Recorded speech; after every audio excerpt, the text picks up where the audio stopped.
Those who have really experienced the battlefield know that this naturally brutal race, if they really decide to attack, wasn't even thinking of retreating. They would just keep fighting and fighting until one side no longer had the strength to stand up, despite the possibility that they themselves would be the ones. High-ranking Zerg had intelligence comparable to that of humans, and they would also arrange their deployment and organize their troops to rally using their own form of communication. So now the situation has become very strange. Zerg also had intelligence. Since they chose to leap over and declare war, naturally there was a high level of command. But now these sporadic raids seem to be tickling the formations guarding the berth. How could they fail 5 times in a row with the same type of defense? So, Lin Han understood He Yunting's speculation. They might be testing something. Or rather, using trial and error. But the sub-star is not a normal berth. Let's not assume that they can find it, but even if they do, if the number of Zerg remain like now, the strength of Major General Lu Wei's side has nothing to worry about. Lin Han squeezed He Yunting's finger. According to the current order of them trying one place a day, Zixing is the farthest place. Then they will take at least a week to arrive. He Yunting furrowed his brows, but Lin Han, think about it. Will they be so stupid that they continue to hit the wall of trial and error even though we can see them? Lin Han's fingertips froze for a moment.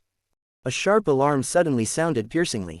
The starship lit up with scarlet light. Everyone was already in a state of war readiness, and at the same time as they heard the alarm, all mecha immediately assumed a standby position. Look, He Yunting's voice wasn't surprised at all. That's why we're waiting at one place, while letting the people drop their guard. They wanted to try to get the army to divide from the fortress and dispatch troops to the already slackened empire after they noticed something wrong with the berth. Lu Anhei's voice was still calm. After all, everyone had come here ready to face the battle. He said only 4 short words, "Boss, they're coming." He Yunting stood up and picked up the goggles beside him. His expression could almost be described as mild now, Lin Han thought. Probably because of the layer of exhaustion that had enveloped him. He still hadn't been able to rest for even an hour. Right, He Yunting calmly spoke over the communicator, addressing Lu Anhei. Tell Major General Lu Wei to remember one thing at that time, regardless of the battle situation at the frontline fortress and whether or not communications are sent in time. 5 days from now, and at this moment on the 5th day, regardless of any situation, activate all bombing devices loaded by the formation. Destroy the sub-star leap point in one fell swoop. Chapter 112. Lu Wei's video message soon came in. The background of his message was the peaceful sub-star berth, which had been less crowded and looked almost peaceful. He sounded a little puzzled. General, the situation here is stable. According to the number of Zerg attacks, the forces are completely inadequate, and why strike 5 days later? Because 5 days is the time I control the battle. In his case, there were only 2 scenarios. Either the Zerg would come to the fortress collectively wiped out, in order to let the other side of the remaining troops try and counterattack, but also just in case, destroy this leap point, and completely let the other side lose the hope of invasion. The other case was the failure of the defense of the fortress, since the most critical place was breached. Then the rest of the Empire's troops must be concentrated, then leaving the unguarded leap point would be almost impossible. In short, this place would do more harm than good if kept. The only reason for not blowing it up right now was because they didn't want to let the people panic unnecessarily. The people didn't need to know too many details. They didn't need to know what the classification of Zerg was. They didn't need to understand the various classifications of mechs. They didn't need to understand the existence of the leap point. They just needed to understand that the army would protect them, and they knew that when this leap point existed, at least the threat was gone. Understood. The other side, without further ado, simply responded. Before sitting in the second cockpit and opening the touch screen, Lin Han didn't expect it to be on this scale. It was well known that the Zerg was a matriarch society, and the real nests of Zerg planets were located in abysses that were beyond the reach of humans, and there were different species that were bred from the most primitive and ancient Zerg queen into the scale. In other words, in the classification and race were based on the evolution of the Zerg queen. The Zerg queen at the bottom of the abyss was the root of everything. They didn't reproduce themselves. In addition to a very small number of high-ranking Zerg, the rest of almost all the Zerg were like copy-paste out of the template. But the number of templates was also too. The image that everyone faced was so shocking that it reflected an illusion of doom in the gloomy sky. The steel beetles that invaded the mouth of the berth before were nothing, and it wasn't an exaggeration to say that they were a drop in the bucket. The black arrow ants were stacked together as high-speed hulls, and didn't require highly sophisticated human technology, since they were born to meet the standard of leapfrogging. In the vast out in the light screen, the naked eye couldn't count. Only when they got closer could they rely on the detector to figure out the number. This was only the giant black arrow ant as a whole. How many Zerg were carried inside wasn't yet known. But according to the current scale, it wasn't impossible to say that most of the nests of the Zerg star were empty.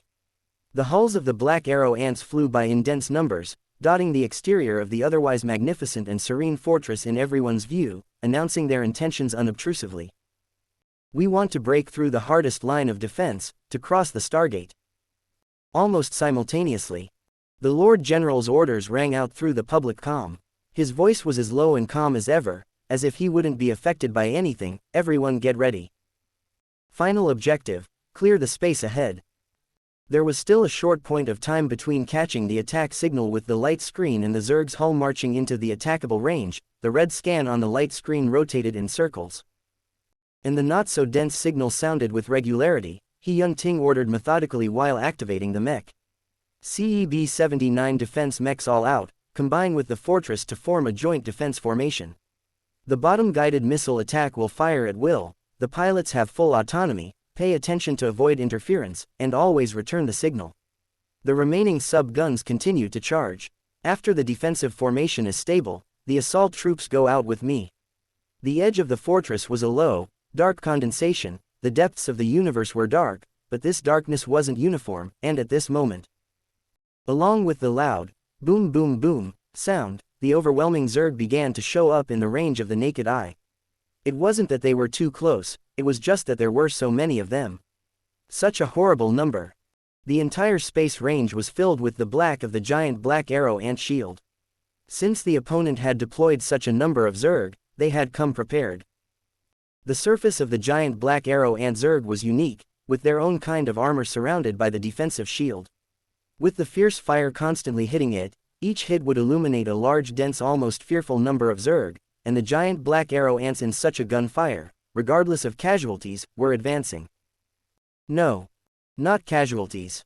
The actual black arrow ants weren't as good as the black beetles, but if you looked closely, the casualties were almost negligible.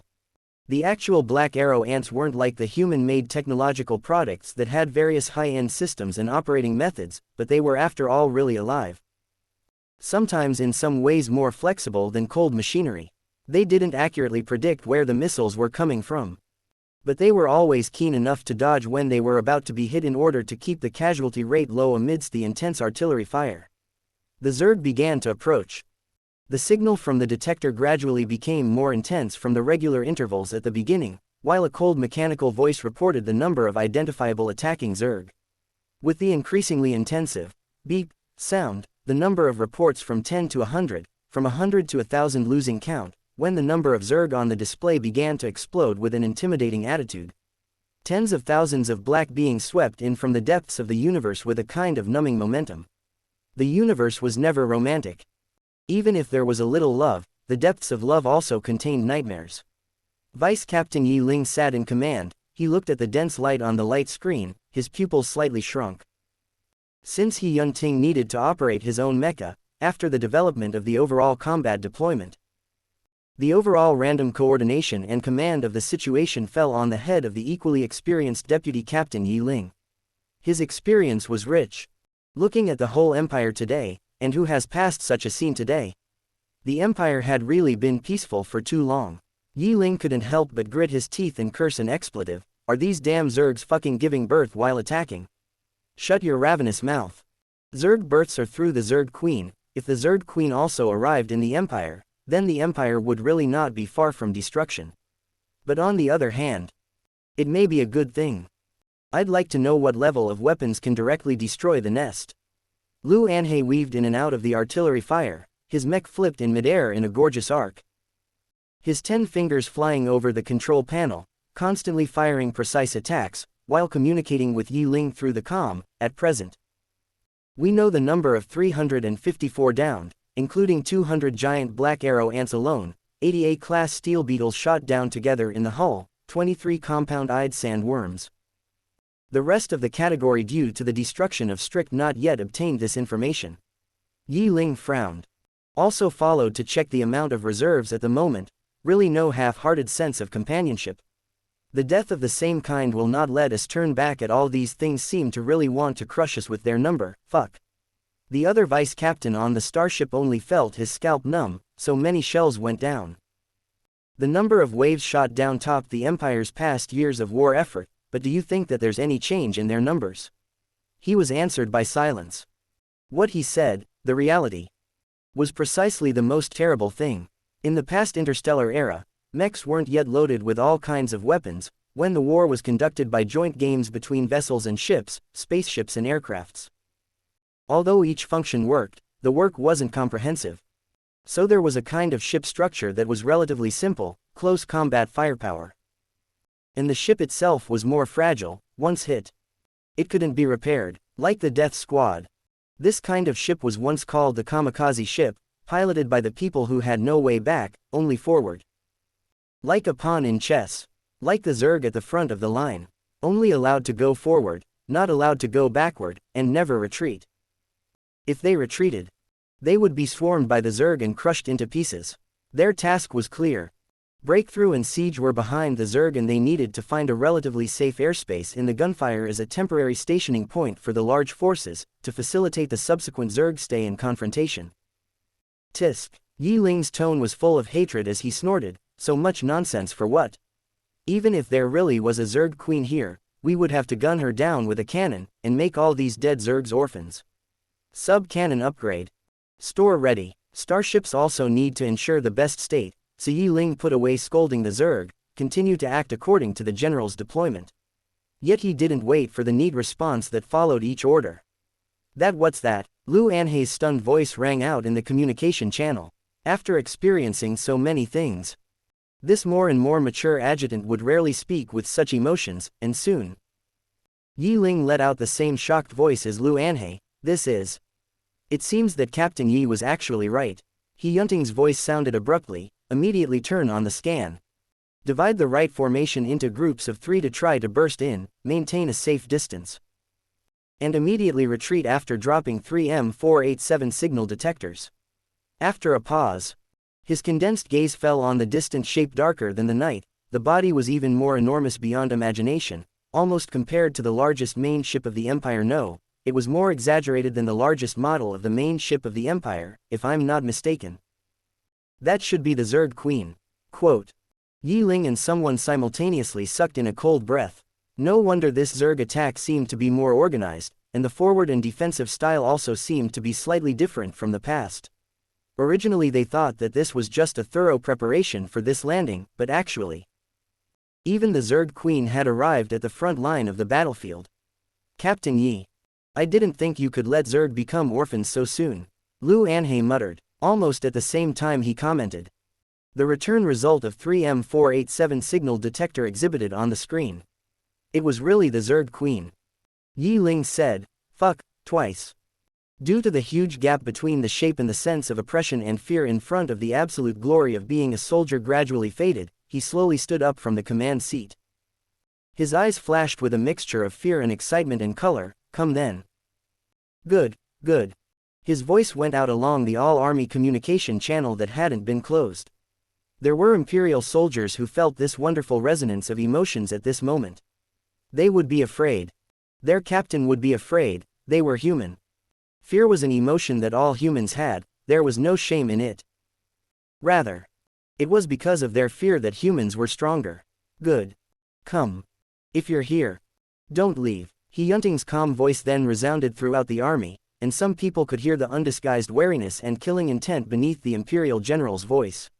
M.2742 cut through the universe, weaving through the overwhelming Zerg. The record numbers after the kill data belonging to this mech rose smoothly and coldly, and the Imperial general continued to speak in the midst of the killing. Start storing for the Eye of the Star River. Yi Ling froze. The Eye of the Star River, was the largest main cannon of the fortress, and also the most central weapon the Empire placed in the fortress. Unlike a simple orbital cannon that needed to rely on starships or space stations to launch, it wasn't a completely virtual particle beam cannon that only needed a gas pedal and high volume to start. It was somewhere in between. With a solid warhead, but could burst into maximum power with the energy supply of the gas pedal in the central ring of the fortress, and because it was inside the fortress, it came with its own propulsion and algorithm support, and could precisely hit the single or multiple targets that needed to be hit, avoiding injury to friendly troops. The only problem was that the launch itself was an extremely big order due to its power and level, so the key was in the hands of the Emperor. Only with his approval and personal use of the key was this most formidable weapon launched.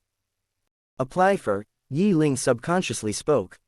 Applied for, M.2742 plummeted in midair, then swooped out in a gorgeous arc. The kill count abruptly rose 10 places. His Majesty is with us.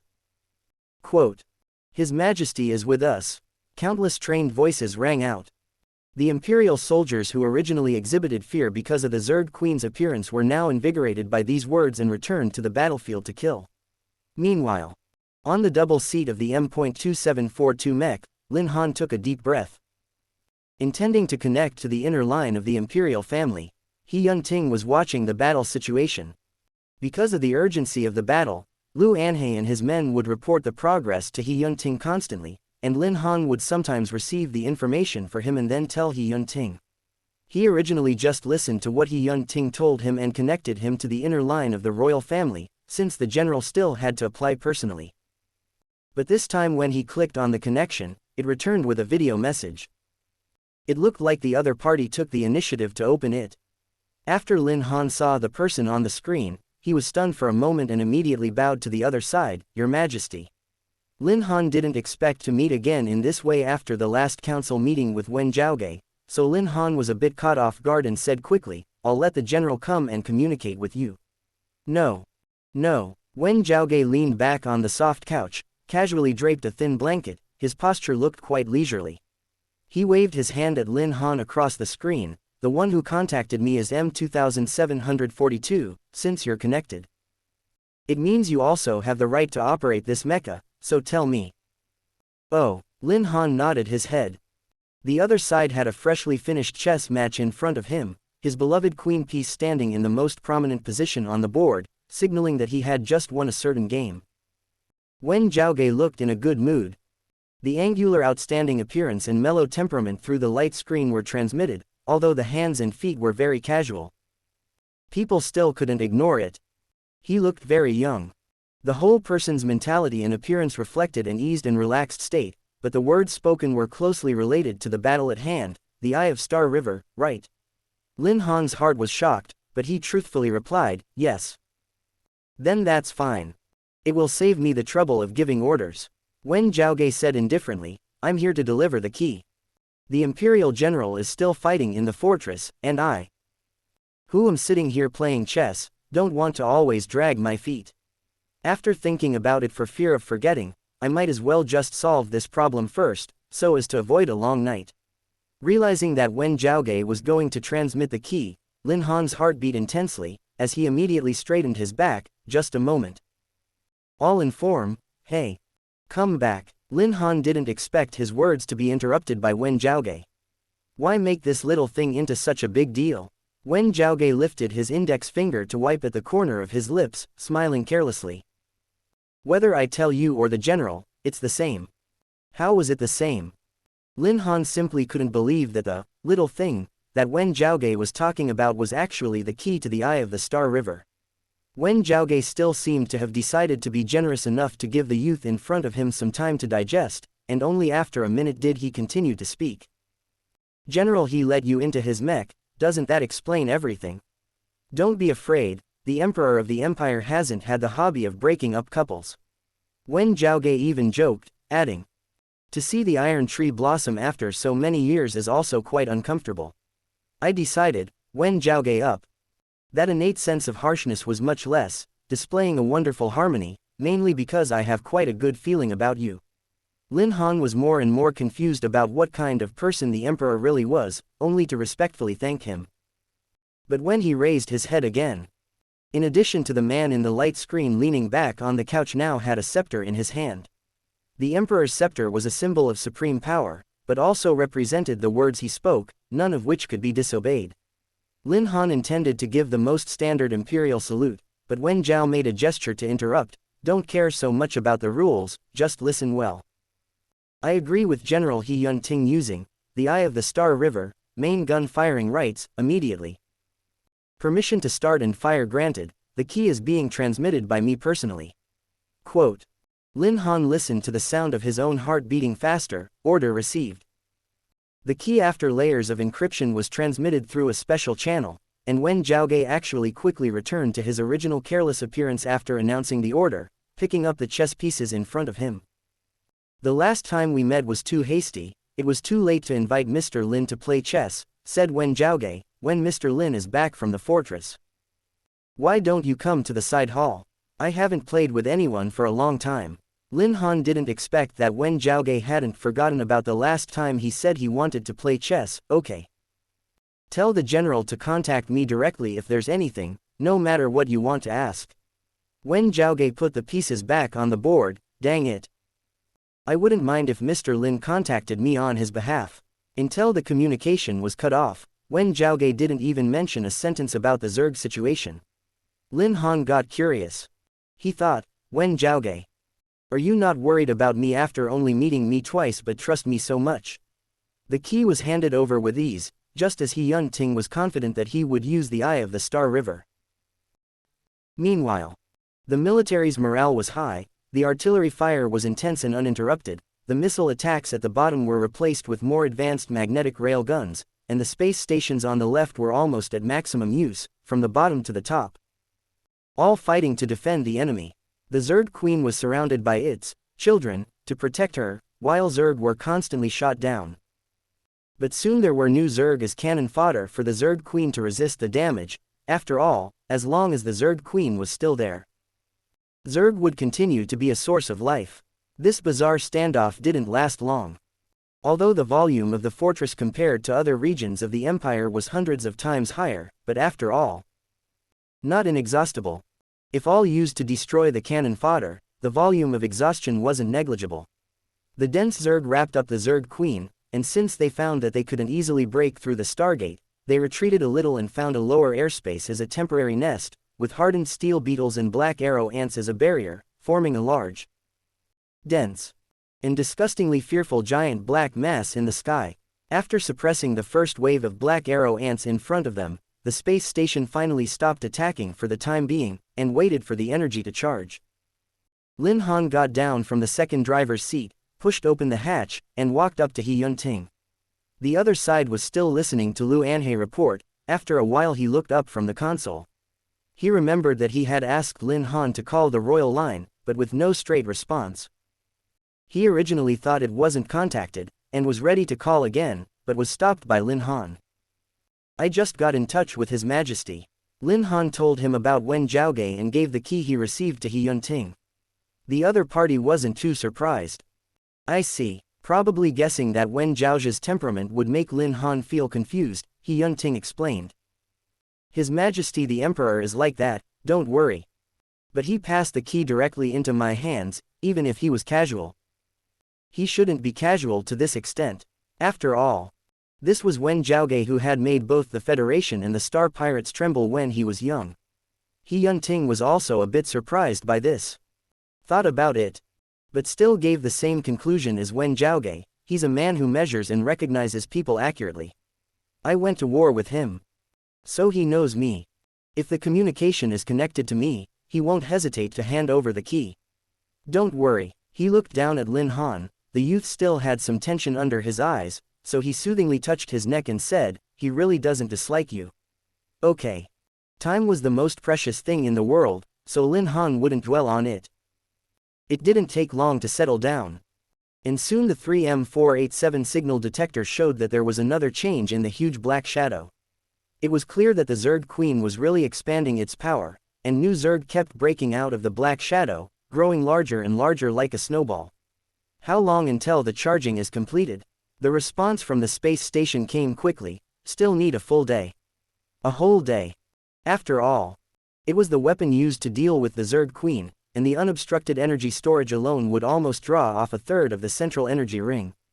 At this point in time, no one could predict what exactly was the situation after a day, whether the Zerg Queen would desperately reproduce, and whether these cannon fodder Zerg would expand to what kind of point. Great, Lu Anhe said in the calm.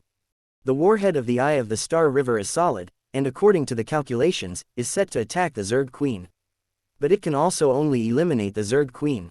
In other words, the Eye of the Star couldn't be used immediately, so even if the Zerg Queen fell, cutting off the reproductive power of the Zerg at this time, they still needed to deal with the other Zerg birthed by the Queen. After all, the maintenance of mechs, starships and space stations also needed to consume energy. There was also some energy on the supply ship, but it wasn't worth mentioning at all compared to the fortress.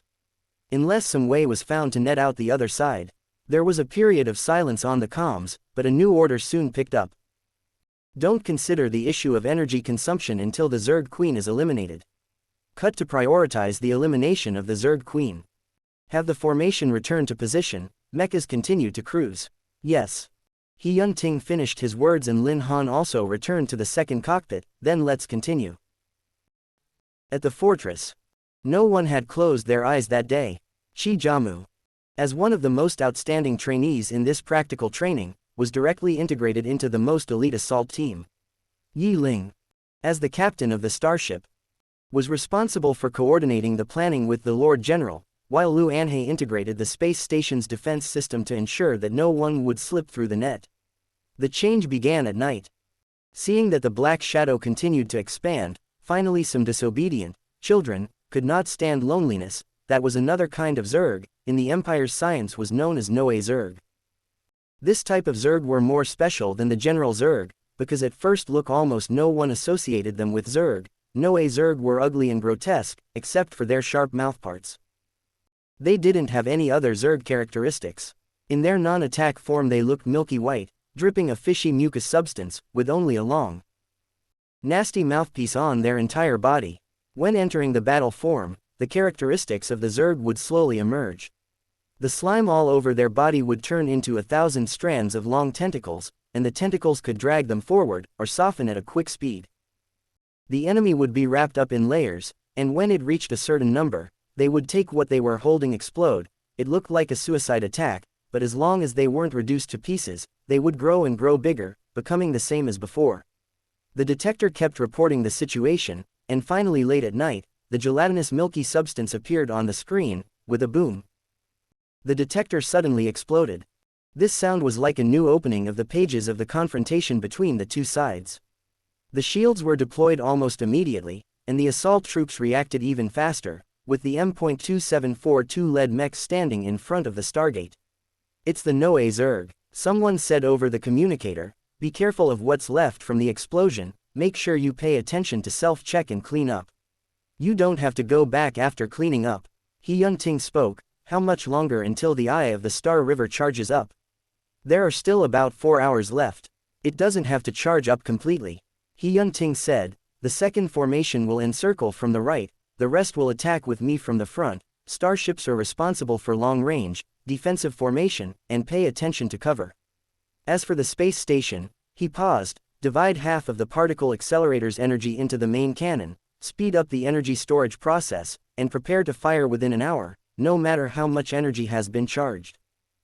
He Yun-Ting discreetly embedded the key transmitted by Wen Zhao into the database of the Eye of the Star River. Key input complete. This hour belongs to us. He sat back in the first cockpit with a rare relaxation in his voice. Mr. Lin.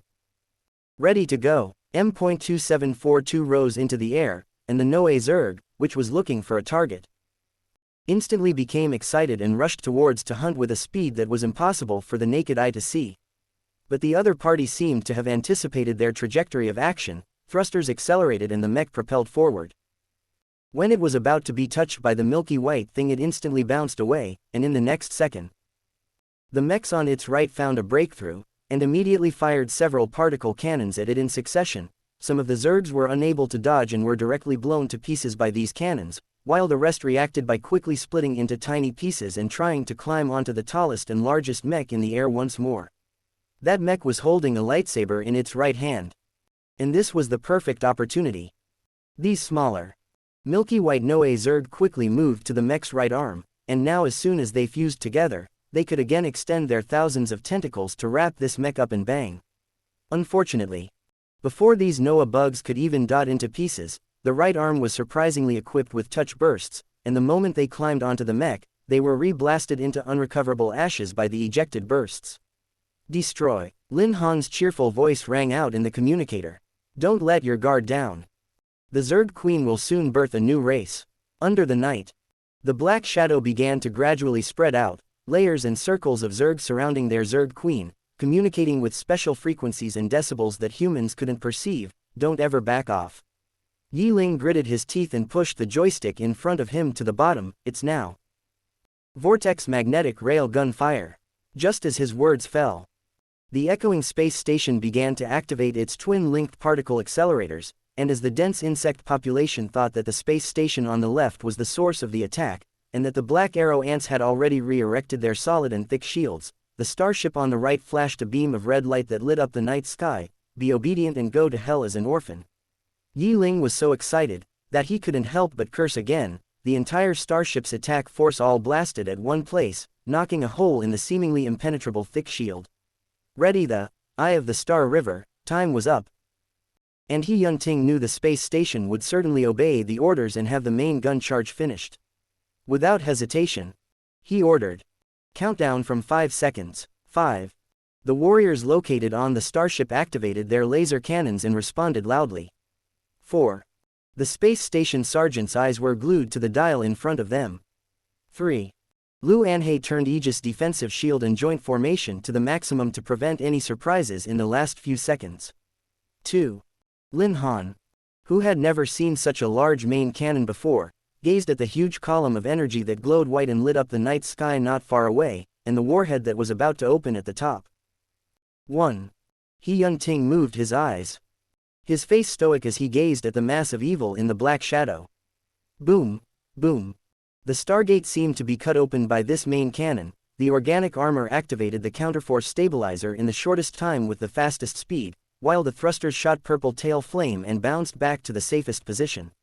Like the most brilliant stream of light, straight down to the black shadow, the explosion sounded like a final elegy for the Zerg Queen, who with its never-ending reproduction power, completely disappeared outside the Stargate of the fortress.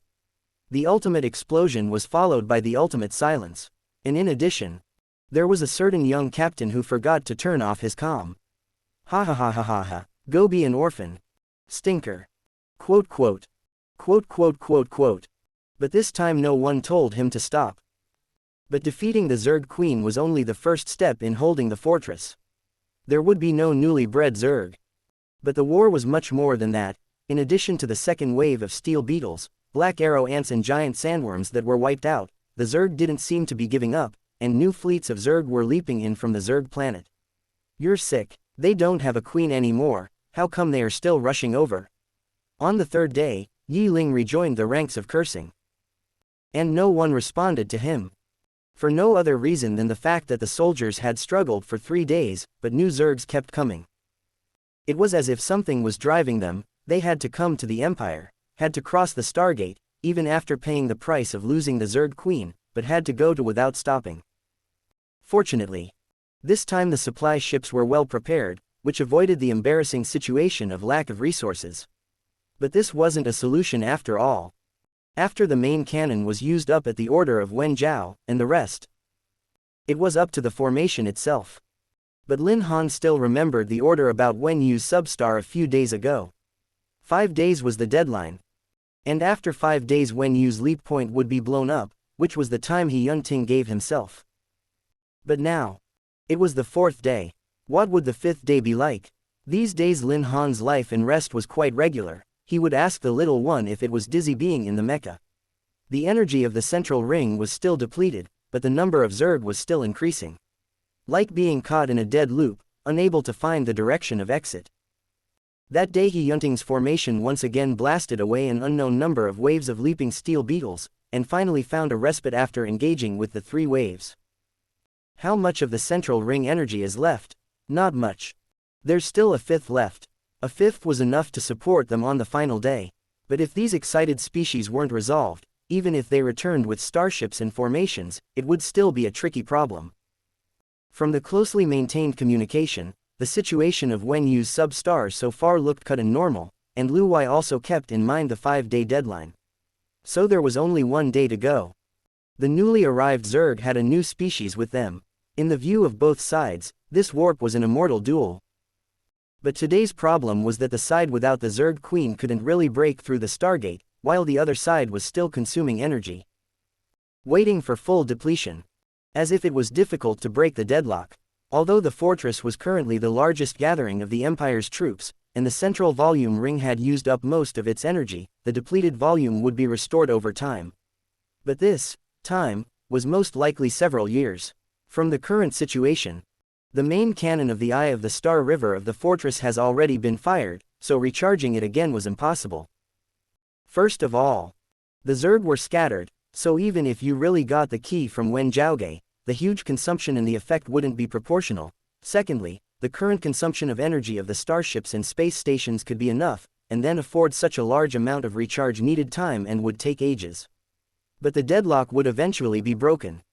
On the 4th day of the night, both the mechas, space stations and starships were still holding on to the fortress. After all, the Zerg Queen had died. And there were too few Zerg with high intelligence.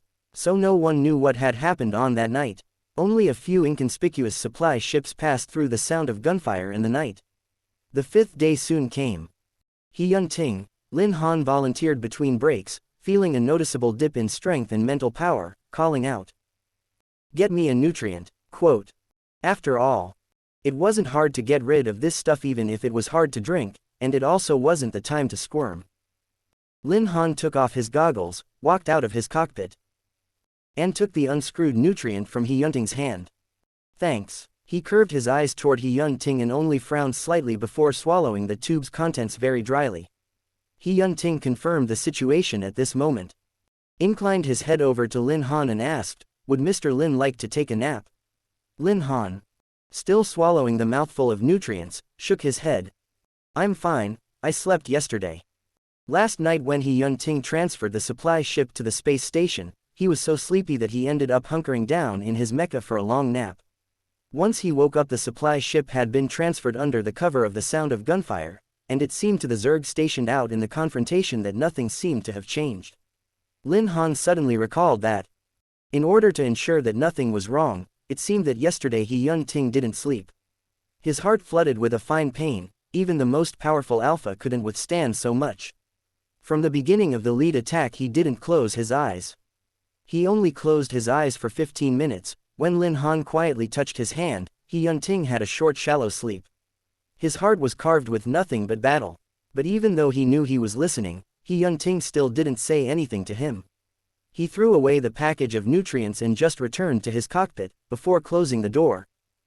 He saw He Yun-Ting tap the screen twice and took out a syringe from the storage box. A syringe?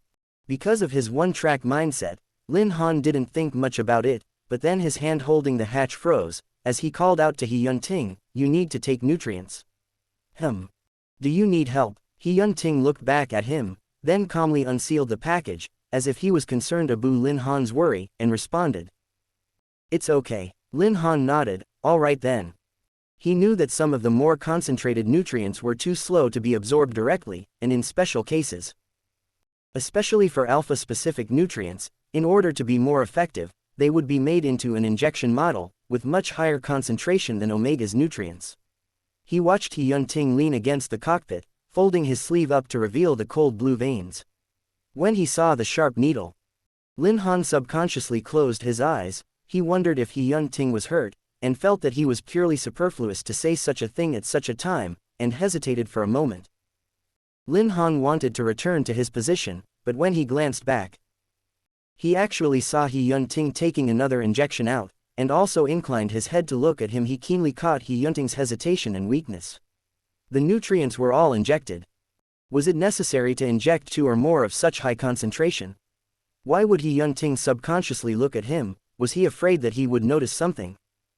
Lin Han's heart was tightened when he thought of this, and he opened the hatch of his cockpit and quickly walked over to He Yun-Ting. The other was surprised as he tried to hide the syringe behind his back without looking at the packaging. By his action, Lin Han could guess what it was. It wasn't a nutritional supplement at all. He couldn't believe he didn't realize it. Such high physical and mental energy consumption, as well as more than 5 days of sleeplessness, but also to command the troops, piloting the mecha. It would change anyone's body and their brain would freeze. No wonder. Lin Han's heart suddenly flushed with bitterness. He realized there was never any God. It's a muscle retardant, right? Lin Han pursed his lips hard, but his voice was still shaking. Lin Han had only seen this kind of thing in the news. It wasn't banned. But if it was not needed for medical treatment, few people used it anymore, except for the military. Because the drawbacks were too great. The high concentration of muscle retardant allowed the user to briefly restore the body as well as muscle function in a very short period of time, with immediate results. The cost was also very obvious.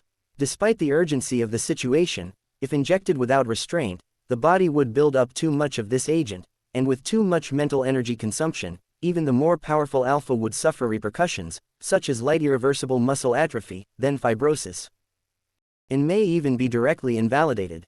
He Yun-Ting just finished injecting one, so it was too late to stop him. The blood oozing from the arm point didn't stop in time. The embarrassment of being caught red-handed made him care less about such details, and the blood then flowed down his arm. Like something was grabbing Lin Han's throat, he found it hard to breathe just by looking at it. You lied to me. The bright red became blinding in Lin Han's vision, his pupils dilated.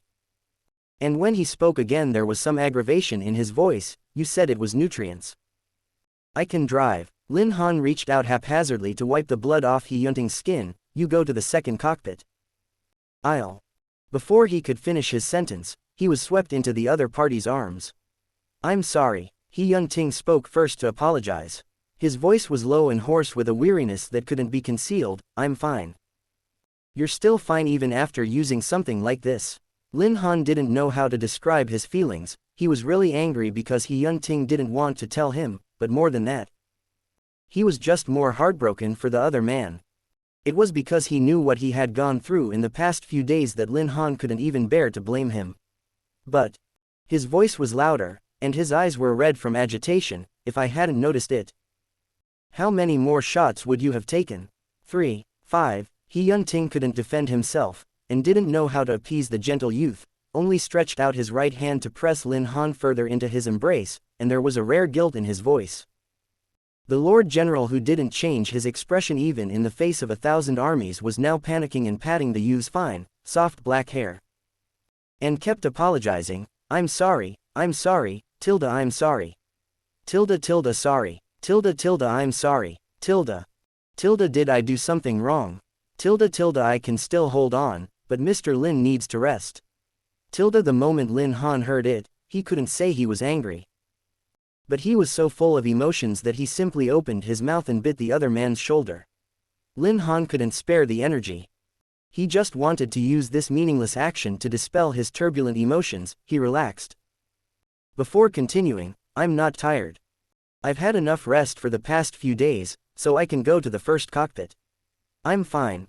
Really. He Yunting's tone became softer and softer, but still he didn't agree.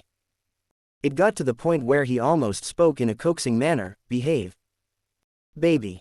You. Lin Han was stunned, smelling a very light and faint ebony fragrance, with a soothing smell. Although he knew that He Yun-Ting was just comforting him and let out some of his pheromones without a reason, Lin Han still raised his head uneasily.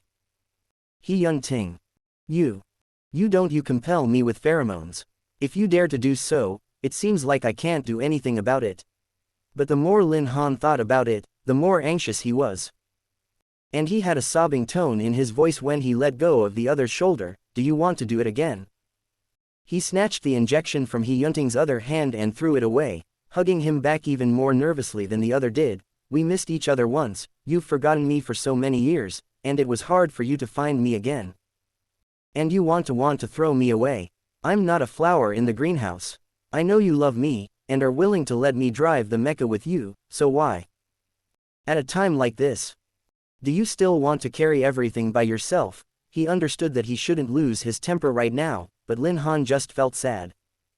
While trying to forcibly hold back tears, the corners of his mouth kept skewing downward in aggravation, the tip of his nose and eyes were red, tears piled up at the tips of his eyes, but they were slow to fall. I don't know why you didn't try to come to me at that time. I understand your intentions and know that you were trying to protect me. But, He-Yun Ting. I'm not the same as then. I'm not a student who knows nothing, I'm your lover. Is there anything we haven't done? Then come on, mark me completely. As long as you bite me hard, you won't push me away when you're in danger, and your exhaustion. Why did you not say anything? His aggravation grew, and so did his tears. He originally wanted to raise his head to talk to He-Yun Ting again properly, but as he raised his head, the pooled-up tears began to silently fall, his original white and delicate whole face instantly covered with tear marks. As He-Yun Ting stared at him, it was so hard for him to take that his heart seized up. Have you thought about what to do in the future? After crying out, Lin Han vented. Have you thought about what I want to do? I know you have to protect the lives of the Empire's tens of millions of people. I know they need you. Lin Han's voice was getting smaller and smaller, to the end almost inaudible. But I need you too, please. Don't use the retardant. And don't push me away. Lin Han hazily lifted his face, his eyes blurred with tears, unable to see the person in front of him. I can clearly help. I want you to know that an Omega's spiritual power can also be very strong, and can help you share a very large part of the pressure. Lin Han spoke a little difficult to the other through his tears, choking. But seriously and firmly said, then I'll take a step back. The first cockpit is still yours, but we don't need to connect mentally. I'll be fine by myself.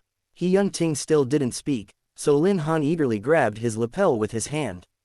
The Empire's most outstanding mecha master was like a child. The earlier calmness and gentleness when facing outsiders was gone, replaced by the undisciplined action of rubbing his tears on the other's clothes. You can also rely on me. Lin Han, while crying and talking, his whole face was wrinkled. And his upper lip was slightly red and swollen. Okay.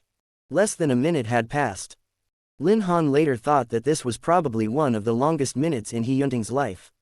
He finally began to stop pushing people aside, finally willing to face danger alongside him, finally tried to get back in love, finally understood Lin Han, offering his heart to his lover without reservation. But Lin Han couldn't read that. He only felt He-Yun Ting embracing him tighter and tighter, reverently and tenderly kissing away all his tears, and then carrying him back to his cockpit. He listened to He-Yun Ting speak to him. Okay. Don't cry. I agree with everything you said. We are unbeatable. Chapter 113. At the same time, at Wen Yu's sub-star berth. This was the fourth day that Lu Wei led his formation to be stationed here. Lu Wei's level of mental power and pheromone, and physique were no different from the ordinary alpha, and the B level of mental power. If put into the standard of the base practical training, it was difficult to say whether he could even last until the fourth round. He came from a military family. His father was the last general. And in the most fierce battle of the year he sent his men back safely through this leap point, but he himself, to keep others from discovering the existence of this place, finally died with the enemy. Lu Wei inherited his father's legacy. His conditions could only be described as fair, but with his tenacity and hard work, he eventually dispelled everyone's doubts, step by step, and reached this current position. Lu Wei was a little older than He-Yun Ting, easygoing and talkative, and because he truly trusted him. Despite his doubts after receiving the order to maintain the sub-star, he still strictly complied. From the news sent by the Empire, Lu Wei learned that none of the other berths had been broken by the Zerg, the main star territory had not lost a single soldier, both civilian areas and core areas were still maintaining the existing order, and there wasn't too much change. In this way, it seemed that the main star's ports had been cleaned up, leaving only the relatively distant sub-star itself untouched by Zerg. After all, what others believed was, if the attack on the main star berth was successful, they would be able to invade the Empire's territory through a gap that has been breached, while the sub-star he was defending was just an insignificant branch of the Empire's star system, and the attack wouldn't be able to reach the main star. If anyone knew that underneath this insignificant branch, there was a leap point that could directly connect to the core. Prince Wen Yu had already learned about this before Lu Wei came, but fortunately, the location of the berth was relatively remote, and Wen Yu had left this place unused over the years, so that even if it was blown up, it wouldn't have too much impact on the sub-star. However, the soldiers brought by Lu Wei didn't know why they had to bring so many explosives to the sub-star for this expedition, only that they heard that the need to blow up the berth on the last day was a direct order issued by the general, who was far away from the fortress. No one would question the general's order. Then, they were still immersed in the shock of a few days ago from the fortress battle. Lu Wei was talking about this topic when he walked up to two soldiers who had just changed from their shifts to rest. When his soldiers saw him coming, they immediately saluted, "Major General." No abnormalities in the first half of the day's duty, no abnormalities in the patrols, no suspicious cases detected by the detectors. Understood. Lu Wei showed a warm smile, so that his soldiers wouldn't be so formal. Since they are off duty, sit down and rest for a while. Yes. Lu Wei accepted the water handed over, casually taking a sip and saying, still talking about the fortress. The two young soldiers looked at each other and nodded, yes. Probably because Lu Wei is usually more easygoing, he didn't stop them. So the two soldiers continued to whisper, mainly because I didn't expect that they would really use the Eye of the Star River. Yes. That requires His Majesty the Emperor's personal authorization to launch. So His Majesty is really watching us. A few wisps of excitement and enthusiasm ignited in the tone of one of the soldiers. The Queen really went to the front. It really came with a determination to win, didn't it? I thought it would stay cowering in its nest. But it's a good thing. Now that the Queen has been exterminated, the next generation of young females will be sleeping for who knows how long. In any case, after this battle, there will be peace for a long time. But why is the fortress still under attack now? Probably to avenge their queen.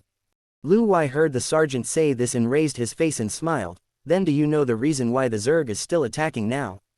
The two soldiers didn't know why, and when they heard him ask that, they immediately turned their faces around. Most of the Zerg who come to the berth were Black Arrow ants, right? Lu Wei patiently explained to them, this type of Zerg is generally used for transportation and leaping functions, and isn't strong in attacking. It's true that the Zerg Queen appearing personally is something no one expected, but since the Zerg Queen has already gone out, other functions of the bug aside, the giant Black Arrow ants as a necessary migration species of Zerg, will definitely be the most numerous that leaves the nest. The little soldier nodded. Understood, that is, no matter what. The Black Arrow ants must be the most consumed, to ensure that those other bugs will be brought over to fight. Probably finding this statement interesting, Lu Wei laughed. That's the truth. So since there will be no new children born on the Zerg planet, those remaining ones that have come on board the Black Arrow ants will naturally simply fight it out to avenge their mother. Hearing this, someone's face stiffened, then the general. Are they okay? Can they hold up? Lu Wei's face sank for a moment. Because he himself wasn't sure if the fortress's troops could survive the retaliatory death of these Zerg together. The fortress battle seems to have been very intense. Someone couldn't help but worry for them, as far as the battle situation goes. Now, Lu Wei didn't want to show too much anxiety in front of his subordinates, only slightly wrinkled his brow. According to the number and trend of the past few days, there are no more Black Arrow ants as tools, so the other side's situation will not be any better. It's just that it depends on whether they can safely survive the last day. The last day is what does it mean?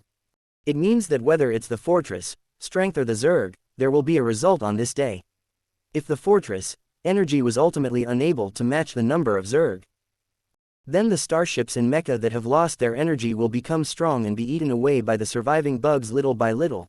If the wave of bugs was overwhelmed, then the fortress, follow-up would not have to worry and there would be no casualties. One of the soldiers raised his hand trembling and said, but this last wave it's a giant sandworm that appeared in the border area last time. The only ones that were raiding the fortress were the Black Arrow ants, which were used as transport. And the giant sandworm that this soldier was talking about, it was the most powerful type of worm from the Queen Zerg, and the reserve pilots who died in the border area at that time showed how fearful it would be one day. Don't worry, Lu Wei stood up and ended the topic. You know what kind of people are guarding the fortress now. These words were like a shot in the arm, taking the worry off these young soldiers again. Yeah. It's the general.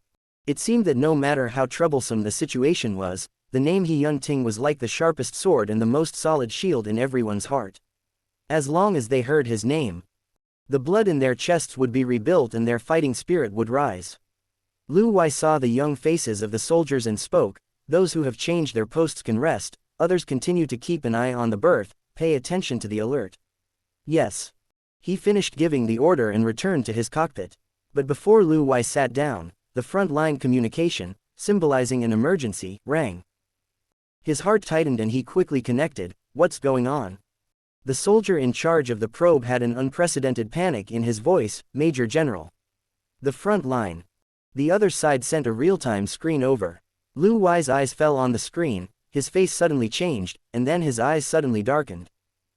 In M2742, Lin Han was carried back to his driver's seat by He Yun-ting. The other let him tug on his clothes, but didn't know how to coax him, and could only repeat those few words. "He cried too hard just now." And even though he was trying to hold back his emotions now, he still sobbed every now and then, looking vulnerable and pitiful.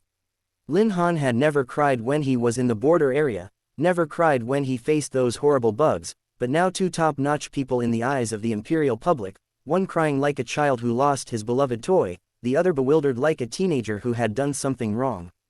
The little dumpling, who had fallen asleep in the cabin, was also startled. First glaring at He Yun-ting subconsciously and angrily, and then withdrawing its gaze resentfully after noticing Lin Han's dependence. Ger jumped down from the blanket, using its buttocks to make as little noise as possible when it landed, then tiptoed closer to Lin Han. Saw the right moment and fiercely burrowed in Lin Han, and finally managed to get stuck in the gap between Lin Han and He Yun-ting's hug. It shrunk itself into a ball and then went to touch Lin Han's palm. Touch it and he won't be uncomfortable. Lin Han felt himself being carefully coaxed by one person. And only then did he realize as an afterthought that he had smeared his tears all over the clothes of the person in front of him, and his shoulders were wet and moist. He blushed and tried to say something, but just as he opened his mouth, a physical sob blocked his words. So he was hugged a little tighter, and the little fur ball in his hand moved a little more helplessly. After a moment, Lin Han got his emotions under control, and only then did he raise his hand and give the other man a soft push, straightening up from his arms. "I'm fine. Don't ever use it again." Lin Han's eyes were painful and swollen from the tears, but he still said to He Yun-ting in all seriousness, "Do you hear me?" He felt a pain in his eyes and tried to reach out to rub them, but He Yun-ting noticed it before he even touched his eyelashes. He kissed him on the eyelid, told him not to move, and then said, "I won't have to do that anymore." He Yun-ting explained to him that he had only used it once during a scorching battle a few years ago, and hadn't opened it since. Even though there were backups in the mecha. This time it was because he hadn't closed his eyes for too long and his body was exhausted to a certain extent that he subconsciously thought of using this thing. He couldn't show weakness to his subordinates. There were too many things that needed to be processed and checked. How could he rest? "You've used it before." Lin Han's voice got a little louder, and soon felt that his words were no different from questioning, and now was not the time to rehash old scores. He wiped his face. "Then you sleep for a while now. Let's only use the defense state. I have no problem maneuvering alone for a while." He Yun-ting was still not used to it, but looking at Lin Han's eyes, he finally didn't refuse. "Just 2 hours. I'll call you when the time is up." Lu Anhei reports I can write down. I can distinguish what to tell you immediately and what can wait for you to wake up and talk about. I won't interfere with your decision and command. Lin Han quickly interrupted him. "Sandworm. The time hasn't come yet. What you said last night is arranged, don't worry." No matter what was said, Lin Han was able to block him. He Yun-ting looked compromised, but his body was still stiff, like he hadn't gotten used to it yet. Lin Han thought about it. "Or you can sleep against me." He Yun-ting's expression finally had a subtle change. "How big is the driver's seat?" "You can sleep on my leg." Lin Han seemed to be planning to do so, holding He Yun-ting's head on his lap. The other party obeyed his action and leaned up, although his head was on the pillow. But a 6-foot-plus man was on Lin Han and his posture looked indescribably awkward. He didn't move. And He Yun-ting also didn't move. Just when the general thought he was really going to sleep in this position, he heard the tear-stained youth broke into laughter. Then he smelled a little faint sweet fragrance. Okay. Rest well." Lin Han hugged the other man, didn't give him a hard time, and released a little more pheromone to make He Yunting's body less stiff. He Yunting finally fell asleep against the cockpit. Fearing that the other party wouldn't sleep peacefully, Lin Han didn't put his pheromone away, and the smell of caramel grew stronger and stronger throughout the cockpit. Ger also liked this smell. It made it easy for it to fall asleep, so Lin Han took advantage of the small thing after falling asleep, quietly held it, and then gently put it on He Yunting's military cap. This was He Yunting's first good sleep in these days. He fell asleep in a sweet fragrance, with a small, dark donut on his head, even though his brow was still slightly furrowed, even though the corners of his lips remained cold and hard and flat. Fortunately, the front line was also rare and steady for those 2 hours, like it didn't want to disturb his restful sleep. MN. Okay, Lin Han communicated very quietly with Lu Anhe, he's sleeping. I'll tell him when he wakes up. Lin Han hung up the communication, returned to the driver's seat, and inclined his head to look at the man who was sleeping. He remembered the first time He Yunting went to V Proton Star, he had also seen him sleeping through the video message. At that time, the other side held his face. Even when he was asleep, he was very serious, as if he could open his eyes in the next second. But now he was much better than then.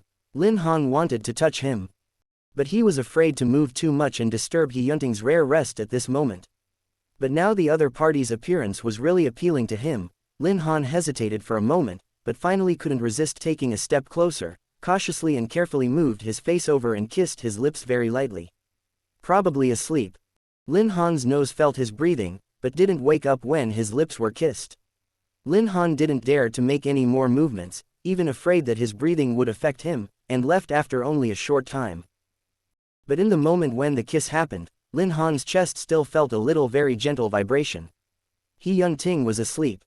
He couldn't hear his heart himself, but in the moment of the kiss, Lin Han saw a very interesting image. He turned into Ger, into a small black hairy ball. And He Yunting, who looked quite young, was carefully tucking him into his arms, cherishing the protection, and would try to touch his head. Ah, I see. Lin Han licked his lips and smiled silently. That's what he's dreaming about. Lin Han straightened up, his eyes returned to the display, his hand on the joystick, his face serious. He was indeed not a good pilot. No qualified physique, no rigorous training. About another hour or two of driving, he had to stop and wake He Yunting up. But he was still happy. Glad that he could have the mental power to match the other, so that at least he could let him sleep on his side without any worries when the other was tired, and also give him support with his mental power and pheromone when the other could barely hold on. This should be enough.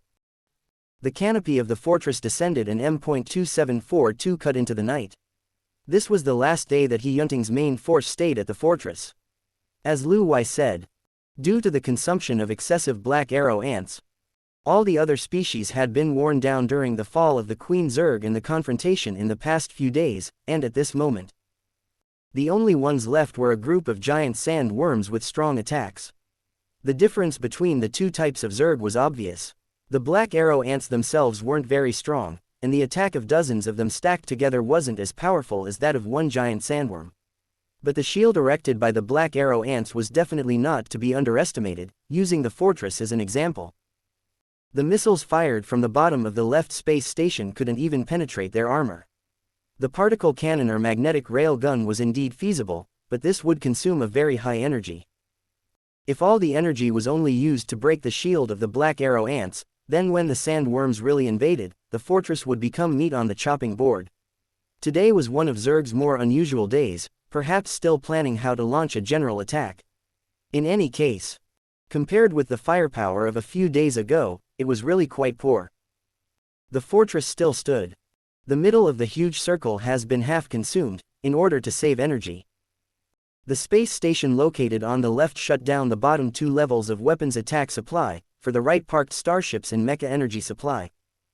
The soldiers were all on standby, the air was full of swords and crossfire. After all, the fortress needed to be guarded. Compared to the free fight, it was naturally a bit passive in terms of the initiative to attack. Always needed something to break the status quo. The strange and short-lived balance didn't last long.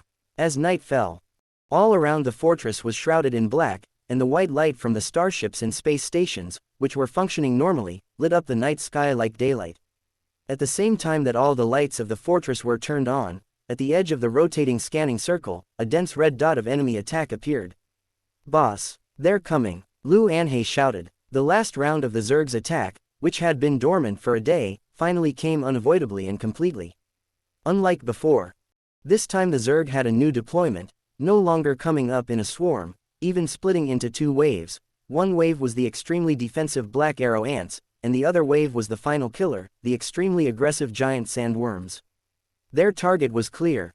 One left and one right attacked at the same time. One group of Zerg troops led by giant sandworms flew rapidly towards the starship of the fortress, while the other group of more solid-looking Black Arrow ants moved forward towards the space station. They all but retreated, seemingly telling the humans that this tug of war had to have a complete conclusion.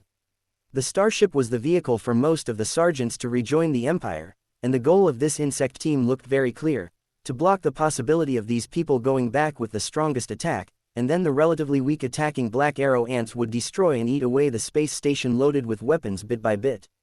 The idea was very good.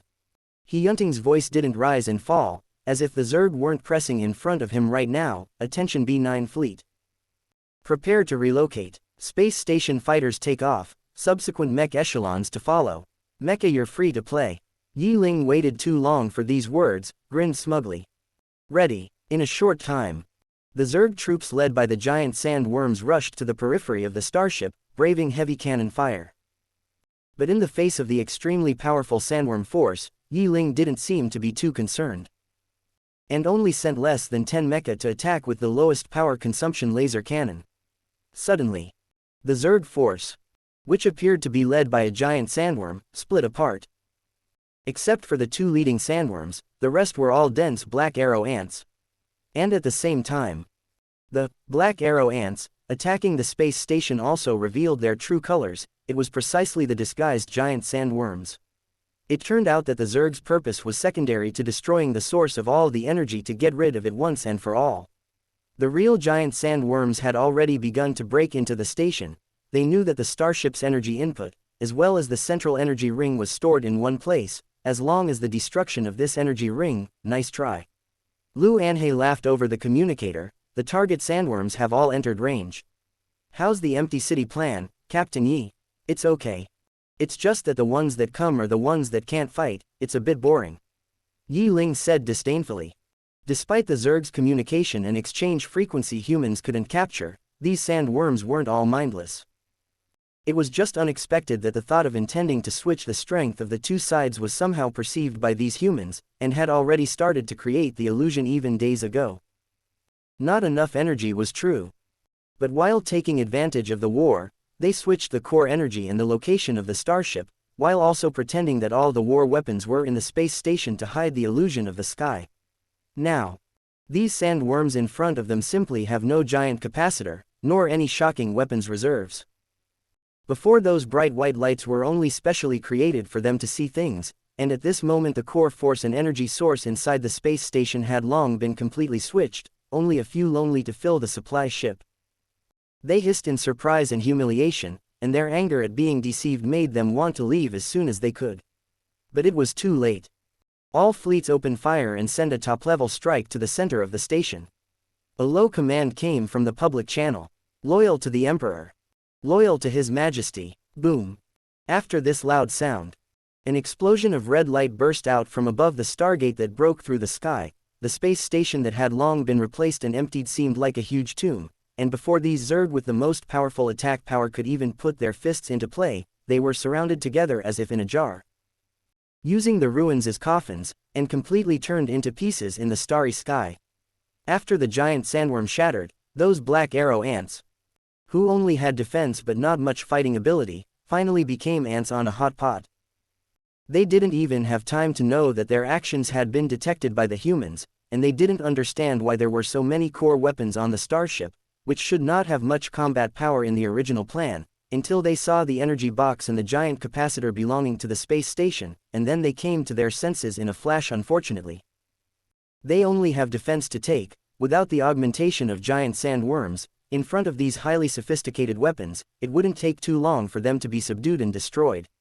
The fifth day. which was expected to be a fierce battle, ended with the sound of bombardment. The dawn of this day came unusually late. But the night sky seemed to stay bright, lit up with the glow of the Zerg's corpses and their weapons, which never went out. It wasn't a battle, but a simple game of psychology in which the king, who had won an absolute victory, crushed his defeated opponent. When the dawn came again, the fortress guard finally ended completely.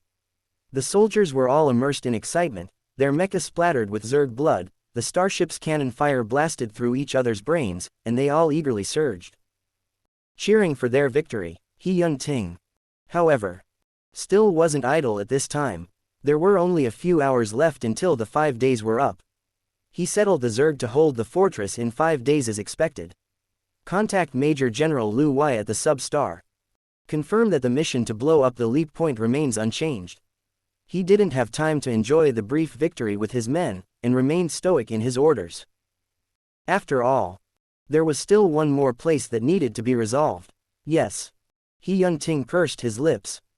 The Zerg of the fortress was considered completely erased. As long as the last uncertainty was removed along with it, then these days of sleeplessness would come to an end.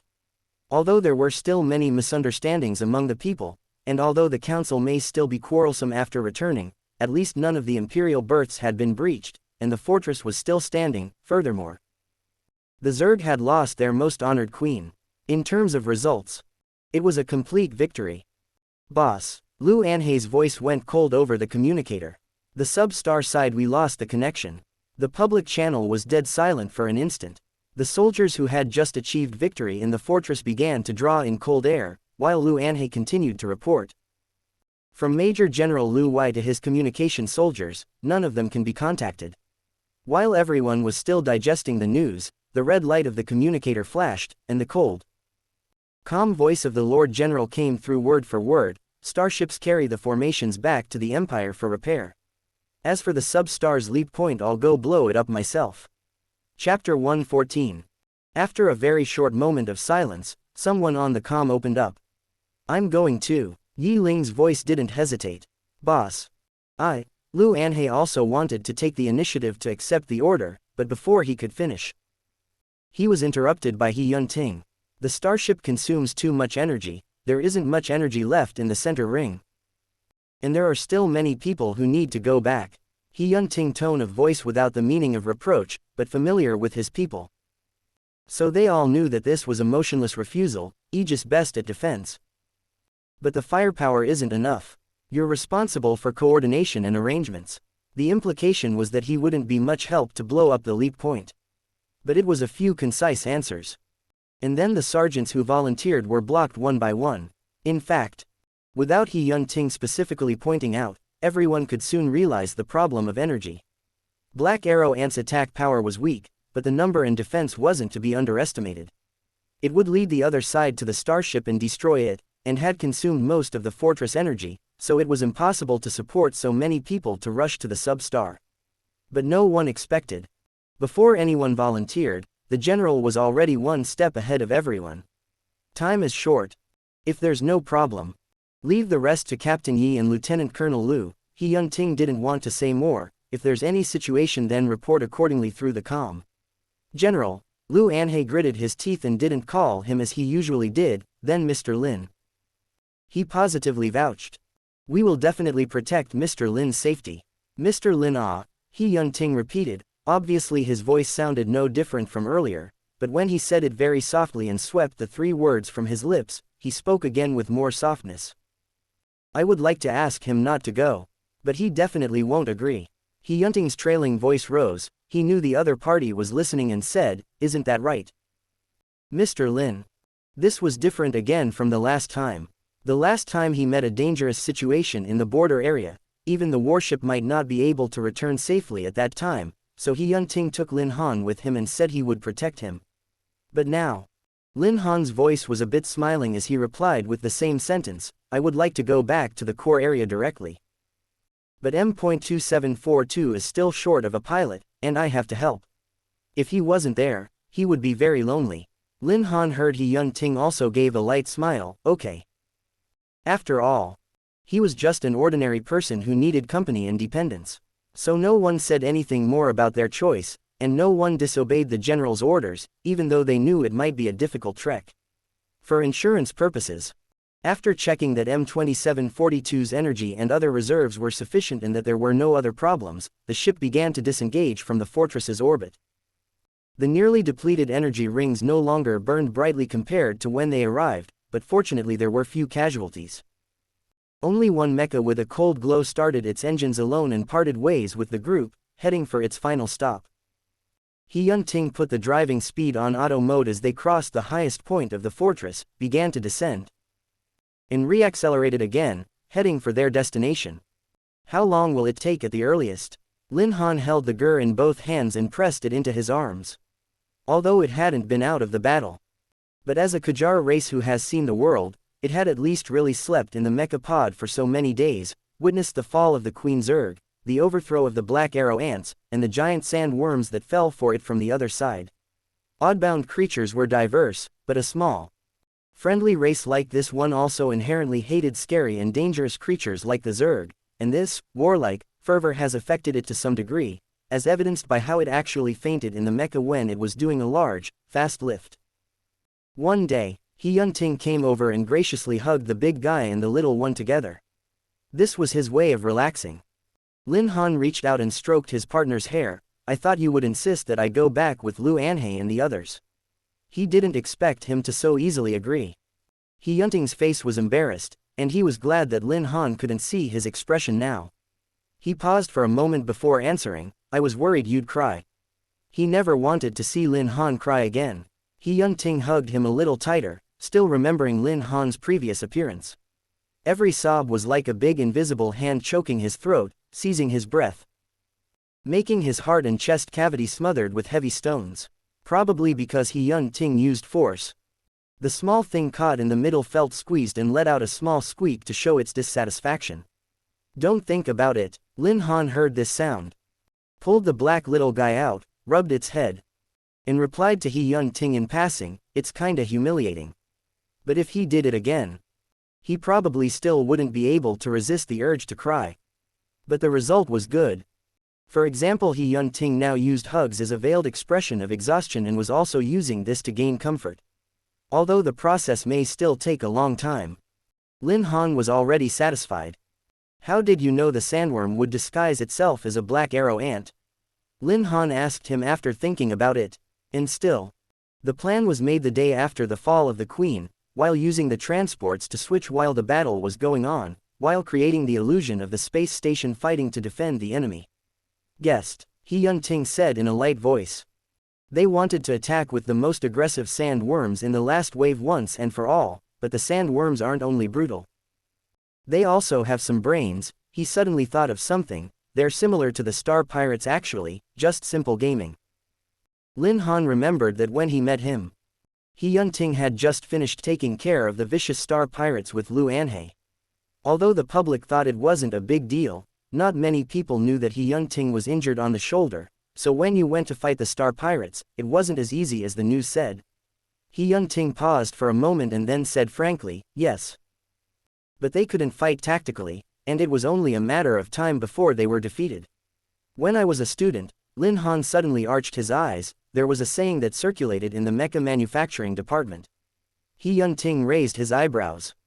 You know, the contempt chain is amazing. Lin Han saw the expression of the person he was looking at become vivid little by little, and his smile deepened a bit. The manufacturing department just felt that it should design the best weapons, the best mecha. And sometimes some professors were overly noble and tell us that we weren't only training but also engaging in tactics to play with the mind, so your heart is quite black. Lin Han smiled and continued to joke with him, putting his hand on his chest, so the general's heart is also black. Thinking about what they were secretly planning, it brought me down too. Is that so? He Yun-ting didn't deny it, and even hooked his lips very lightly. He rubbed the side of Lin Han's neck, his long fingertips tracing the edge of his ear, then slowly falling on his shoulder. Lin Han heard him say, but I want to bring my wife home safe and sound more than having a black heart. His lustrous porcelain white earlobe suddenly began to turn red and hot. The little one who smelled the sour smell silently got out of Lin Han's arms, jumped to the ground, quietly rolled to the corner and covered its ears with its fur. It was clear that he was the one who called himself Mrs. General first. But how come it came out of He Yunting's mouth with a different taste? Lin Han heard the voice of his general's heart. Tilda is Mr. Lin Shai. Tilda. He was delighted by the other man's transformation, and at the same time nearly overwhelmed by it. Ger jumped down. So Lin Han both hands were free, re-encircling each other in this position. He had to ask. What do you think, wife? This time not only the earlobe, Mrs. General's whole face began to redden, head dead buried in He Yunting's shoulder unwilling to lift up. After a few moments, he gave a buzzed response. At your service. The news of the fortress victory soon spread throughout the empire with the return of the starship. Even if one didn't know much about the Zerg. The word, Zerg Queen, was known to everyone, who would have thought that the Zerg Queen would have been involved in this and become a pile of unrecoverable space junk, along with her own children. Who were fed by the fortress. The people were already excited at first just knowing this news, whether or not they once had prejudice against him, were now convinced. After all, no matter what, in the front line to protect the empire was always first. Everyone began to sort through the general's unbeaten battles over the years, praising him as a rare weapon for the empire, and envious of the gentle and beautiful Omega who could be by his side. The Central Park became floral and vibrant again. But soon they found out that the general didn't return after the arrival of the starship. At the same time, Lu Wei, who was in charge of the security of the birth of the sub-star, was also not heard from. The sub-star had been stable and calm, and the birth wasn't worth mentioning compared to the main star, even if the landing didn't have many Zerg, so many bigger births had been secured. What could happen to a distant sub-star? But anxiety quickly overshadowed the joy of victory, and everyone knew what the words, "General failed to return," really meant, and how much weight He Yunting's name really carried. The one who came out to speak at this time was Wen Zhao. He was dressed more formally when facing the public, but the tone of his voice was still lazy, as if he wasn't the slightest bit surprised. Wen Zhaoge swept a glance at the camera and opened his mouth with a light smile. General still has some things to deal with. So you don't have to worry and trust his ability. Just when the crowd thought that Wen Zhaoge just found a random reason to give them a peace of mind, his next sentence nearly made people turn their backs. There's a multi-year leap point hidden at the mouth of the Zixing berth. General has to go blow it up. A leap point? Why was there a leap point in that place? Leap point to where? Because we didn't want to cause panic earlier, and not many people know that place. It has been left behind. The Emperor of the Empire added word by word. By the way, the leap point of the sub-star, if lost, can leap directly to the core. There was an uproar. Who would have thought that the place where they lived had such a secret leap passage, and now there was a possibility that this passage would be lost. If it was lost, everyone's heart hangs anew. If the previous birth guarding success, fortress extermination Zerg, at least all in the periphery of the home planet, and not straight to the most central location of the empire, but now after Wen Zhao's words, people began to think of self-preservation. There was never a moment when they wished for the general to be so brave and heroic as now. Wen Zhao turned off the public-facing screen and looked back at the report sent by Lu Anhe. He understood that releasing this information was bound to cause even more ripples, and he knew that if He Yunting failed, the consequences would be unthinkable. But the empire had been at peace for so long that too many people had forgotten where that peace came from. He knew that He Yunting already knew this in his heart, so he might as well let his people remember that no peace came easily. There were traitors in the empire. Loyalty wasn't absolute, but disloyalty was absolute. Wen Zhao pinched the bridge of his nose and ran his fingers across the white jade chess piece. He remembered the young general who faced him with a cold face, and the unassuming and gentle youth he saw in the video message a few days ago. When Wen Zhao wasn't smiling, his deep face profile was handsome and serious, a change from his previous careless appearance. They will succeed. Right. The ecological environment of the sub-star was actually good, although not as vast and advanced as the main star. The small population and slow-paced life was also very leisurely. When M.2742 was about to arrive, Lin Han looked at the planet carefully through the display. He was intrigued by all the places he hadn't ventured to yet. Where do we stop? Straight at the berth, or? Wait a minute, the other side didn't give an immediate answer. Following his movement, Lin Han saw that He Yunting had turned on the communicator again. The The difference was that this time the frequency wasn't connected to the main star or the base. He tried a few frequencies that could only be received at close range, and after a few minutes heard a long-lost human voice. Communication was restored. Lu Wei's formation wasn't actually in trouble, only the frequency had disturbance, and only connected now. He Yun-ting waited for a while. Heard the opposite side really send out the common communication contact signal in the army, after he gave a response. Immediately opened his mouth. "General." Lu Wei's voice sounded quite natural. "You're here." MN. Unexpectedly. Lu Wei didn't directly let M.2742 come to the birth, but said, "Prince Wen Yu said there's something to discuss, and to let you come to see him first." Hearing these words, the two people inside the mecha quickly exchanged a look. "Okay," He Yun-ting replied crisply. Wen Yu was considered the most aloof of princes, so even the palace at Sub-Star was low-key and simple, except for the fountain at the entrance and the banner with the imperial emblem. The rest of the place was kept simple. Lin Han parked the mecha, and He Yun-ting himself walked down first. When the guards at the entrance saw it was him, they saluted respectfully and let the way out without saying a word. He Yun-ting walked down the red carpet of the hall and soon saw a man leaning on a bench with his back to him. He was covered with a cloak symbolizing his status as a prince, and his eyes were looking out the window, seemingly focused. Until he heard footsteps, the man on the bench moved. Intending to turn around and wait for the general to salute him, He Yun-ting leaned over slightly, as if to bend down, but in that instant, without a moment's hesitation, he pulled his sidearm from his waist under the guise of saluting, and before he could wait for the other man to turn around, he fired first. He placed the gun against the other party's temple with a hint of mockery in his voice, but his tone was one of complete and even better certainty. "Long time no see. Professor Shu." Chapter 115. The person who was pointed at by He Yun-ting with a gun slowly turned back to him. Shu Xiong's face still had that self-contained bookish look on it, but there was something different in his expression than usual.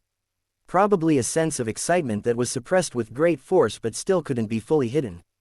"Where's Prince Wen Yu? And where are the others?" He Yun-ting's eyes moved down. Shu Xiong's body draped a cloak that didn't belong to him, his posture leisurely. "All good. General." Shu Xiong even smiled slightly. "Just now I'm still communicating with you." So the communication was interfered with by you. He Yun-ting's tone didn't fluctuate, he was just stating a fact. Like the first time on V-Proton. The first time on V-Proton. There was a long period of communication disruption when they failed to land, and it was only when they got to Central City and contacted the government building that communication was restored. But V-Proton's communication was cut off because of the Zerg's unique frequency blockage, so how could Shu Xiong? Many years ago, I was fortunate enough to go on an expedition to a galaxy adjacent to the Zerg planet, and at that time, I learned something very interesting. Shu Xiong said with a smile. "I wanted to surprise you, so that I could at least have a taste of being a prince." He seemed sure that He Yun-ting wouldn't shoot so easily, and flicked his finger at the cold muzzle of the gun. "But it's a pity that you didn't recognize the wrong person." Shu Xiong was indeed a scholar who stood at the top of the empire in this field, and because of this, he had the opportunity to travel with the formation on an expedition years ago, or rather, the beginning of all the mutations. I was young. And I was all about science. And I thought there was nothing more important than science, Shu Xiong said unhurriedly, and I didn't mean to hide my gender at that time. But I found out later that the identity of an Omega does make it easier in some ways. Although the current environment still had a prejudice against Omega, most people felt that Omegas were inherently vulnerable, and many problems were solved by him just showing some weakness from time to time. Things changed when he boarded that distant planet. Shu Xiong's eyes had a moment of confusion when he thought back to this, but was quickly overshadowed by another wave of madness. It was the hatching period of the queen's larva. And Shu Xiong had accidentally picked up the larval eggs that the queen had accidentally left behind. He dissected the eggs and, unable to accurately grasp the frequency of Zerg communication, ended up doing something that was impossible to turn back from. The eggs were separated and reshaped into a serum that he injected into his body, and he thought to himself that he must be able to find something that the Zerg had in common with humans. He did gain a certain frequency that humans couldn't perceive, and had top human intelligence, and in that respect he was successful. But the change came slowly, so subliminally that even he himself didn't notice. Just out of sight of everyone, he began to become irritable, wanting to destroy, wanting to eliminate. If something was what he wanted, it must be obtained immediately, or else the heart-breaking anger could consume him in one night. On the surface, everyone thought he was still the same gentle scholar. Except for a female student who had followed him for a long time and accidentally touched his hand after a lecture one day. The student was terrified. And only after a long time did she cautiously ask, "Professor, did something happen to you recently?" Xu Ziang didn't know why a simple contact could make that girl scared like this. He smiled warmly and said no. Don't worry. After all, that was a female student he had liked for a long time. Later developments began to gradually deviate from what he thought. The calmer he was in front of people, the crazier he was behind them. Xu Ziang came back from his brief memory, looked at He Yunting, who was still cold, and said, "But General, I know you're not like all those stupid people. The leap point is still fine, I just want to come and talk to you about some terms."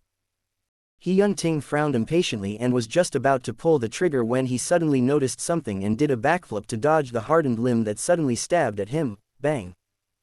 The bullet hit the ceiling. And the only ornate chandelier in the entire palace shattered at the sound, crashing to the floor with a muffled thud. The child isn't very obedient.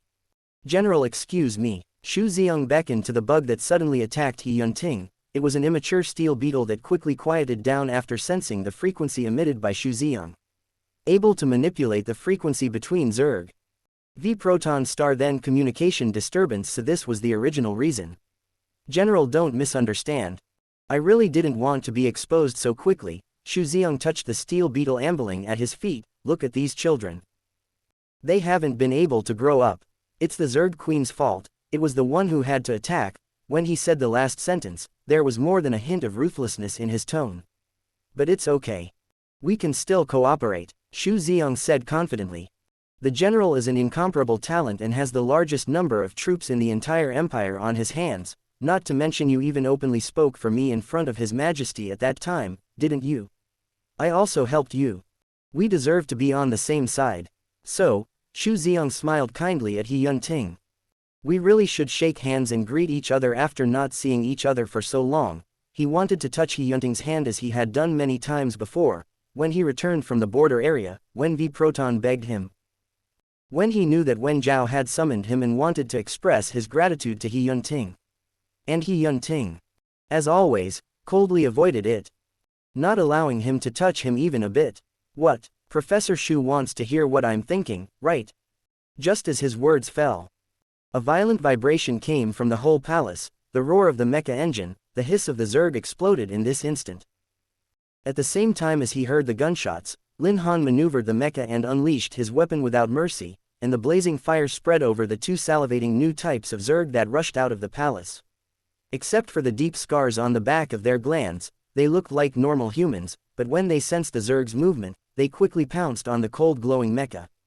Unlike those failed beta from V Proton, their reflexes and bouncing power were different from normal humans, and they could even predict the direction of the lightsabers slash and dodge it with a speed that couldn't be captured by the naked eye, and their palm adhesion also became strange. And after jumping away from the attack, they climbed to the top of M.2742. They were successful, Zerg-blooded Omega. The mecha shells seemed to be nothing in their eyes. Some of the Omega hands began to mutate, turning into extremely hard limbs similar to the Zerg, trying to chisel away the fuselage one by one, and if they didn't act, it seemed that the strongest steel would really have a gap. He Yunting was still inside. Wen Yu and Lu Wei's formation were unaccounted for, so they must not rashly use higher energy level firepower, so as not to cause innocent casualties. He closed his eyes and didn't look at these Omegas who weren't much different from humans in appearance. Through the window outside the mecha, he could see that, despite the fact that they looked thin and weak at first glance, they were able to withstand the high-intensity energy rays emitted by the mecha. Lin Han continued to turn on the console and drove the mecha into the palace.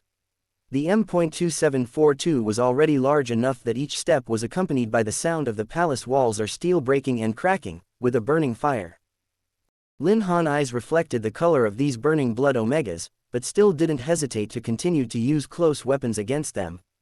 But what he didn't expect was that some of the broken limbs of the Omega could still twist and they could stand up, and those broken limbs began to grow back at an incredible speed, visible to the naked eye. And sprouted non-human limbs that were no different from the previous ones, even sharper and tougher than before, faster than the average Zerg. Therefore, if they wanted to exterminate them, they really must. Lin Han hooked the corners of his mouth to himself, and said gently to the small pair of prying eyes, "Don't look out the porthole." After Gur obediently buried his head into the side of his neck, the smile on Lin Han's face quickly disappeared, and the gentleness in his eyes also faded. He almost fiercely gripped the joystick, fearing that the positioning wasn't precise enough, and concentrated on adding spiritual power. The originally bowed mecha suddenly stood up straight, and the next second a violent sound of wind brushed past. Its fist didn't hesitate to break the wind, straight towards those Omegas who had just grown their legs. Tons of weight. Absolute purity of spiritual power all smashed towards these aliens, finally.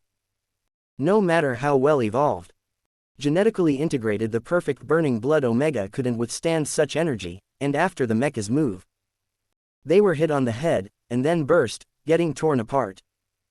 M.2742 turned into a mecha warrior in close combat, one by one, eliminating the burning blood or larva that came before it, and then stepping on the ground that was about to crumble, heading step by step into the main hall. Behind it was a row of disgusting mutilated bodies, which couldn't be distinguished from the human or Zerg. Those Omega's faces were no longer visible. Only red and white staggered colors were left on the ground, because only in this way could he completely destroy these successfully mutated burning blood. Hearing the sound from far and near, Shu Xiong narrowed his eyes. Surprised that someone other than He Yun-Ting could pilot the M2742, so the general actually allowed another person to get on your mecha. It's that Omega from last time. Right, that's amazing. I've always been amazed that we collected so many quality Omegas back then, and by all accounts, he should have been one of the best choices. It's a shame that he was left out. Shu Xiong said, "Otherwise, General, the one standing in front of you now attacking and tearing, might be your baby." A hint of expectation flashed in his eyes, like he was admiring a stunning work of art. If he is bred well, he must be the best burning blood. He Yunting's face was grim, not wanting to answer his question, deftly avoiding the larvae that were coming at him, turning back to fire 3 shots in quick succession. But when he turned sideways, his right arm still grazed the larva's sharp foot limbs due to the narrow position, cutting a long bloody scar.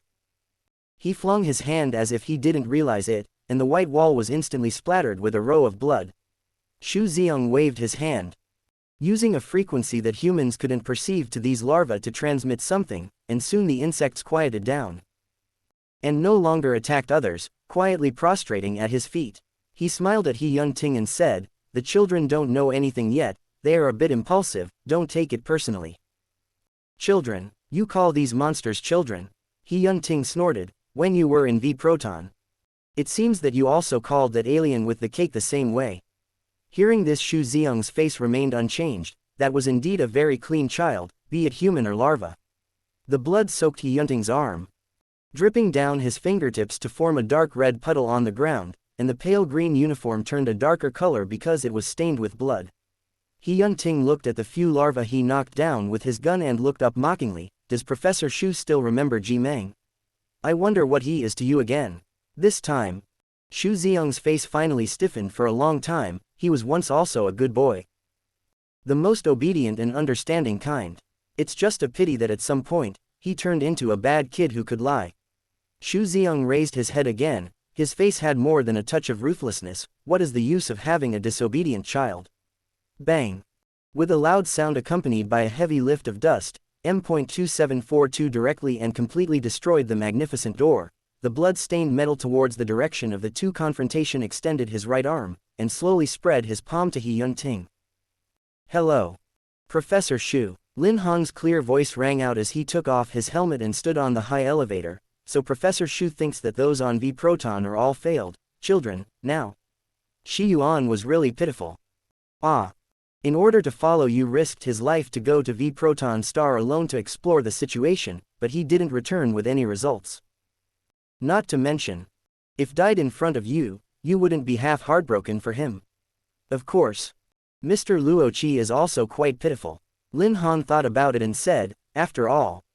At the beginning, we also thought that Shi Yuan was from the radical faction.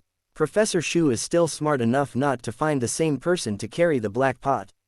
Quote, Luo Qi was biting me back then, now he's the one who has to be so high profile. I happen to have a friend from the main peace faction who's in opposition to him, so who will I look for if not him? Xu Ziong was not impressed. As for Shi Yuan, I only asked him to tell me about the situation in Central City. Xu Ziong's face was less confident when he talked about V Proton Star, as if it was a glimpse of failure in his experiment. I really wanted to improve it the first time, but I didn't expect beta to be useless. But, he paused. Forget it. There's nothing to say, after all. Including Central City, there's not a single soul left. It's just a few steps ahead of my plan, that's all. Central City. Lin Han winked wryly when he heard these 3 words and laughed out. Professor Shu wouldn't think that none on V Proton is really left as you think, right?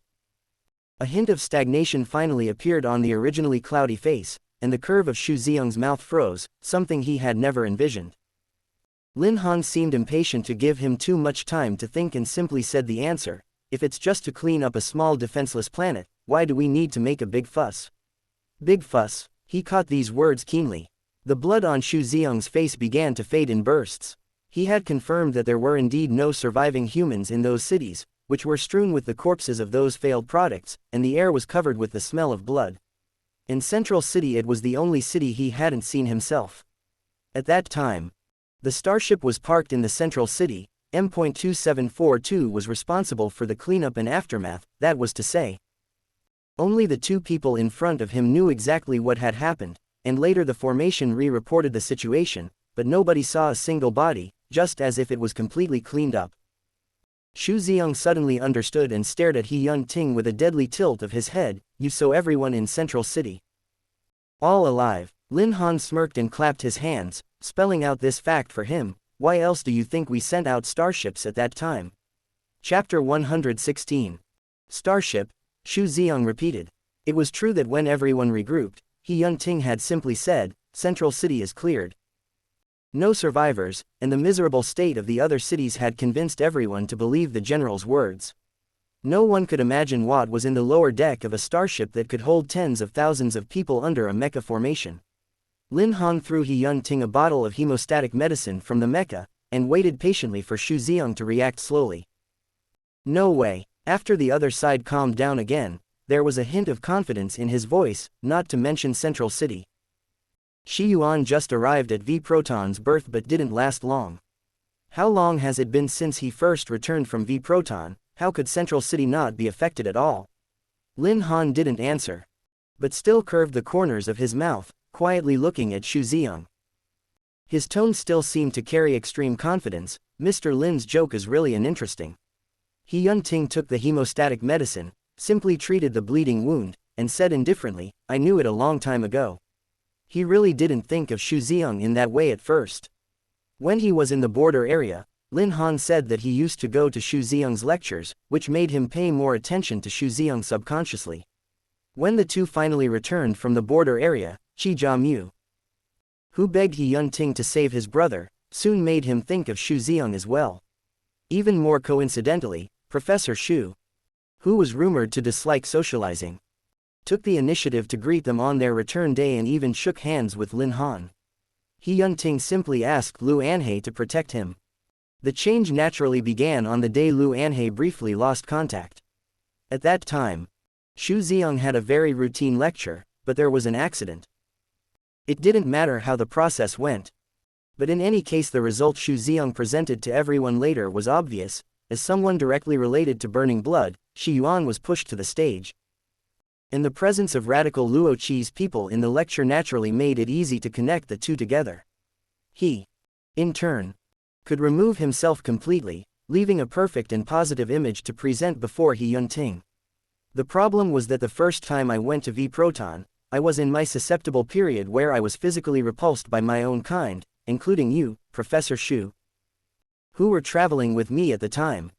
I wondered at the time if it could have been caused by my own wariness of you. He Yun Ting stopped looking at Xu Ziong, and later found out that it was either that or the rejection of pheromone. The obvious disgust and rejection of an omega, He Yun Ting said, I originally thought it was a matter of my impression of you. I later delved a little deeper myself and accidentally learned something different. Xu Xiang didn't expect to be noticed on such a matter, but didn't feel it was a reason to bring down the other party. If General had found out long ago that I wasn't an Omega, he obviously could have revealed me then. I wanted to know your reasoning for doing so, He Yunting said coldly, so I didn't fully believe everything you did and said after that, sorry. He apologized with little sincerity, but I really thought for a moment at that time that you could have saved V Proton. Xu Xiang had an odd smile on his face. I wanted to hear what was on your mind at that time, but I never found the opportunity to touch you. At that time, He Yunting had already secretly told Chong Lin, the leader of V Proton, that no matter whether this crisis could be truly overcome, he shouldn't easily open the doors of Central City and unsuspectingly accept his fellow countrymen who seemed to have recovered. Chong Lin trusted He Yunting unconditionally and didn't reveal anything about it to the public while continuing to close down Center City. He still loved his people. But he also understood the trade-offs when it mattered. It was better to leave the last city behind than to lose an entire planet. It didn't take long for the worrying thing to happen. The infected aliens resurfaced in cities other than Central City, which hadn't been open to the public since the formation left the first time, and none of the previous aliens had ever entered Central City, and the supply system, which was different from the other cities, allowed the city to last as the last hope of V Proton Star, until He Yunting's second arrival. So Professor Xu still doesn't believe it, Lin Han said, you don't want to have nothing left of the V Proton Star either. The other side snorted. It's just a failed experiment planet, what do I care? But that was indeed unplanned by you. Otherwise you wouldn't have let Shi Yuan leave Wen Tianyao side and come over to investigate the situation himself. General is really something. He can guess everything. Xu Xiang simply didn't deny it. V Proton was just a bargaining chip for me to communicate with the Queen Zerg. I promised them that if I could transform the beta of the V Proton star to burning blood, I would contact the mother insects to join forces and attack. How could I have expected those beta to be so useless? Totally unusable failures. Speaking of this, Xu Xiang frowned in dissatisfaction. Of course I still want to try to improve it. Xu Xiang remembered the teenager with the cake and thinking of something, that kid just seemed to be obedient and a good kid. I think I would have been able to cure him. It was also true that I wanted to give it a try at that time despite the order. I couldn't guarantee the effect of the antigen, but I also didn't imagine that it would fail so quickly. Xu Xiang gave a tisk, it's not my fault that the Queen had to attack. He himself raised a group of larvae that only obeyed his orders as well as the burning blood Omega over the years. My experiment hadn't been fully successful yet. And my children have not yet grown up. But the Queen, seeing the situation on V Proton, was really stupid. Think that an entire planet being infected was a sign of success. They wouldn't listen to my advice and had to launch an immediate attack. I can't just tell them that this group of beta are just useless losers. So why don't I just play the game? Xu Xiang smiled. I told the Queen that V Proton didn't fail, those beta were successful, but they were all killed by you, General. Quote. Guess if they will rise up to attack because their kind was killed. Xu Xiang's face resurfaced with a kind of frenzied excitement, a creature as impulsive as a Zerg. After hearing this, it makes sense that the Queen would personally appear at the fortress. I knew that the Queen would definitely come, and I also knew that the Eye of the Star River would definitely be activated, and I understand even more that a talent like you, General, would definitely be able to hold the fortress. Mind reading is too good. Lu Wei's general father happens to be an old acquaintance of my friend, so it was easy to reach General Lu through him, and it wasn't hard to guess that there was a leap point here. I might as well just wait for you here. Xu Xiang finished all this with a smile back on his face, but General, you're really smart. We can still have a good chat. He Yunting only seemed to find him ridiculous. His finger re-pulled the trigger and shot at Xu Xiang's eyebrow. But just as the bullet left the barrel of the gun, several people saw a blur before their eyes, and the Omega kept by Xu Xiang's side rushed to him at the absolute limit of speed, and blocked the bullet for him. Look. These are such good kids. Xu Xiang said unhurriedly, without the recklessness and clumsiness of the Zerg, and without the ridiculous and despicable variety of human minds. If we join forces, the Queen would have disappeared by now. The larvae are still within my control, and I know that Wen Zhao has given you supreme military power. It is simply easier to resist. Give it a try, General. We should open up a wider sky. Xu Ziyang finished. Finally smiling and looking up at He Yunting. His tone and eyes were all sincere. He really felt that his suggestion was worth taking, and believed that He Yunting would seriously consider it and come to his side. Unfortunately, He Yunting just looked at him coldly. Xu Ziyang began to show a trace of genuine doubt, which wasn't the same as what he thought. Even if He Yunting knew about his abilities and what he had done, they should still be able to work together. He didn't know when his way of thinking had changed, and he couldn't even gain insight into how his thinking had changed.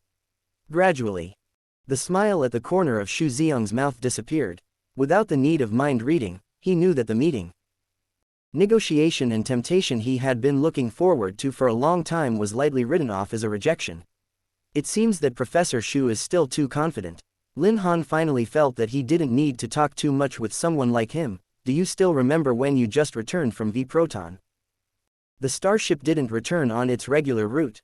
He threw something at Xu Ziyang, a small video communicator. You can take a look and see what those betas you thought had become a shovelful of dust are doing now. Xu Ziyang knew this thing. He was using this to communicate with Shi Yuan. Through the modest light screen, he saw the people of Central City integrating into the civilian areas in batches, even though the living environment wasn't quite the same as before, even though they had no glands on their bodies and no pheromone, everyone was living in earnest, trying to find meaning in their existence through themselves, rather than being set for life and death by a tube of serum. He could pretend that the two men had lied to him about the previous inferences, but the fresh life and images couldn't. Everyone's doing well now. And Chong Lin is temporarily in the base. Lin Han's voice was relaxed. Professor Xu, do you want to cooperate now? There was a palpable pity in his eyes. This look seemed to have touched a corner of Xu Ziyang's heart where the light didn't shine. The calmness of the other side's face fell apart. He grabbed the curled-up larva at his feet and threw them to the ground. Wonderful. Really wonderful. He couldn't accept his sudden defeat. Moreover, he couldn't accept that he had been tricked by the other side at such an early time. He still couldn't completely understand. He knew that He Yunting wasn't easy to approach, and even hitched his reputation to help him explain when the other was misunderstood by the public in order to gain goodwill. Originally he didn't expect this general to cooperate with him immediately, but at least to gain a little trust. But he didn't expect. Xu Ziyang gritted his teeth reluctantly. Then why did you still speak for me at that time? Courtesy. Xu Ziyang thought of something, then the information that discredited me. It was also me. The effect would be better if you look for small newspapers first and then official media. But you also asked Qi Jiamu to protect me at that time, and there was nothing wrong with his inner thoughts. That matter wasn't even known to Lu Anhe. Probably his current expression was too impressive, so He Yunting had the rare patience to explain. The less people know, the more real it looks. So, it wasn't His Majesty who took the initiative to summon you, either. It was me who proposed to him, and that's why I brought you along to the side hall. Only then did Xu Ziyang realize that he had been fooled for so long, and his nameless anger surged up. He Yunting. You, boom. M.2742 released a heavy armor-piercing bullet directly at the larva around him, and the larva's brains exploded. And the palace, which had been destroyed beyond recognition, now collapsed into a large area. It was also at this moment that Xu Ziyang's next words weren't even spoken before he was restrained by the general who suddenly appeared in front of him. He Yunting had long taken advantage of the few people talking to figure out the most convenient route to approach him bit by bit, dropping the hesitation he pretended to have before. He rushed towards Xu Ziyang and used him as a threat to keep those alien species from approaching. The mecha kept firing one heavy bullet after another with fire, but relying on the pilot's absolutely excellent mental strength, each time precisely avoiding him before viciously attacking other species. He Yunting used the cloak on the other to gag him and quickly boarded the mecha. Quick! Go to the berth. Lin Han understood and turned back to He Yunting as the mecha started its engines and lifted off. I already searched when I came here. There's no one else here. After He Yunting nodded, Lin Han simply opened the weapon arsenal, pulled the lever to the bottom, faced with the dense screen of all the jumping data, then didn't hesitate to click the laser cannon. After a loud sound, the palace and the larva that failed to take shape were reduced to pieces, raising a sky of dust. He Yunting threw Xu Ziang to the corner. The other party's mouth was blocked only to let out a burst of whimpering, probably disgusted by his noise. He simply knocked him out with a strike, and then wiped his hands clean and cupped Lin Han just out of the cockpit, face wet with sweat, painfully kissed. Said, "Good job." Lin Han's face was obviously tired, but his smile was still clear and gentle. "I want to refute the words of those teachers when I was studying before." Lin Han said, "I don't know if I have a black heart, but it's still pretty cool." Xu Ziang was still immersed in the conversation just now between drowsiness, which inevitably made him recall many things. For example, his students, his little Meng, and Oz. Many years ago. After dissecting the insect egg, he was in a daze for a long time. He seemed to have gotten what he wanted, and then he didn't. It was too easy for Alpha to get a soft Omega. In the past, when Xu Ziang hid his true gender, he only thought it would be more convenient in some ways, and never thought of using pheromone to suppress or force others. But after that insect egg was dissected, he began to feel justified. He would use his ever warm and gentle appearance to bring back everything that he loved, things that perhaps should have belonged to him. He ignored the other's struggles and tears in his midnight dreams. The names he muttered under his breath as his consciousness blurred, only to bite open the back of her neck and leave his mark completely inside her. His blood had the dreamy scent of Lily of the Valley. Clearly the flower language of Lily of the Valley was a happy return, but he could only feel sadness in the pheromone that remained in his body. He couldn't forget the way the student looked at him for the last time. She destroyed her own marked gland with her own hands, cruelly and decisively. Unlike an Omega who always smiled gently, there was no anger in her eyes, except for the weary look of no more fear, only a little bit of pity. Why would she pity him? Just like just now. The thin Omega also looked at him the same way. Exactly the same. At that time, Xu Ziang embraced her very tenderly, drew on the fragrance of Lily of the Valley that was fading from her body, and caressed her ankles that were worn by the chains. "Why are you so stupid to destroy your own glands with your own hands? It must hurt badly." He kissed the back of her bloody neck. "I'll get you the best doctor. I know a lot about it myself. I'm sure I can fix it for you. I've checked. Our pheromone is a good match. I won't let it go." Xu Ziang said while gently taking out the sampling tool and aiming it at the woman's gland. "Don't be afraid. It doesn't hurt. I will properly collect everything about you and then it will belong to me forever." Xu Ziang, the Omega allowed him to grab her hand. "You don't even deserve to be called crazy. You're just a four-headed wretch." Xu Ziang didn't sound angry at all. He didn't bother to use violence to make the other submit. He just smiled and released a strong pheromone.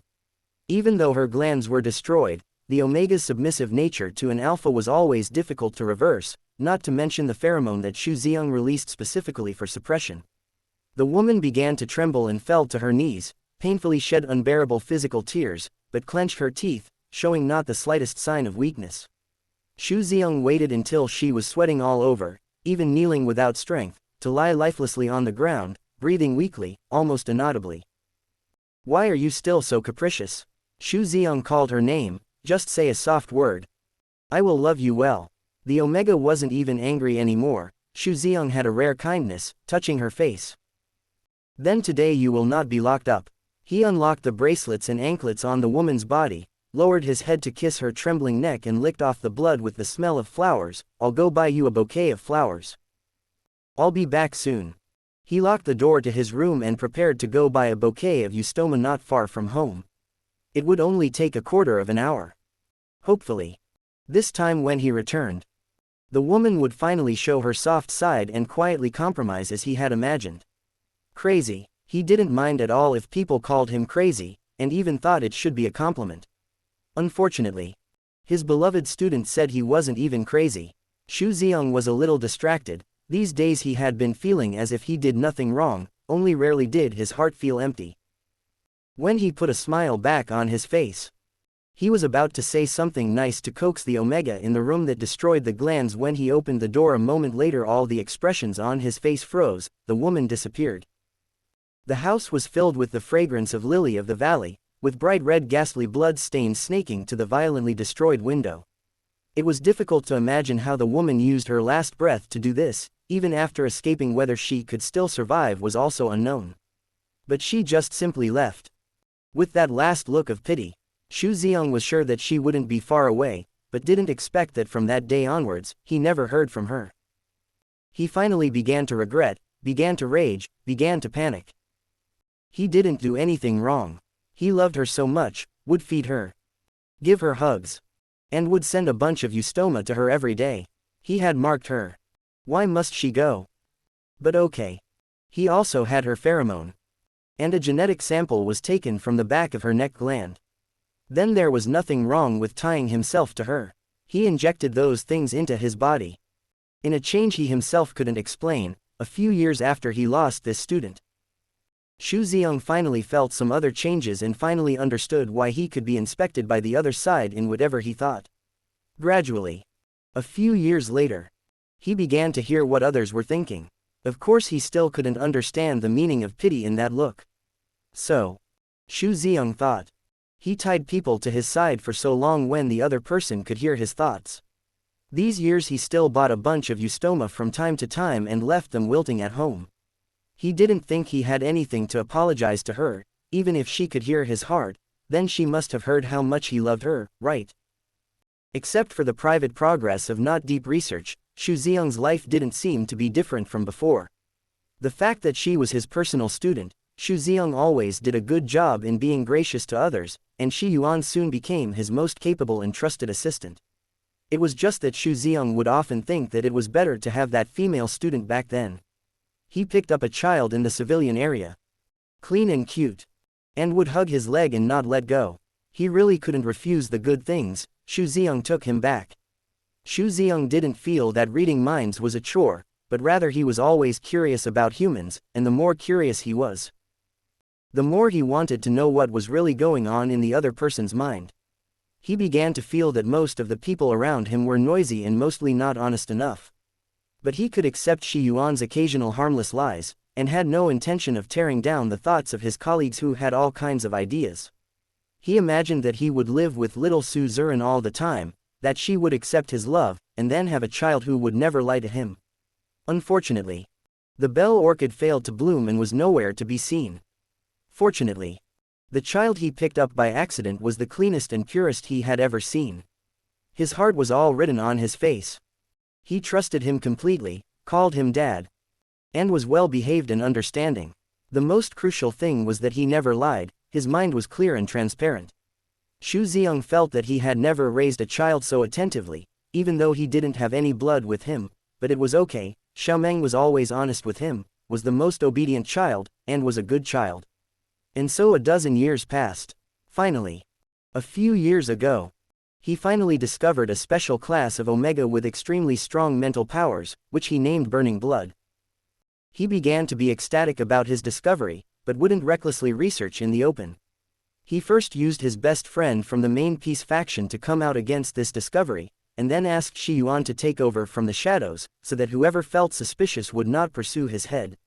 He met a crazy person named Ji Yu Miao, who was even more fanatical than he was, and took the initiative to collect all kinds of Omega for him, and then sent him the numbers one by one, with all the data, genes, and other traits of Omega. 3 years ago, Ji Yu Miao excitedly told him that he had found an unparalleled seedling, and he even wanted to start experimenting right away. But Xu Ziang saw a familiar string of idiosyncratic genes in the data information Ji Yu Miao sent over. Ji Yu Miao even kindly attached the mother's appearance of this good seedling that he found from the civilian area. It was his Su Zuran. His Su Zuran had already died a few years ago, but she had a child. Xu Ziang didn't know whether to be happy or surprised at once. Not only did Su Zuran have a child, but the child even had the same genes as her, and could read minds. He used to toss and turn with Ji Yu Miao, but this time he went crazy and started to stop Ji Yu Miao. For the first time, the two had a serious disagreement. Ji Yu Miao was reluctant, saying that this Omega was a perfect experiment, saying that nothing would agree with Xu Ziang. The information Ji Yu Miao gave him didn't have a picture of the Omega, so Xu Ziang kept imagining what his child should look like, and whether it would also have the gentle scent of Lily of the Valley. He had a lecture that day that he couldn't put off. And Xu Ziong was so anxious that he wanted to find Ji Yu Miao immediately after the lecture and find the Omega, but Ji Yu Miao didn't listen to him after all.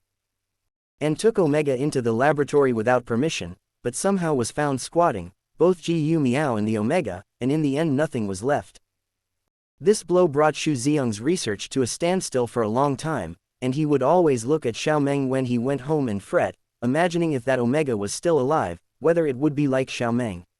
What he didn't expect was that even Ji Meng started to change. Ji Meng's biological parents came over to find him. Xu Ziong held his hand and asked very gently if Xiaomeng wanted to go back. Ji Meng said, "Don't want to," but his inside voice had some hesitation. He had started to lie to him. Xu Ziong thought he could tolerate it. He could support Ji Meng to go to military school to read, as long as he was always sincere to him. It was best not to have any other thoughts. He should be his only father. But Xiaomeng, from entering the school, began to not be honest with him. From time to time he would hear an unheard name pop up in Ji Meng's mind. It was his roommate. Xiaomeng thought it was terrible to like an alpha, so he buried the matter in a box and never said it. Even lied to himself. He thought that the child would be honest, but Meng wouldn't tell him anything. It wasn't a big deal to like an alpha, Xu Ziong thought. Why did Xiaomeng not tell him? He tolerated his attachment to his biological parents, but Xiaomeng still refused to tell him. The original Xiaomeng was so simple and clean. He wasn't a good boy anymore. He was a bad boy who would lie to him. Xu Ziong hated bad children. It just so happened that the queen threw him an olive branch and wanted him to do a little bit of work in the base side area for practical training. With Wen Tianyao, it wasn't difficult to replace the weapon. Then who will be the scapegoat? Ordinary soldiers couldn't do anything since the location was very inconvenient. It could only be that bad boy. But when he heard that the bad boy could no longer open his eyes, Xu Ziong still seized up. After helping the queen do this, Xu Ziong felt a few similarities between his eyebrows and Su Zuran when Yun Ting returned from the border area and saw Lin Han for the first time. He couldn't wait to shake Lin Han's hand. But he couldn't hear his voice. This Omega had no reading skills. His identity still allowed him to reach out to other Omegas. Lu Anhe said that the child named Oz was injured and his glands were destroyed a few years ago, exactly the right time 3 years ago. Xu Ziong quietly found someone to check. He and his brother weren't his. So could he be? The hope was rekindled in Xu Ziong's heart.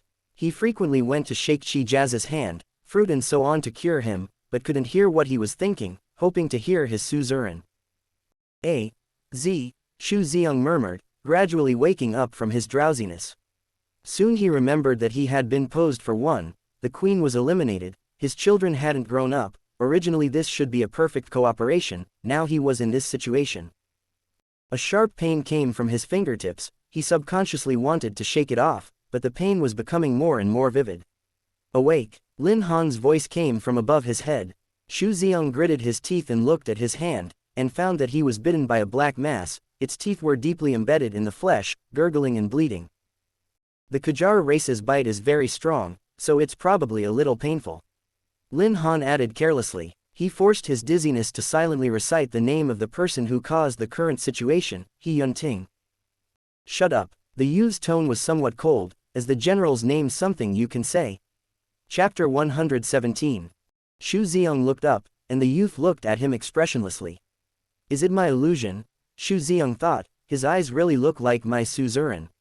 Even the contemptuous sight fascinated him, making him want to kneel in front of him and ask him, will you be my Su Zuran?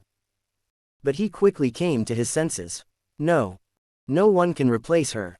Xu Ziong could barely hold himself up, his fingers were bitten to the point of bleeding, not expecting such a small oddbound creature to have such a strong bite. Sharp pain had been to the heart. He drew a breath of cold air, found himself 2 hands of the wrists were tied real tight, and he couldn't move. The half-asleep thoughts dissipated, and all reason gradually returned to his senses.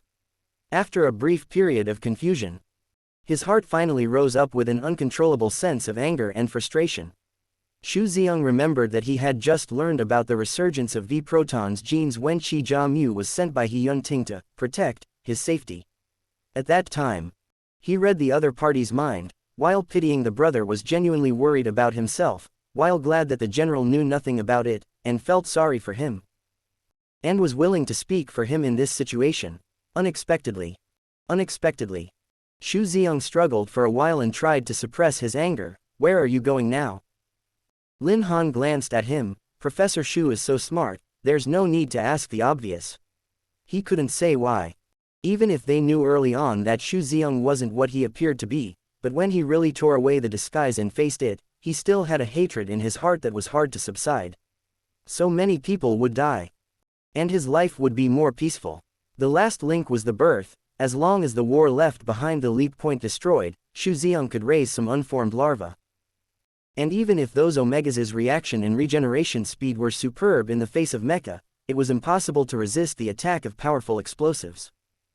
Hearing this answer, Xu Xiang's heart was fixed. Go directly to the mouth of the birth. General really doesn't care about the safety of the troops. Despite his words, he couldn't help but hiss due to the pain drilling through his fingers. Originally, he thought that the other party would at least respond to his threat, but Xu Xiang only heard a light laugh from the youth. Professor Xu, you don't really think there's still a chance to cooperate with us, do you? What do you mean? Lu Wei only brought a small group of people. Xu Xiang also used his identity to deliberately approach, and Wen Yu himself low profile, as an idle sub-star wouldn't have any military deployment. In summary, he was able to use his children to subdue them. Now he heard the words and began to panic. Wen Yu and Lu Wei should still be within the control of those bugs, and he himself is now heading to the leap point with the two of them, so if he wanted to pull off a comeback here at the end, he could still. Mind reading isn't that good either. Lin Han didn't know what Xu Xiang was thinking and opened his mouth to interrupt. He didn't bother to explain what he just said. Stood up and raised his hand, made the small one let go of his fingers. It shook its fur to avoid getting any blood, and only then jumped back on his shoulders. Seeing Lin Han quickly turn away, not even willing to give him a look, Xu Xiang's heart suddenly surged with a strong emotion. He was like his suzerain, obviously usually looks so gentle and calm, but his face was cold. That unspeakable anger reared its ugly head. He didn't like suzerain like this, obviously before she was still his good student. Xu Xiang violently released a burst of suppression pheromone. Yes, alphas were born to suppress omegas, only then. Suzerain would shiver and kneel on the ground, obedient and quiet. No longer having the ability to resist, he saw Lin Han's halting steps. The little pleasure that had just risen hadn't been able to rush to the brain. A stronger oppressive pheromone came straight over. Xu Xiang only felt a tearing pain in his brain.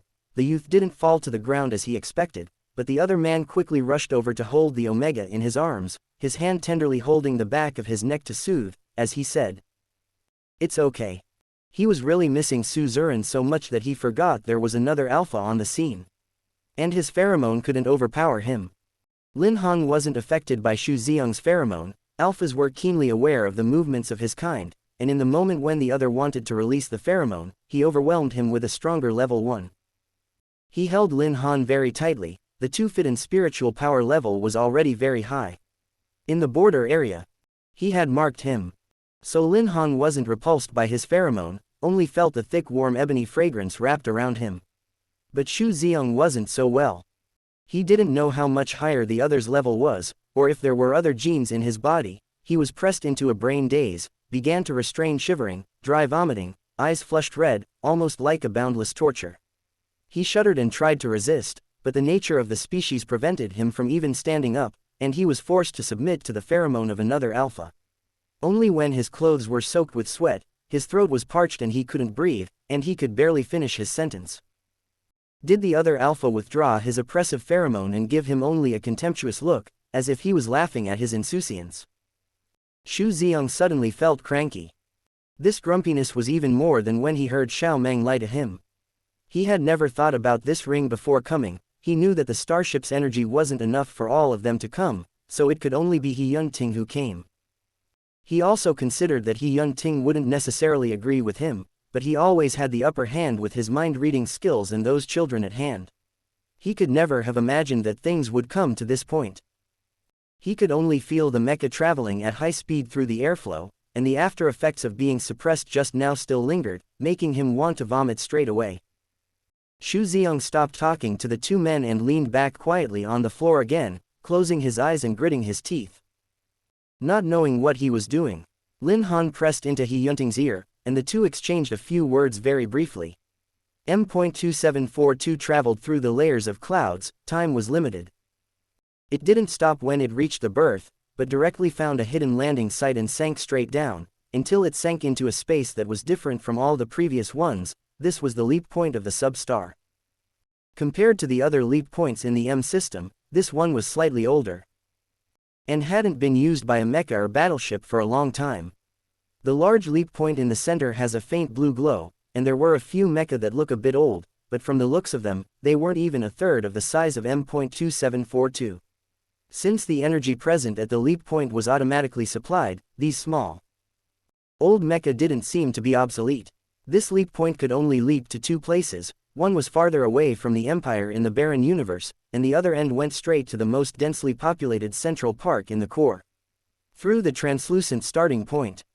Although the end of the leap couldn't be seen, the core area at this moment was like a thin neck exposed under a sharp claw, which would be completely fragile and cracked with just one squeeze. Xu Xiong calmed down. His eyes rekindled a bizarre light. "General, are you guys trying to blow up this place?" He couldn't easily get over the pressure of the pheromone. He tilted his head. "You brought me here instead of just killing me. I knew there must be hesitation in your heart. So, for the last time, I sincerely invite you to think about this matter."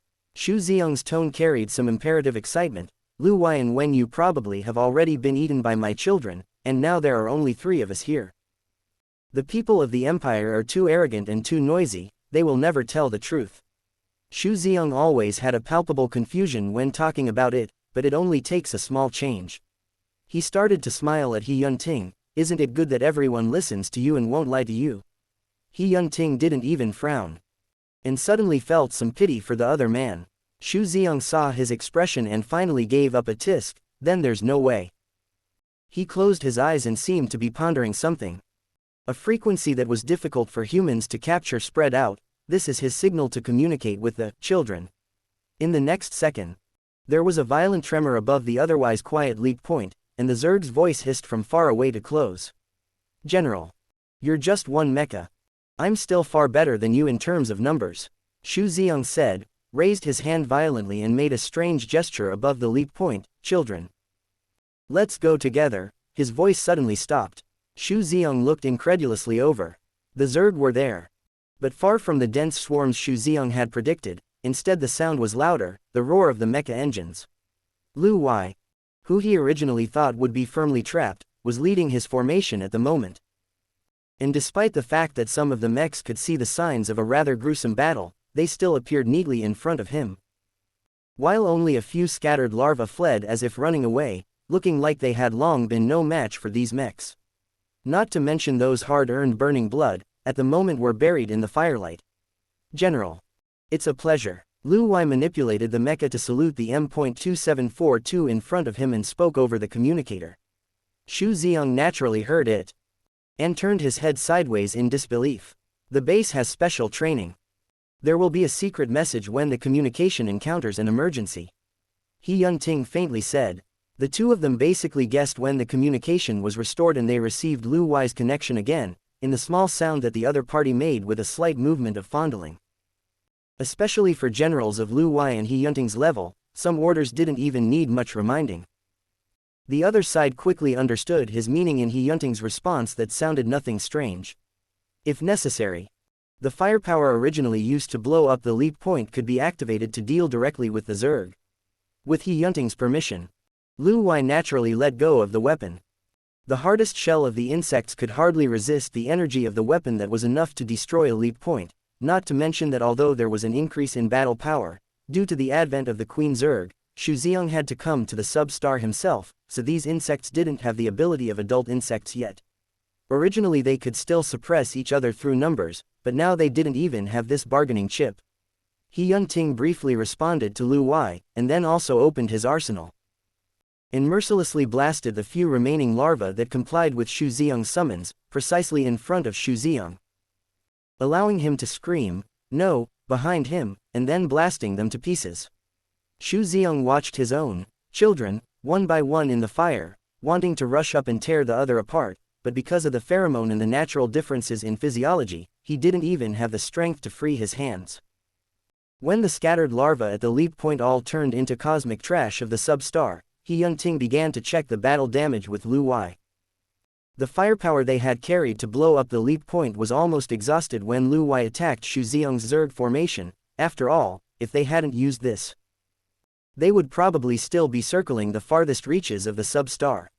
Xu Xiong, who was already exhausted on the side, suddenly opened his mouth again. The leap point should exist or not, I don't care. But it can lead directly to the core. Xu Xiong's tone no longer has the original anger, more a point of wanting to die together with the pleasure. I originally didn't think the experiment succeeded, but now it doesn't matter. The virus that infected V proton stars should also be passed through this place, so the main planet can try it out too. Anyway, he lost the last child, there was nothing left to lose. He just wanted to see the main planet in a state of panic and anxiety, and then lose its life in a panic. None of it had anything to do with him. Xu Xiong, in fact, had long been off, covered with sweat and sludge, had long lost the once bookish and elegant taste, and looked wretched.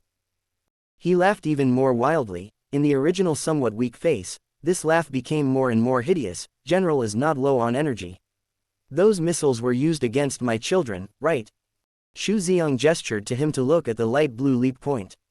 On the translucent leap point, there was a huge black device hanging. At that time, he confidently believed that He Yun-ting would be on the same front as him, and because this leap point could directly lead to the core area, Xu Xiong took the liberty to use the sub-star as his new stronghold, and embedded this device near the leap point to provide convenience for future deployment. And to destroy it, the leap point could only be destroyed together. Seeing He Yun-ting's silence, Xu Xiong finally got a burst of revengeful pleasure, a pleasure that made him become excited. It doesn't matter if it doesn't have the energy to blow up, anyway, its self-destruct mechanism is already activated. If it wasn't extinguished by the high-temperature fire, and this device dismantled itself, then the genes inside would still leak out, and although it wouldn't threaten the core, the sub-star they were now on would be the next hell. Xu Xiong had nothing left to worry about. While talking, he started to laugh in despair and excitement. In the absence of energy, even if his long-cherished wish could never be fulfilled, to see He Yun-ting in a desperate situation, Xu Xiong felt this feeling even more vivid and pleasant. So what if the general was smart? In the end, it will only end up in a lose-lose situation. Major General Lu, He Yun-ting but suddenly opened the communicator. Borrow a mecha from the formation for me. Lu Wei was unsure and immediately answered. And, He Yun-ting coldly looked aside, while speaking. He re-released the oppression pheromone, looking at Xu Xiong's expression gradually becoming twisted. Bring Xu Xiong back to the Empire. Xu Xiong just wanted to say something, but the suffocating feeling of being strongly pressed made him unable to speak at all. This time He Yun-ting didn't show any mercy. His throat began to emit a ho-ho, ear-piercing sound, and his consciousness gradually lapsed. Kill me. This pain worse than death made him faint. Xu Xiong gritted his teeth and said these words. What does Professor Xu think? Why did I keep your life until now? The pheromone belonging to the top alpha seemed to destroy him, and Xu Xiong felt as if his eardrums were torn and bleeding. Because if I didn't, you will die too easily. You will surely be judged. A second before he passed out, he heard the man's cold voice, you will never be able to get your way. He Yun-ting threw the passed-out man onto the mecha of some soldier under Lu Wei. He will not be allowed to stay awake. Nor will he be allowed to commit suicide. There was no emotion in He Yun-ting's voice. He took a sergeant's mecha key and continued, Major General Lu. Now take everyone you came with back to the Empire first. Lu Wei looked up at the black genetic device that was counting down at the top. Wasn't there not enough energy? The most crucial thing was that there was no large transport like a starship, and even if the people of the sub-star were to evacuate now, it would be completely too late. The time passed minute by minute, so Lu Wei didn't dare to delay for a moment. Okay. But who says there's not enough energy? A young man came out of the cockpit of M.2742 and took the key of the small mecha handed over by He Yun-ting. Isn't the energy right in front of us? Lu Wei suddenly understood. This is. They wanted to use the M.2742 as an explosive to blow up the mecha and the device together, completely destroying the leap point. Lu Wei sucked in a breath of cold air. He knew how important this mecha was to He Yun-ting, but in this scenario, he couldn't think of a better way to do both. The mecha was undoubtedly the most important thing for the base's soldiers, not to mention that it was the Imperial General's mecha, and in every way, the significance spoke for itself. What kind of decision was it that made He Yun-ting willing to give up the mecha that had been with him for so many years the first time after he understood the situation? Even Lu Wei himself couldn't guarantee that he would be able to be so decisive in the same situation. He saluted the two deeply, and then quickly left with his formation. He Yun-ting sat in the first cockpit of M.2742 and opened communication with Lin Han. The other was driving the small mecha, which looked a bit pocket-sized when standing with He Yun-ting's. "It's been dark for a long time," Lin Han suddenly said in the communicator. "Are you nervous?" He Yun-ting thought he was afraid of the dark and asked. The two of them manned their respective mecha. He Yun-ting needed to open all the weapons arsenal and slowly press the mecha against the huge device, forcing the fuselage to overheat until it reached a point where even the M.2742 couldn't be loaded, then eject the emergency cabin a split second before it exploded, and then Lin Han would catch it. The operation sounded very difficult, let alone the practice. "Not nervous," Lin Han voiced with a smile. "I was just thinking, on the way back, if the sky is about to light up, will we see stars? The brightest one in the polar night," he said. All the engines of M.2742 began to run at high speed, not only the lightsaber. The arsenal of weapons opened up as much as possible, the laser cannon and the magnetic rail gun began to charge up, but the target wasn't the enemy, but himself. Artificial induction is on. Maelstrom magneto cannon recharge complete. Long-range particle cannon recharge complete. Warning. Wrong target detected, is it corrected?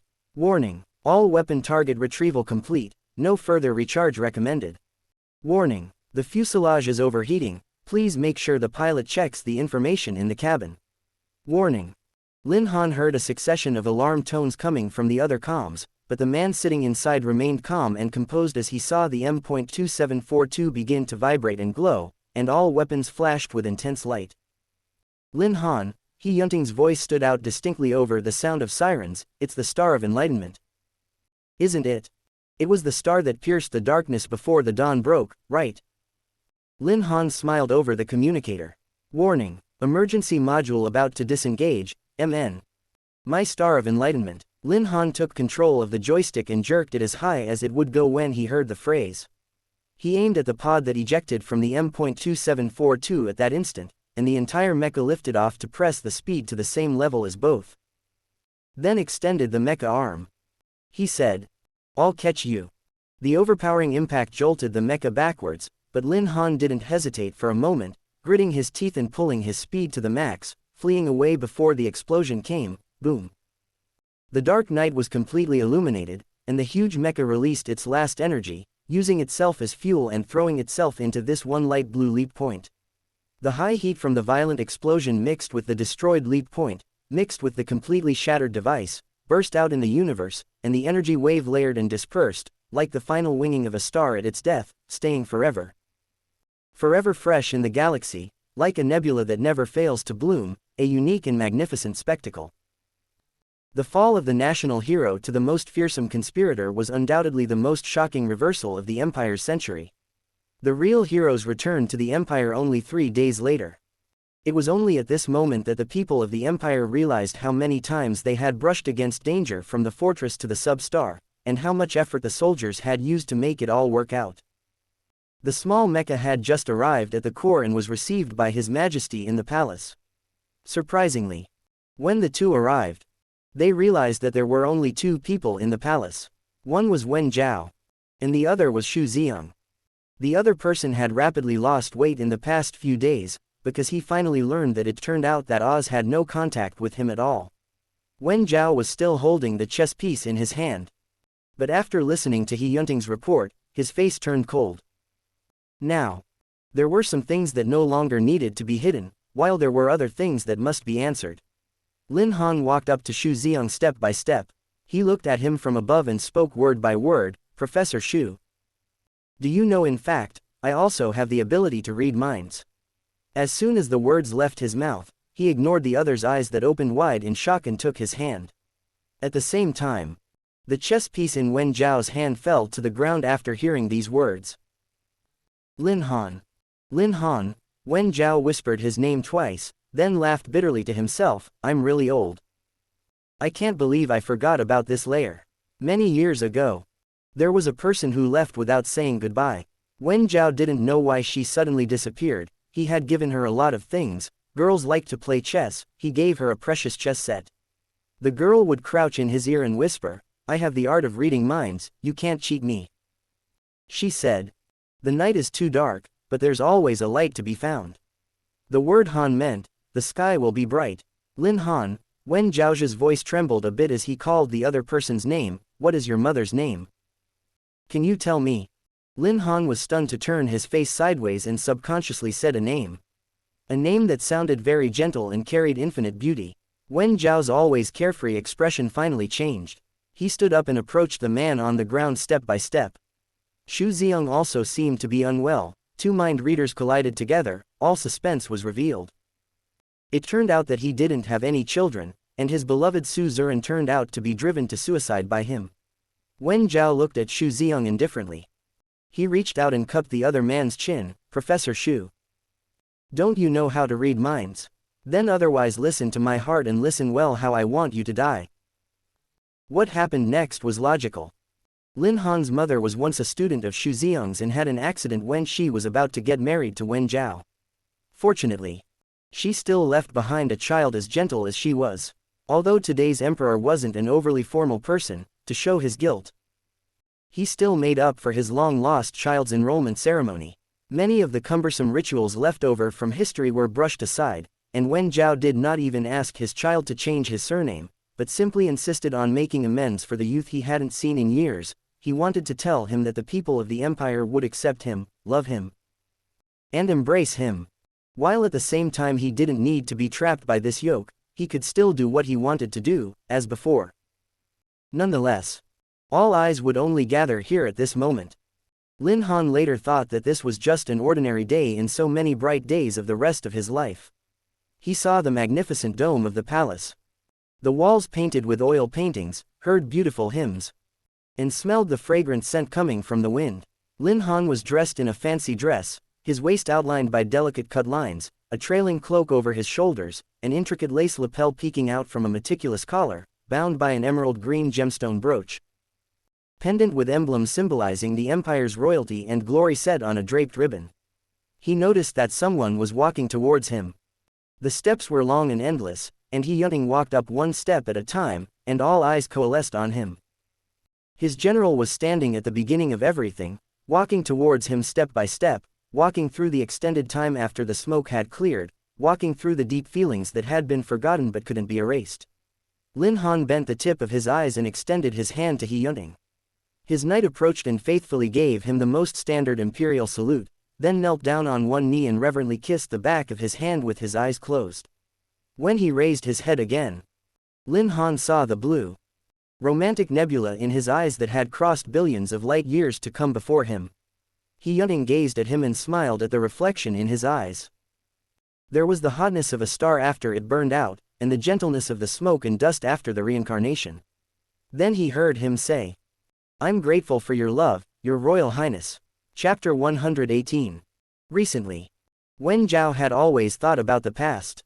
He wasn't a person who liked to be sad, nor did he often dwell on the past, but during this time, he often fell into memories. The name he had always been sealed in his heart, until that day in order to confirm. It was only when he subconsciously blurted out the name that he realized he had never forgotten it for a moment. There was the clear tenderness of the morning dew and the quiet fragrance of the lily of the valley.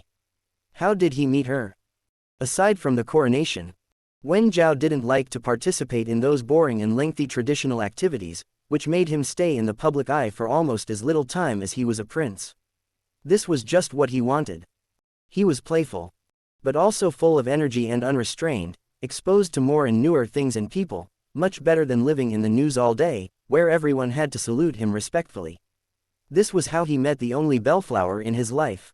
Although he didn't attend the same school as her, he still didn't mind borrowing an identity to go to that university to play, no other reason, just used to the noble childhood.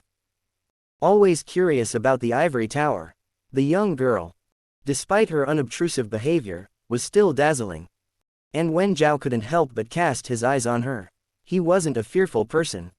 Within a few days he found an excuse to use his identity as a senior with the young girl to dabble in classes. He thought he was covered up tightly every day so that she could pay attention to him, but didn't expect that even if he sat next to the other side, she wouldn't be curious about him. Wen Zhao felt a little bit of frustration, but he soon found out that the little girl seemed to like playing chess very much. This allowed Wen Zhao to explore new ideas, and finally be able to use his own area of expertise to engage with the other person. This time his identity became the chess master of the school next door, and after forcing a few of his guards to play along, the two finally got to talk. A girl who liked to play chess seemed to be really only interested in playing chess. Wen Zhaogei twitched the corner of his mouth. Aren't you curious about who I am? You. The other side looked up from the complicated game of chess, eyes bright. Aren't you just interested in me, cloaked in a fake identity? She blinked and smiled slyly. Senior. The other party knew all about it at the first hurdle. I won't say anything to anyone else. The girl quickly apologized. I just thought that you wouldn't be angry if I confessed to you. Wen Zhao was indeed not angry. Just a little confused about where to go next. But fortunately, the two of them weren't far from each other for a good period of time. The other didn't upset him again. Because she was really fond of chess, and Wen Zhao was really good at it and willing to cooperate. Wen Zhao was already working on some big and small things at that time, and although he wasn't always free, he managed to find time to spend with the other. His character was originally easygoing and reckless, but in this matter unexpectedly persistent. The empire was still calm. But Wen Zhao still had to undergo more and more rigorous education and training, the longest time. He had to follow the then newcomer pilots to participate in practical training, in the base for a full 3 months before being released. This was something he volunteered to participate in, and even though he seemed a bit rambunctious, he never slacked off on such things. He understood his responsibilities. It was just that for the first time in these 100 days, he felt a kind of empty loneliness in his heart. If he could, he would like to carve a name in it. So, after those 3 months, Wen Zhao, as soon as he walked out of the base, suddenly didn't want to wait. Whatever she wanted, or if she refused, no matter what. He wanted to change their relationship from now on. No matter which ending. It was better than stopping. He wanted to do it, so didn't waste the rest of the time, took off his training uniform directly before running to the other side of the school. Injured and fatigued after his practical training, but also with the confidence of the thorns, without hesitation he went to her. He hadn't seen her for 3 months. But Wen Zhao felt the way the girl looked at him seemed to have changed some, but he wasn't sure what this look meant. She nodded at him and pointed her finger very lightly and said, "Play a game of chess with me, okay? If you win against me, then I will agree to what you want to say next." Wen Zhao was stunned for a long time after hearing that sentence. Because as far as their chess skills were concerned, even if the other player was smart and clever, if Wen Zhao was determined to win, it couldn't be easier. Okay, he agreed. The rules of chess were simple. And the excitement was often the game between the opposing sides. It didn't take long for Wen Zhao to gain a significant advantage, as his opponent's space was getting smaller and smaller, and he only needed to eat away at his opponent's pawns step by step, capturing his king to win. Just when the opponent thought Wen Zhao would do this, he laughed lightly and gently picked up the king with 2 fingers and placed it on the square that the opponent had taken. In the rules, any square controlled by the opponent, the king of his side cannot walk into it. This is called sending the king, and will be awarded a loss. When the girl was surprised, Wen Zhao moved the piece forward 2 steps and landed it next to her queen's side. From the rules, Wen Zhao was the loser who was about to bury his good game by himself. But he still looked calm and collected, and in a low voice that only the two of them could hear, he whispered, "Queen, I can't let you lose. What are you going to do with your captive?" He tapped his hand on the board, the percussion sounding like a crash on the other's heart at the moment. After a long silence, the girl's lips twitched very lightly, then she reached out her hand and covered the others as well. "I'll keep them." Clang. The chess game that was about to be decided was overturned by him, and the scattered pearl-like chess pieces fell to the ground one by one, making a crisp sound. In the midst of the falling sounds, Wen Zhao grabbed his opponent's chin and kissed her without waiting even for a moment. Chapter 119. The girl who was usually more calm in this situation panicked. In a gentle silence. Only the sound of their heartbeats were distinct. Wen Zhao closed his eyes and felt his emotions. Except for a slightly clenched fist because of tension and lips that were afraid but still wanted to try to respond. This timid catering made Wen Zhao want to deepen the kiss. He began to feel that the 3-month wait was too long. He should have done it earlier and didn't want to waste more seconds. The young girl was kissed by him and her eyes fogged up, buried in his arms in between the lips, because of the mood swings and leakage of a little bellflower fragrance. Don't be afraid. Wen Zhaogei stroked her hair, repeating what she had just said, anything. You name it. The other side finally raised its head to look at him, and after a long time nodded slightly. Wen Zhao thought later that it should have been the most wanton years of his life. There wasn't that much pressure. Not many people knew him, he could do whatever he wanted to do, never had to hide his thoughts, anyway. The gentle smiling person standing behind him knew everything. His suzerain wanted to continue her education, he waited quietly. And at that time he always thought that they could go on as he wanted. He wanted to give her many things. Whether it was wealth, status, or a never-ending love, anything. The Omega was his world and was a very important part of the world. As for the identity, Wen Zhao had envisioned it for many nights. Once she graduated, he could proudly tell everyone that he had a blooming bellflower. She would receive the admiration of millions, but would also forever be free. The day before their graduation, that night, Wen Zhao almost couldn't help but want to mark her. He was afraid that she would be in bad spirits the next day. Finally, he just reluctantly licked her neck and wantonly absorbed the fragrance of Lily of the Valley. He felt her hand over his sweat-stained backbone, and Wen Zhao laughed lightly, not hiding his thoughts. What have you heard? She blushed so much that she couldn't speak, and Wen Zhao leaned down to gently peck the corner of her lips, kissing them while saying, "Don't you like it?" He knew that she could hear his inner thoughts at the moment. His coronation ceremony was on the agenda. How much he wanted to hold her hand on that day and walk together through the long steps and red carpet, wearing the crown and holding the scepter. At that moment have everything. Not long after, a new life would be born. The child would be gentle and kind, but also must be surrounded by happiness and hope. In the room full of bell orchid fragrance, Wen Zhaogei lightly smiled. Of course that last one need not be too hasty, let nature take its course, but maybe today. He knew that both of them were actually a bit crazy today, which was why they went along with the idea of going that way. But he didn't finish. Because the other hands hooked his back, blocking up with his lips, not allowing him to continue talking. Only when the two were exhausted again did Wen Zhao hear her slightly blushing voice. Then if it's true, she sounded almost a little expectant, can I name him? He froze for a moment, then quickly embraced her, okay. It's your call. I don't know where I got my mind-reading skills from. At first I didn't really like the feeling, it gave me confusion. Disorientation is like being in the dark, and I don't like the dark. So, she traced his brow with a long, slender finger. I like your name a lot. I also like what you mean to me. Zhao. Which is supposed to mean light. Then their child had to be beautiful too. Maybe there would be darkness in life for a short time, but no matter what, there would always be light to be found. Let's call them Han, is that okay? Wen Zhao only felt that the fragrance of Lily of the Valley in the air was all about their love, and he and his beloved were laying all the ideas of the future in their warmth, and he was wrapped in tenderness. And all the happiness from now on would be about him. Okay, he said. Tomorrow night I will wait for you in the main hall. Then we'll be together forever, my queen. Unfortunately, the next day Wen Zhao sat in the same place for an unknown amount of time, from full of expectation and disbelief to the beginning of worry, and finally covered by heavy despair. He ran through all the places where he might find each other, went to her school, asked her classmates. Everyone said that everything was normal at the graduation ceremony, until the end when she smiled and waved to everyone, saying that she wanted to give her teacher a final goodbye. The people of Wen Zhao also found Xu Ziyang, whom she had said was a teacher she admired very much. The Omega scholar was holding a bouquet of eustoma in his hand, and with a smile on his lips. He spoke politely to Wen Zhao's cronies, you mean the student? I already said goodbye half a day ago.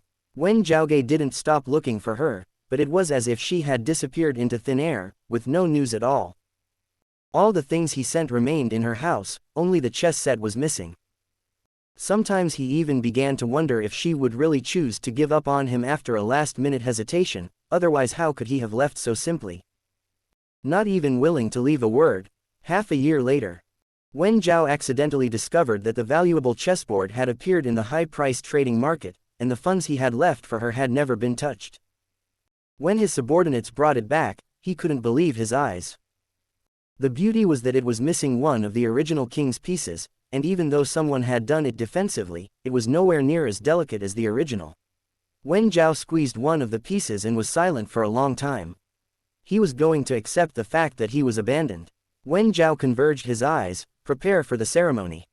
The coronation ceremony that was originally on the agenda was delayed for too long because of this matter, and Wen Zhao thought that he would have to face it after all. Not to mention the civilian area, he had even been to Zixing, but couldn't find a single clue. Wen Tianyao was the child of the late Prince Wenye's sidekick, and the queen, who had been keeping a low profile, was just a woman that Wen Zhao found to plug the mouth of the public. He had long been living quietly elsewhere, the same dress in the exhibition hall, that love belonging to her was another story, and had nothing to do with him. Wen Zhao confessed everything to Wen Tianyao when he came of age, and the choice to stay or go was given to him. But Wen Tianyao didn't want to let go of this prince title. Wen Zhao sighed in his heart, but chose not to say anything. He once felt lucky, and after Su Zuran disappeared, he felt abandoned by the gods of luck. Despite the faint hope, he refused to give up. Could there be a possibility that the other had not abandoned him and that they really did have a child living somewhere? But he never waited for his Su Zuran again. Wen Zhao pulled away from his memories. He arrived at the prison in the core and walked to one of the innermost cells. Unlike traditional prisons, which were originally designed for special criminals, the punishments were also very different, and one of them was to extract the criminal's mental power, then wear a special jammer and inject a mental potion for punishment. Ironically, this research was also involved by Xu Ziyang, but he didn't expect to end up becoming its user. Originally this punishment was to immerse people in a virtual and fearful mental world, from the inside out to form a blow. Only Xu Ziyang himself didn't expect the accident to happen after this spiritual medicine flowed into his body along with his veins. After Wen Zhaoge got medical experts to examine him, he found that the worm egg serum in Xu Ziyang's body was also disturbed by this medicine, and the molecular structure was broken. In other words, it no longer had its original effect. So the originator that originally controlled him to become broken disappeared. In short, the scientist, who had been controlled by the worm egg serum for years, eventually changed back to his original form. But the memories wouldn't fade. And all the things he had done had never been so clearly before his eyes. He used almost an entire planet's population for absurd experiments, destroyed students he wanted to love but was afraid to, killed his obedient and well-behaved adopted son with his own hands. He was even more unlikely to have his own child, in addition to the time of birth could be indirectly corroborated, and after his third forced mark, the other side gritted his teeth and destroyed the gland. In the absence of pheromone soothing, all was torture. Omegas simply couldn't open the reproductive cavity, not to mention pregnancy. According to the soldiers on guard, Xu Ziyang recovered on the day, mourning and crying so hoarsely that he couldn't say a complete sentence, once passed out several times in the middle, and then repeatedly woke up in the unbelievable self-reproach. Lin Han didn't come to see him, and Qi Jiazi, the only one he had devoted himself to healing, finally resumed his normal life. He selectively forgot the memories that had caused him pain, and only remembered that he had a brother who would always be with him and shield him from the storm. Qi Jiazi finally went to the Galaxy Exhibition Hall as he wished. And it turned out that what he had been trying to store in it was just an ordinary toy from Qi Jiamu. He had known for a long time that he wasn't related to his brother, but he still believed that the other side would never abandon him and would always be his brother. Wen Zhao walked up to the confidant who took care of Xu Ziyang and opened his eyes. How is he these days? Completely unable to eat, except for dazed or crying, vital signs weakened. Then feed him high-intensity nutrients, whatever. And try to pour it in by all means. Wen Zhao's voice flooded with cold, with more than 20 years of hatred. If his consciousness is blurred, wake him up. Don't allow him to die.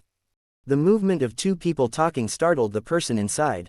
Xu Ziang supported a pair of puffy eyes to look over. His hands and feet were worn bloody from the struggle, the original scholar atmosphere disappeared, the madness affected by the blood serum was also gone. His hair was white. And his body permeated a sense of walking despair, like the walking dead. He stared at Wen Zhao. He could only think of Su Zuran when he saw Wen Zhao, and he wanted to open his mouth to call out that name, but before he could say it, a strong wave of pheromone swept over him. Xu Ziang's knees went uncontrollably soft, and the alpha pheromone above his own made him succumb, but it was nothing at all compared to those sins that couldn't be repeated. You're never, ever worthy to call out that name. I was wrong. Professor Xu. Wen Zhaogei stared at him and said word by word, I originally said that I wanted you to hear how I intended for you to die. Xu Ziang's teeth were chattering violently, but he couldn't even say a word because of the suppression, and could only look vacantly at the man in front of him and speak faintly. I don't want you to die now. He saw Wen Zhao commanding the people around him, double the mental disruptors. Except for prolonging the brain time to perceive hallucinations, no other hallucinogenic agents need to be added. His perception time was prolonged, tormenting and torturing in the spiritual world for a year, but in the real world that would only be an hour. In such a perception, he had to suffer forever. But Xu Ziang didn't need hallucinogens to create more horrific illusions. After all, the created illusion wasn't as scary as the hell he created with his own hands. Wen Zhao turned to leave and never looked back. Live well. Mr. Xu. After this series of events was completely over, Lin Han went back to the institute. The flying machine would still stop at the entrance from time to time and wait, still drawing sideways glances every time it appeared. The man inside would occasionally come out. And occasionally there would be a little black stuffed ball crouching on the man's shoulder, and Lin Han would smile gently with curved eyes and say, I'm coming, and then walk over to him step by step in full view of everyone, just as the other man had done not long before. But recently he'd been working overtime again. General's M.2742 was left as pieces somewhere in the universe, and rebuilding a more powerful mecha was the most important thing. Although the general himself said there was no rush, no one dared to slow down. And the R&D group led by the new prince started working without delay. Let's go. Lin Han stepped onto the flying machine and stroked Ger's fur. The little one rubbed itself beautifully against his palm and let out a comfortable squeak.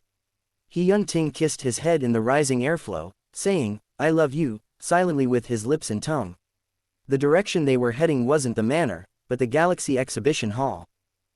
If the depositor expressed his or her wish for his or her loved ones to take out his or her deposited items during his or her lifetime, then the other party could collect them years later by blood status. Lin Han told He Yunting about this idea and he still wanted to give it a try. As a result, the exhibition hall, after understanding and inquiring according to the name information given by Lin Han, said that there was something.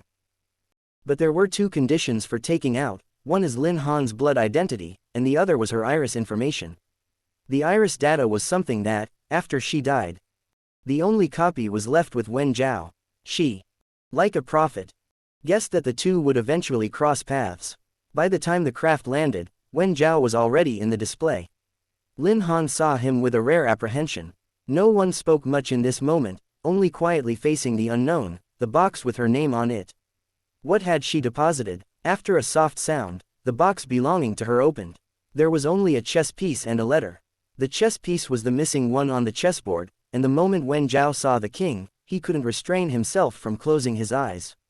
The letter looked very plain. There were only 3 words, to Han, and when it was opened, it was a piece of paper that had been altered, and the handwriting in some places was illegible, as if it had been obliterated by water. It was a tear stain. But no one will ever know what kind of feelings she was feeling when she wrote this letter. Han, when you read this line, Mom may have left you for a long, long time. Do you already know who you are? I'm hesitating if the conditions are a little too harsh, but I'm afraid you'll cry when you find out and I can't let go. I've been so guilty and always felt I didn't do enough. But I'm sure you'll be happy. Don't cry. My baby should always be smiling and happy. I'm a coward. As someone who has no more glands and has been through all this, I'm afraid to ask for happiness anymore. I'm also a thief.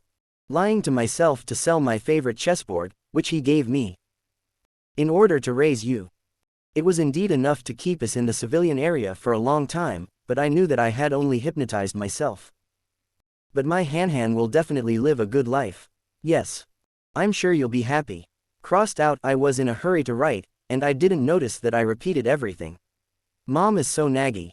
Now that you are finally going where you want to go, you don't know how proud I am of you. Actually, I don't want to go, but my body won't last much longer. If I could. I hope you would never know this. I like my baby best when he smiles. MN. Like me. I don't know what I'm writing, forget it. I don't know if you will read it, just think of it as me talking to myself. It's a shame to think that no one will really see this letter. Will Han see it? Crossed out, by the way. There's something that I still want to tell you secretly.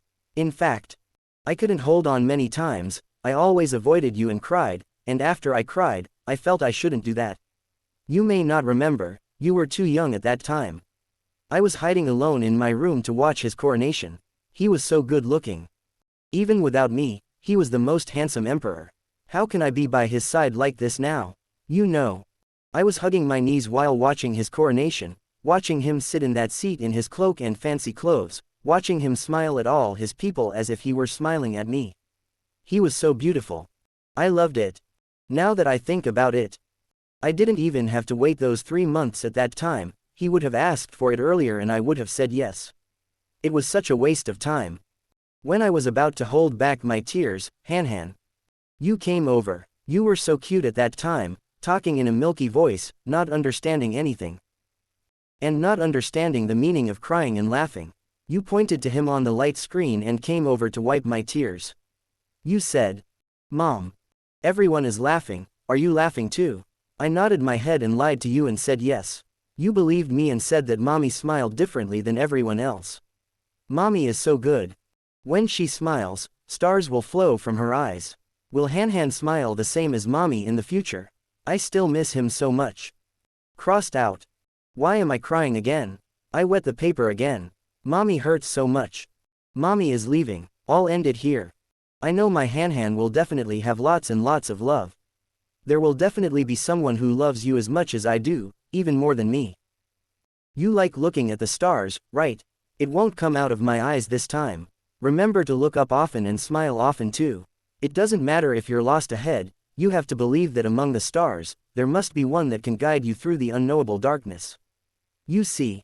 The sky's the colors of dawn. The author has something to say. Let me imagine that among the stars, there is a star that guides my life through the unknowable darkness.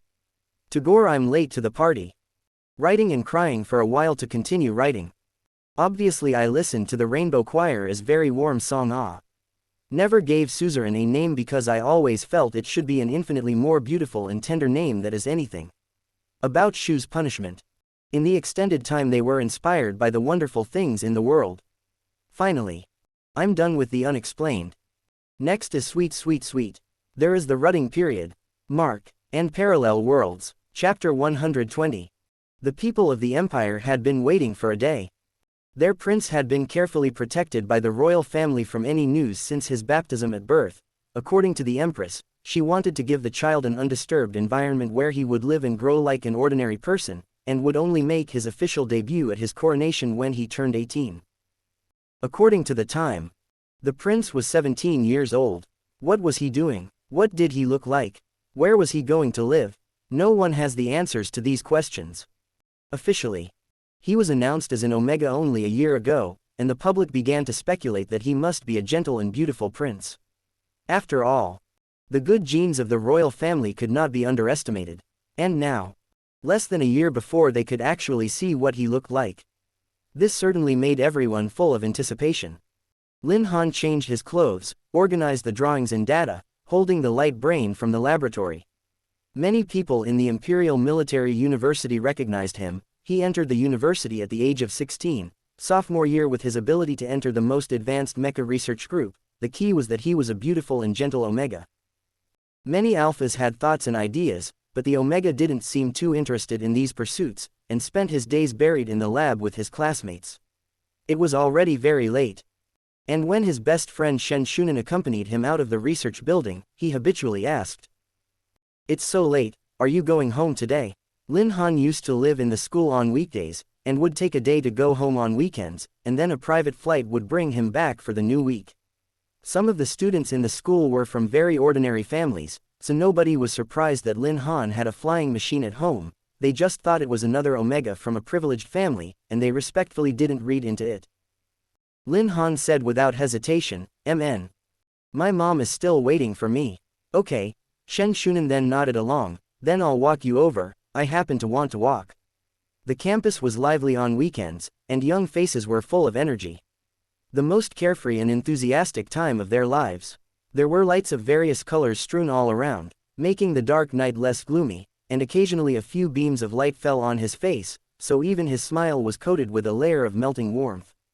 "By the way, the day after tomorrow there will be people from the base to test Mecha, you should know it. It is said that this time the ones testing are one of the top pilots before, and one of them," Shen Shunan tried to recall a certain name, "is the one who broke the rules to mention the Major He Yunting, he's coming too." Lin Han had heard of this name, but that was all he had heard. He nodded without much concern, "MN. Although I haven't seen him either, the other lab groups were envying us, saying that back then this guy was also a legend in school. And the current physical fitness test is because he completed it so easily back then that the test teacher almost doubted his life to the point of raising the standard." Seeing his casual attitude, Shen Shunan knew Lin Han probably did not take it too seriously. So he changed the subject. But in his heart he was still secretly curious about this pride of heaven in the mouth of the people. They walked to the mooring and the private mecha that had come to pick him up was already quietly parked there. Shen Shunan chatted with him casually for a few minutes and then said goodbye when Lin Han boarded the craft. The craft rose slowly through the night and headed into its exclusive path. Lin Han was still following his mother's surname because he hadn't made his identity public, but Wen Zhao was a spontaneous person and didn't care much. When the craft landed steadily at the royal inner mooring, Lin Han got down from the craft, walked past the exquisite fountain, walked through the long corridor, and pushed open one of the doors. "Mother," he said to the person in front of him. Hearing the voice, the woman took off her oven gloves, pulled her hair back casually, and handed over a small dinner plate. "Does Han want to try it?" The food on the plate looked normal in shape, and was even carefully decorated with a few small flowers. Lin Han finally blushed. The subjects all knew that the Empress was a very good, life science-born Omega. That she didn't like to show her face but still did what she could, that she and the Emperor were loving and sweet, and that they protected their child well. But no one knew that the Empress recently began to find a chef after the daily leisure to learn cooking, but the result, no matter how good it looked, had a difficult-to-swallow taste. For example, Lin Han was now in front of this seemingly exquisite plate of dessert that emitted a strange burnt smell. Forget it, she was just teasing Lin Han. Smiling when she saw his expression and took the plate back, "I'm just kidding." The Empress picked up a piece and examined it for a while. The bright smile in her eyes was almost the same as 20 years ago. "Leave it for your father to eat later." Lin Han. Quote. He began to feel a little sympathy for the man who was about to return. Who knew that His Majesty the Emperor, who looked loose and noble all day long, would be forced to eat these things at night? The woman put the plate aside, pleased with the progress of her baking skills, reopened the light screen and began to plan what to do in a couple of days. Lin Han sat beside her, quietly checking the information that hadn't been finished in the lab today. "By the way," he heard her say after a while, Han. "Are you still getting used to it lately?" He was stunned and understood the meaning of his mother's words. He knew his mother had the ability to read minds, and a month ago, he had surprisingly inherited this magical ability as well. Just by placing his hand on the other person's hand, he could hear what the other person was thinking. "It's okay," Lin Han replied, "it's okay, Mom." He wasn't used to it at first and had no intention of prying into the minds of others, so he still wore gloves from time to time. But everyone around him was fine. And gradually Lin Han began to try to embrace the ability to be different and enjoy his time at school. "You can tell me anything. It's okay," the woman said with curved eyes and a soft smile and voice. "You don't have to have any worries." "MN." Lin Han looked at her and nodded thoughtfully. He knew his mother would be worried because his Omega physique didn't end up participating in the selection of the pilots, but I also like this study group now. So don't worry about me. "Okay." The other person smiled reassuringly. Han Han can do whatever he wants to do. As a new week began, Lin Han returned to school and found that the research building was extraordinarily busy today. Because this research group was attached to the research institute, there were special professors to guide it, plus in fact, if one looked at the entire Imperial Military University, those majors that leaned towards military and mecha driving were obviously much more popular, compared to this department, which was relatively cold. Outside the building, there was a large area for mecha experiments, which was used to park mecha that hadn't been manufactured yet. Usually there weren't many people in this area except for the majors, but today there were a lot of students from different departments. When Lin Han saw this battle, he remembered that Shen Shunan had said that someone from the base was coming to test the mecha today. It was the dream of all the new students in the relevant majors to be able to enter the base to be a sergeant defending the Empire, and the overly harsh selection and testing had made the Empire the most solid backbone. Lin Han looked at a circle of excited faces gathered outside and thought to himself, is there such anticipation? Whether he was excited or not, others were already getting excited. The students were whispering, there's that major coming today, right? Is that he Yun Ting who was promoted directly to major? I'm here for him, so he's considered our senior. I'm getting excited now. My brother told me that he was really strong back in school. Wasn't the third training hall specially strengthened because of him? I heard that he almost shattered the glass of the training hall during the mental power test at that time. Ah. Isn't this the kind of alpha I've been dreaming of? But just look at it. I heard that his character isn't very good. What does it matter to me if the character is good or not? We can only look at it here anyway. I'm suddenly envious of the mecha research group. There's nothing to envy. If I were this way I'd go too, but it's really too difficult. Speaking of this group, they also have a sophomore. Right, the beautiful Omega who spoke at the freshman ceremony. Can't compare. Can't compare. These people aren't even adults yet they are so much better than us. Lin Han didn't know what these people were talking about, just followed Shen Shunan to the experimental area. The reason why they let people from the base come to test it is because the current batch of mecha was developed by them together with the research institute. In addition to all the functions that had been upgraded, they also added the mental power control system. The operating pilot could be connected to the mental power center as needed, so that the mecha would be easier to control and more humane. He Yun Ting had just entered the base and had already shown amazing abilities and a high level of mental power, so he was sent over to work with this batch of mecha to debug. A commotion came from outside, thinking that it should be the people from the base arriving. Lin Han was continuing to calculate the formula when he heard Shen Shunan beside him take a breath and touch his elbow. He's here. He nodded his head and put away the virtual light screen. The teacher of their group was doing the routine communication with the person in charge of the base this time, taking advantage of this time. Shen Shunan nibbled his finger with Lin Han and whispered, he looks so mean. Only then did Lin Han look up in his line of sight. Not far away stood several soldiers in base uniforms. The first one was the most conspicuous, should be the major everyone was talking about. As the youngest major, he stood a few meters away from Lin Han, very tall. Long. Straight back. Pale blue uniform meticulously worn on the body, even a wrinkle couldn't be seen. A few strands of silver hair poked out faintly under the military cap, but the brim of the cap covered his eyes, and from Lin Han's point of view, only a straight nose and thin, cold lips could be seen. But even so, he looked heroic and carried an aura of absolute indifference. Lin Han also whispered a reply to Shen Shunan, a little. But he's so handsome, just no one dares to approach. Lin Han didn't answer. The teenager felt that their voices could only be heard by the two of them, and could never have imagined that the highly trained major would notice them. Not only did he hear the movement, but he could also read lips. So he Yun Ting only slightly turned his head and knew what the two were talking about. He had heard too many comments about himself, both good and bad, and he never took them to heart, but when he was about to lower his eyes, he saw another person next to Shen Shunan. Lin Han didn't expect the major to look over, didn't have time to withdraw his eyes, and then his gaze collided with the other party. The other side's blue and cold eyes looked over. Lin Han's first reaction wasn't any sense of panic about being caught in a discussion, and even continued to stare at him for 2 seconds before averting his eyes. This was the first time he'd seen a man with such good eyes. Lin Han blinked and thought in his mind, It wasn't until Shen Shunan whispered in his ear that Lin Han came back to his senses. The major was no longer looking at him, and was talking to someone else. His words were really few, and although it was hard to hear what was said, it was clear that his responses were all very brief. Although there was no impatience between his eyebrows, Lin Han felt that this major must not be very talkative. Hey!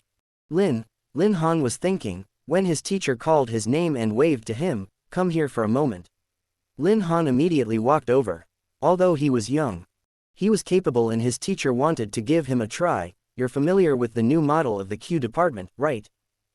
Lin Han nodded his head and said a series of key points to note. The teacher gave him a satisfied and appreciative look and said reassuringly, then you can take Major He to test the first one, and I will continue to assign the rest.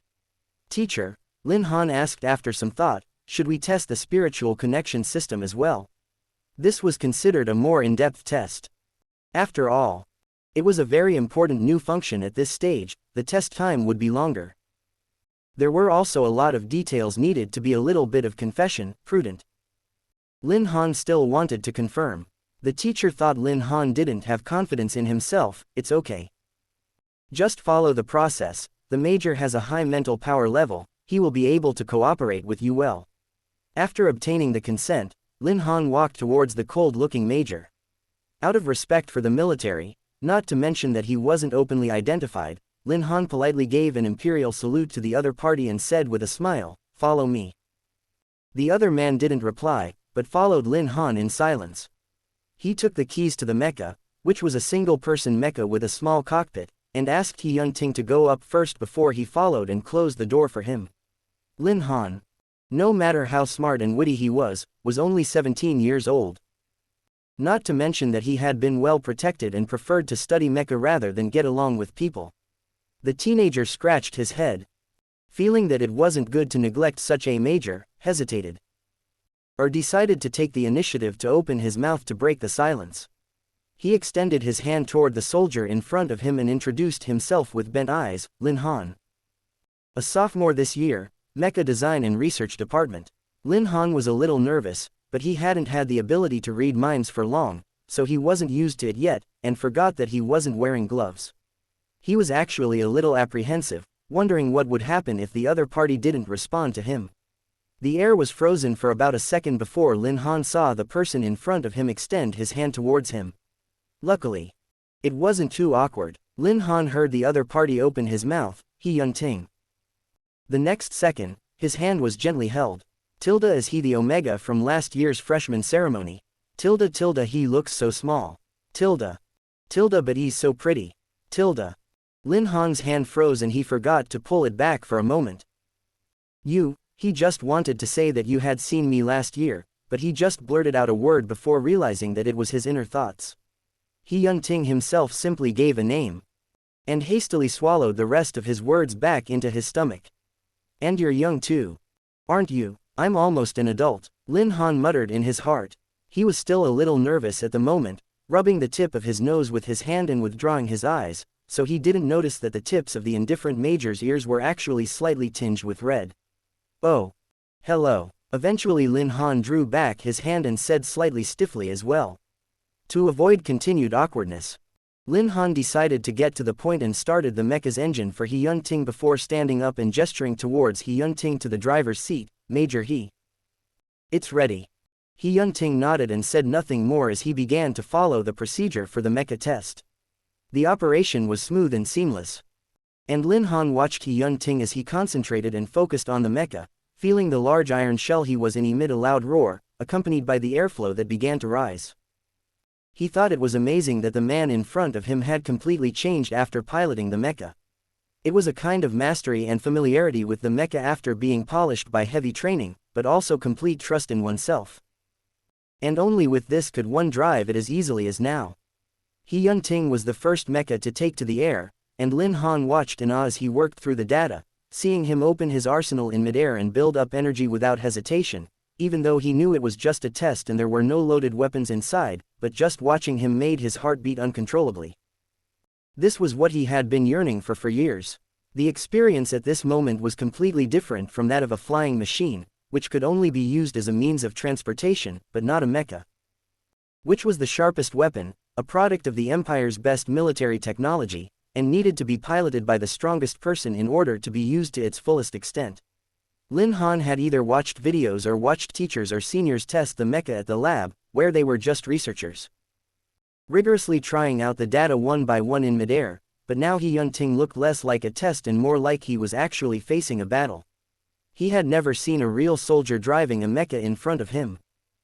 It was shocking. And his heart was stirring, like a long-cherished desire to burn and start a fire. Lin Han was a little frustrated at this moment. He knew in his heart how much he wanted to fly a mecha and be a real pilot. The major in front of him was still very young, but he had heard that he had already been the first in mecha training and had participated in many missions, so it was no wonder he was so skilled. Lin Han was suddenly envious.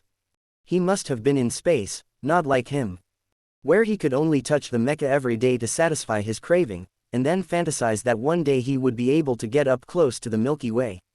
As he was thinking this, he heard someone calling him. Lin Han. He Yun-ting seemed to hesitate for a moment, but still spoke his name. Lin Han hurriedly looked back. What is it? Major. The other party took off his cap and put it aside, so when Lin Han turned around, he finally saw his face without any obstruction. The major with his cap off looked like this. It turned out that his pupils were blue and reflected a dazed self inside. Even though he didn't have any other expressions, Lin Han felt that he was completely wrong about 10 minutes ago, and that the major wasn't as mean as he thought. Lin Han froze and blinked his eyes. Then the teenager in He Yun-ting's eyes blinked too. Then He Yun-ting himself also blinked. It's nothing. The major withdrew his eyes, and Lin Han saw him purse his lips, as if he wanted to say something. Is it something you need? Lin Han hastily asked, or is there a problem somewhere? Which system is it, or? He was a little nervous, trying to cover it up by talking, and as he leaned toward the console, his fingertips brushed the back of He Yun-ting's hand that was gripping the joystick. He looked like he was a little sad just now. What would make him feel better? Ah. Lin Han opened his mouth, but no words came out. He didn't expect such a little emotion to be seen by the other party. There's no problem with the system, he heard He Yun-ting say. Oh. Lin Han nodded and hurriedly took a step back. That's good. Major, you continue, he whispered. In fact, he was a little afraid to look at He Yun-ting. Obviously he was the one who could read his mind, but it was him who turned out to be embarrassed. This feeling of knowing what the other party was thinking but not being able to respond wasn't very pleasant. Lin Han gave himself a mental pep talk and decided to send He Yun-ting a message that he wasn't unhappy. Lin Han raised his head again and tried to smile at He Yun-ting. When he smiled, like his mother, the tips of his eyes curved down, and the curvature was just the right amount of gentle. Probably this smile could really infect each other. He Yun-ting didn't speak again, just turned back and continued with the next round of testing. Lin Han had never watched someone drive a mecha so carefully before, let alone so close to him. And he couldn't stop looking at the person in front of him, as if he looked at him for a while longer, he would eventually be able to ride among the stars like he did. With permission. This time the test was all-encompassing, including the spiritual connection hub, so He Yun-ting drove the mecha very high, 3 times as high as the craft. Lin Han looked out of the porthole window at a view different from any other day, and suddenly wished that this test would last longer. After He Yun-ting finished the basic tests and Lin Han was beside him to send the confirmed data back to the research team, the other party put the arsenal away and asked, "Are you going to test the mental connection hub next?" This was a newly developed system, and He Yun-ting was also testing it for the first time. Lin Han gave a "MN" and quickly thought about what to tell He Yun-ting. The principles and formulas were too complicated. But Lin Han cleverly changed his words to tell the other party the obscure principles in an easy-to-understand way, without showing off. But also easily let the listener understand the usage and meaning of the system. Lin Han was much more relaxed when it came to his profession, not to mention that he didn't feel that He Yun-ting was cold anymore, so he was able to talk about it. He Yun-ting looked at the confident man in front of him and could hardly imagine that a teenager less than 18 years old could master so many difficult things, and what was even more valuable was that he could make others understand what he wanted to say instantly. So, does the major want to try? I'll help you open the system. Okay. Lin Han walked to the other end, tapped his finger on the complicated operation screen, and skillfully keyed in the password. He Yunting also cooperated, following Lin Han's guidance. Little by little trying to use his mental power to perform deeper operations. After the central system was successfully connected, Lin Han quietly watched as the other party began to pilot it untutored, and later on. He didn't need his voice guidance at all. He Yunting was able to complete a series of tests skillfully by himself. When the mecha finally returned to the experimental field, it took less than half the time everyone had predicted. Lin Han sent the data back one by one, and after obtaining permission to land, he put his light brain away and said to He Yunting, who was driving, "Major, it's over." He Yunting didn't say anything, just drove the mecha to the original place as he was told. After a deep roar, the mecha stopped and the test was successfully completed. Lin Han wanted to get the keys, but He Yunting handed over the mecha keys first. He took it as he thanked him. "Thank you, Major." The man who had been silent finally opened his mouth again after 2 seconds. "Lin Han," He Yunting called him by his first name, "you don't have to call me Major." Always calling this. It felt like there was always a long distance between the two. He Yunting had no other thoughts in mind, just subconsciously said so. Lin Han didn't know what the other side was thinking at the moment, but he nodded seriously and said, "Okay," then asked seriously, "What should I call you then?" This question was obviously a problem for both of them. The mecha was already parked, and they would soon be coming down from it, one going back to the base and the other going on to school. The intersection seemed to suddenly break off. "I used to be a student at Taejun University, too." After half a minute, He Yunting reopened his mouth, but the words were only half spoken again. Fortunately, Lin Han understood what the other person meant, and remembered that He Yunting had seen himself at the freshman ceremony last year, and asked tentatively, "Then I'll call you Senior." "All right," He Yunting answered quickly this time. He Yunting walked up to the elevator. He was waiting for the elevator to move over, but he also seemed to be waiting for Lin Han to walk over. The other party followed him 2 steps up the elevator, which was intended for one person and was inevitably a bit crowded with 2 people. Lin Han saw He Yunting put on his military cap, and his eyes were recovered by the brim. When He Yunting came out of the mecha, he was back to the one he saw at the beginning, the unapproachable-looking Major. But the Major wouldn't let himself be called Major. Thinking of this, Lin Han bent his eyes, waved at the young soldier in front of him, and walked towards the research building, smiling goodbye. "See you next time then, Senior. My name is Lin Han, and my school number is 2472. He Yunting gave a "MN" and waved at him as well, walking towards the base line. Both of them seemed to acquiesce that there would definitely be a next meeting. But Lin Han didn't expect the next meeting to be so soon. The 3rd day back from the experimental field, Lin Han finally integrated the various data from the experiment with He Yunting and wrote a report to submit. When he woke up, he found that Shen Shunan was reciting some words. Lin Han didn't drink the nutrients and had no energy at all, so he lazily leaned on the bed and listened to Shen Shunan report to him what had happened. In fact, it wasn't a big deal. If Shen Shunan didn't tell him, Lin Han may not even bother to understand.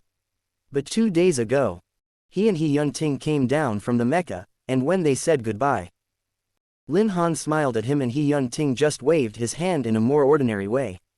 But throughout the ages, gossip was something that all humans love. Not to mention that in school, students were more energetic and dynamic, and naturally gossip was more heated on the forum. On June 9, 2567 A.D., I saw my dream lover Omega smile again and I melted. Seconded. Why is he in the mecha design and research department?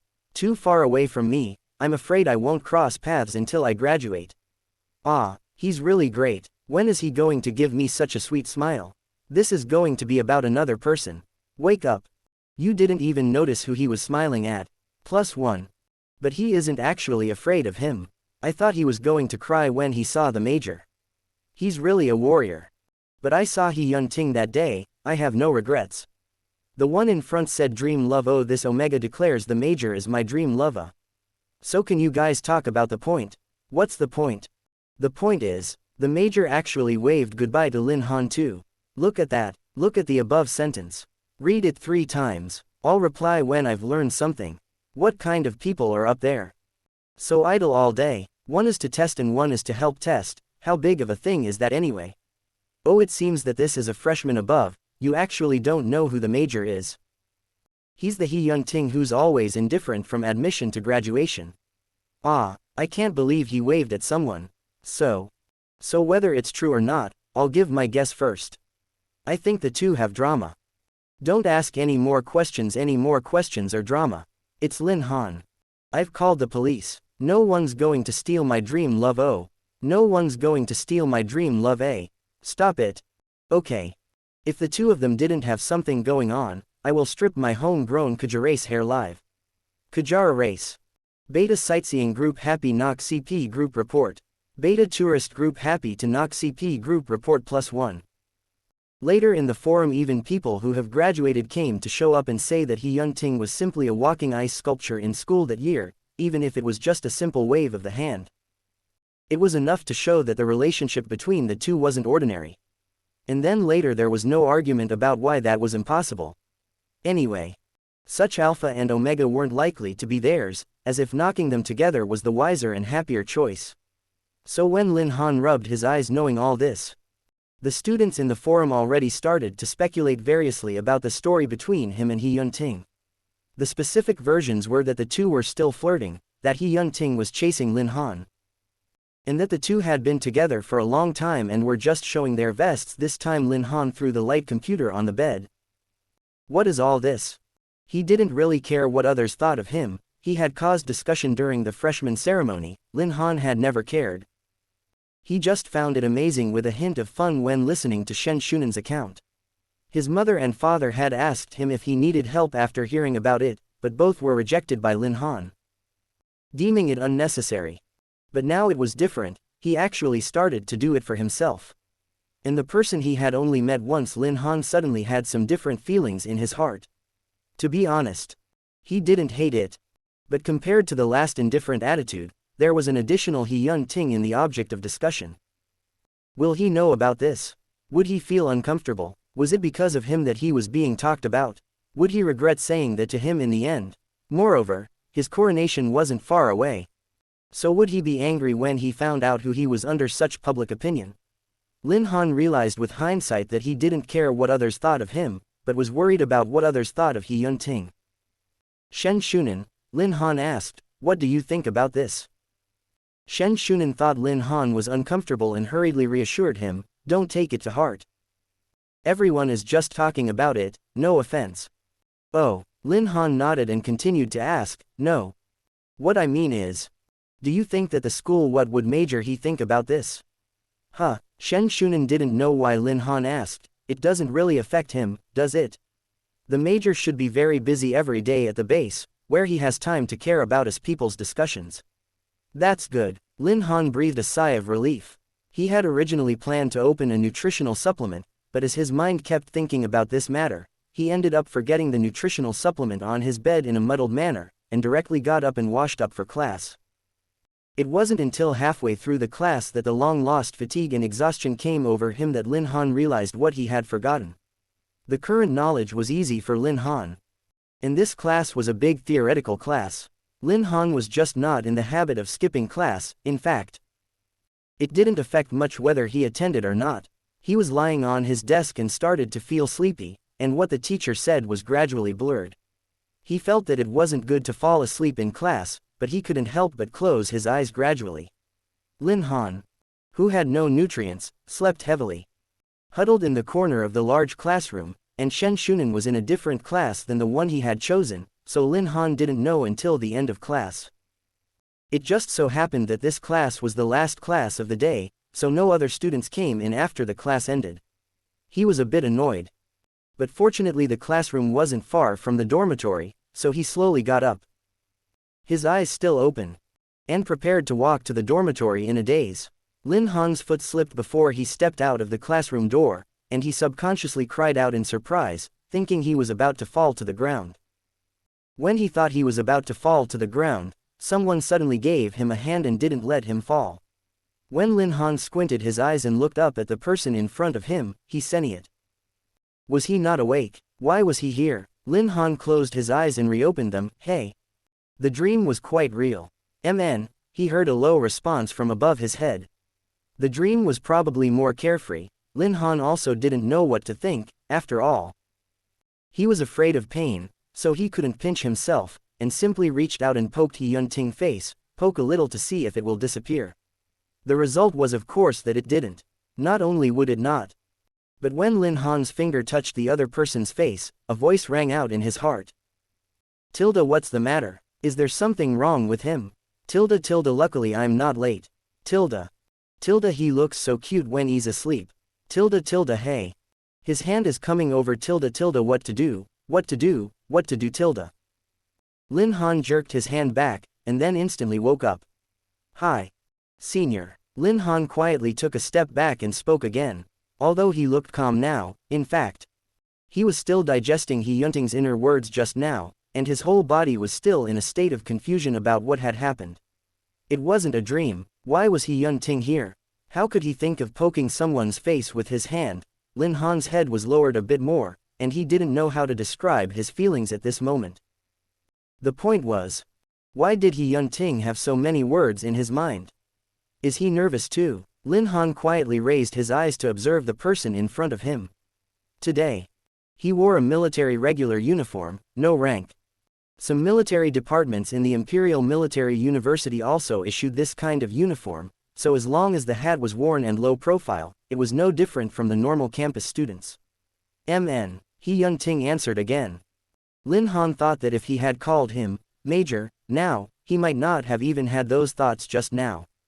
But because he called the other man Senior, their relationship seemed less distant, after all. From the fact that He Yun-Ting was really just a senior who was several grades above him. But the cool and handsome Major didn't know that his voice had reached Lin Han's ears, and was still desperately trying to figure out how to explain his purpose for being here in the end. Of course, there was actually no purpose, but there was no training, so he ran here by accident. Recently, there was a lively lieutenant who hadn't graduated yet, but he said he admired him and didn't mind his temper and asked to follow him. His name was Lu Anhe. The original excuse for him to run this way this time was that this lieutenant named Lu Anhe suddenly mentioned Lin Han to him and said that he found that what he did with him last time was being discussed by the students of the school. He Yun-Ting naturally didn't care what others said about him. But he couldn't let Lin Han be misunderstood along with him. Of course, he himself didn't realize that he actually subconsciously didn't hate this kind of public opinion, and even vaguely some other expectation. The last thing this lieutenant did was to come over as soon as he was free on the grounds of, "Boss, or you can go check it out, it would be bad if your brother is angry about this." As soon as they found Lin Han's classroom, they found him asleep on his desk.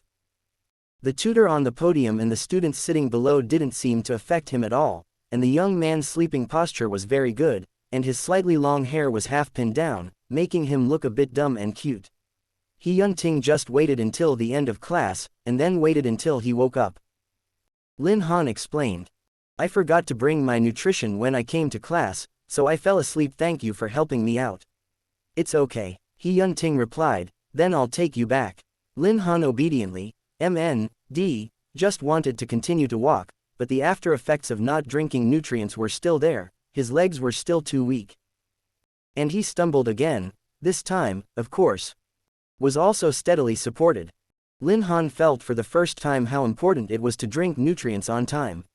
This time, when he was caught by the other party's voice rang in his ears again. "Tilda, he's so soft. Tilda. Should I help out a little? Tilda, but will he hate me? Tilda, but he still has red marks on his face from when he fell asleep, and his hair is still a bit messy. Tilda, so cute. Tilda." Lin Han. No. It wasn't. Lin Han was at a loss for words. He wanted to say that he really wasn't soft, it was all the fault of the nutrients. But when he thought about it, his thoughts changed from, "I must bring nutrients in the future," to, "My hair is messy now, and it's embarrassing." But before he could think about it, He Yun-Ting opened his mouth again. "Lin Han.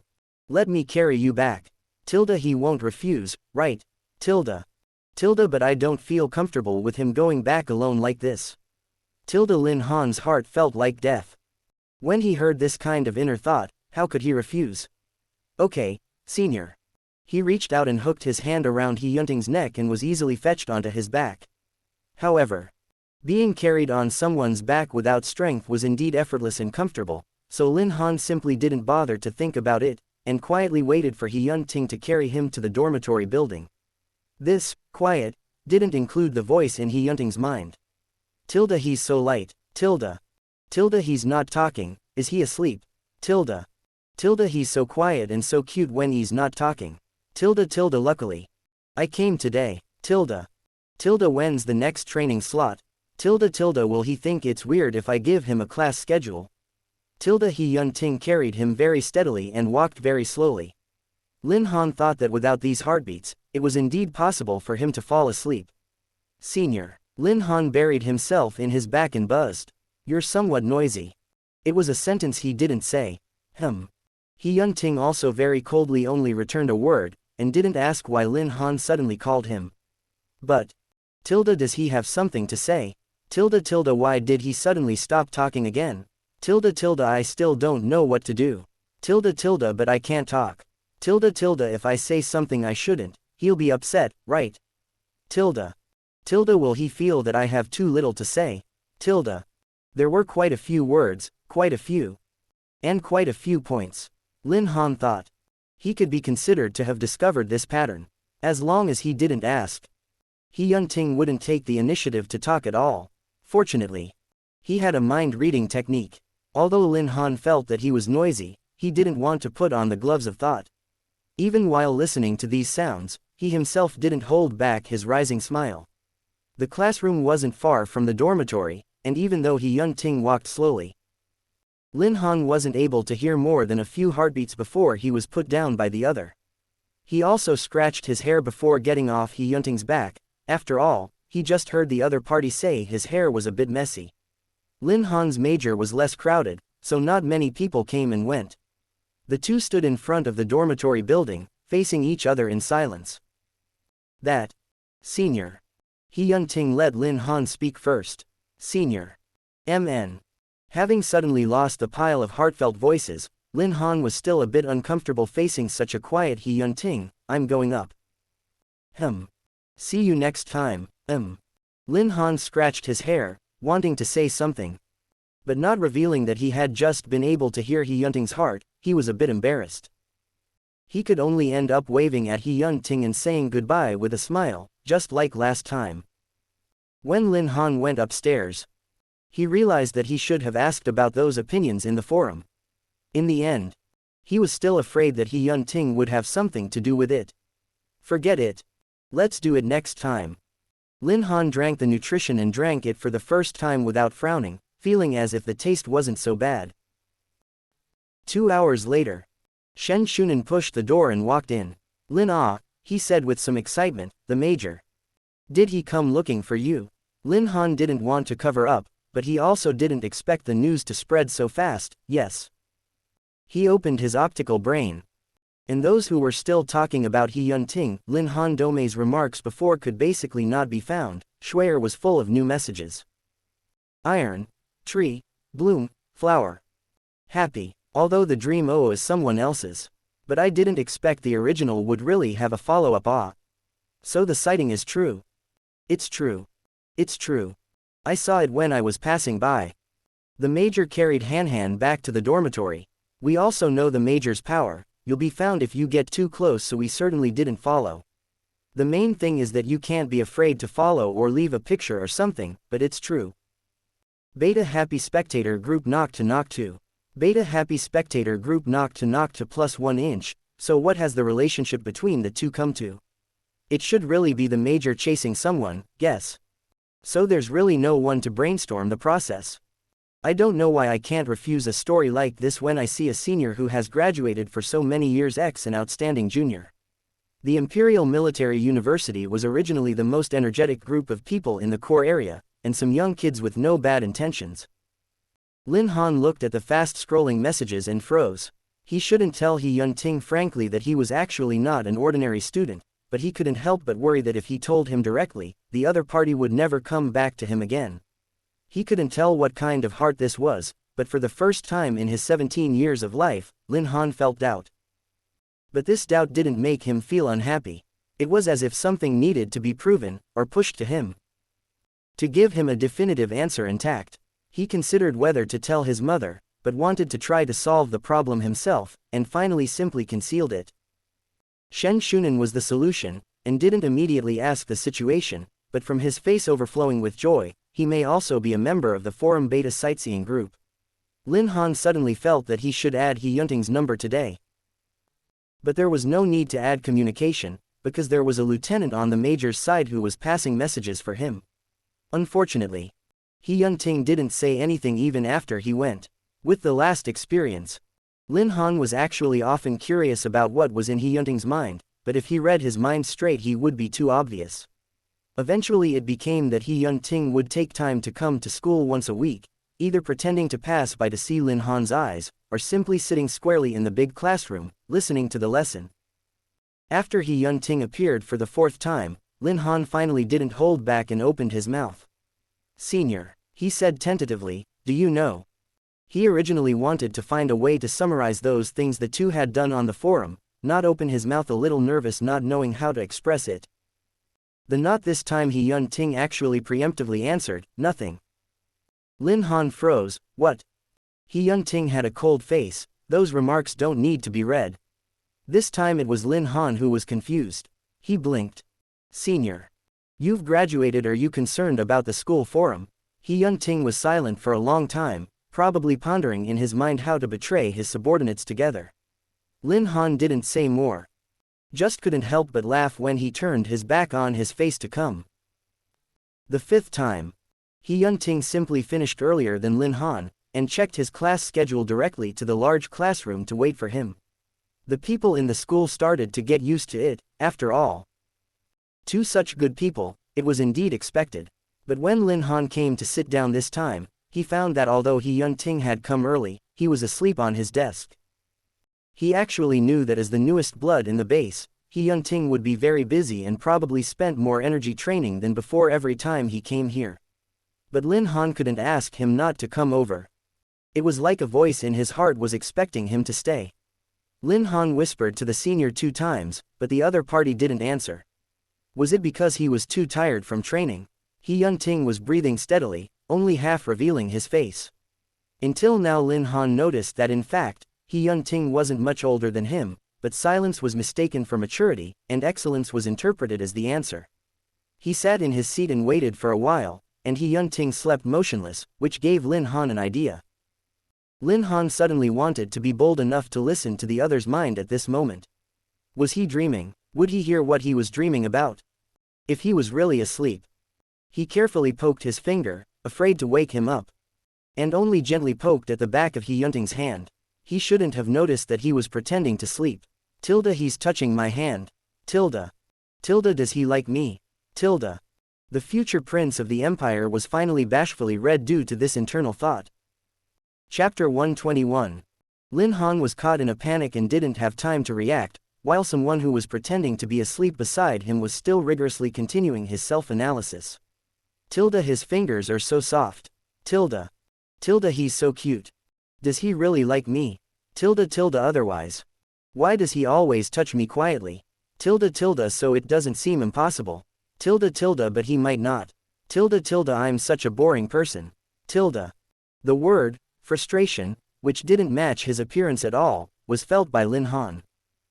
Lin Han slightly turned his head sideways to look at him. The other party's ability to pretend to be asleep was unexpectedly good. He was able to continue to keep breathing as usual, while also seriously considering this matter. He can't possibly like me, right? The tone of voice was full of confidence. At these words, Lin Han's fingers curled. I came here to ask him not to send me away.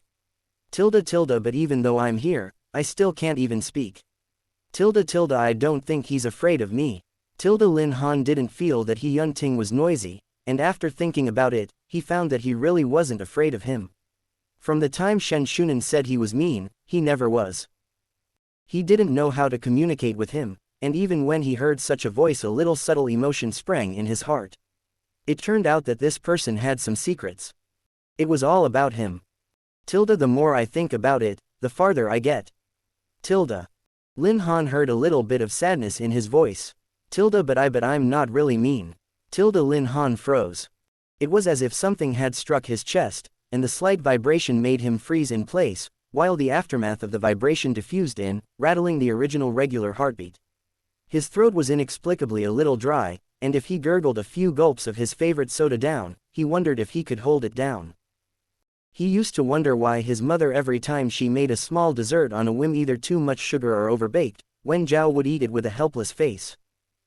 But without changing his expression, she actually had quite good physique, but always frowned and handed her nutrition to Wen Zhao, said she couldn't unscrew.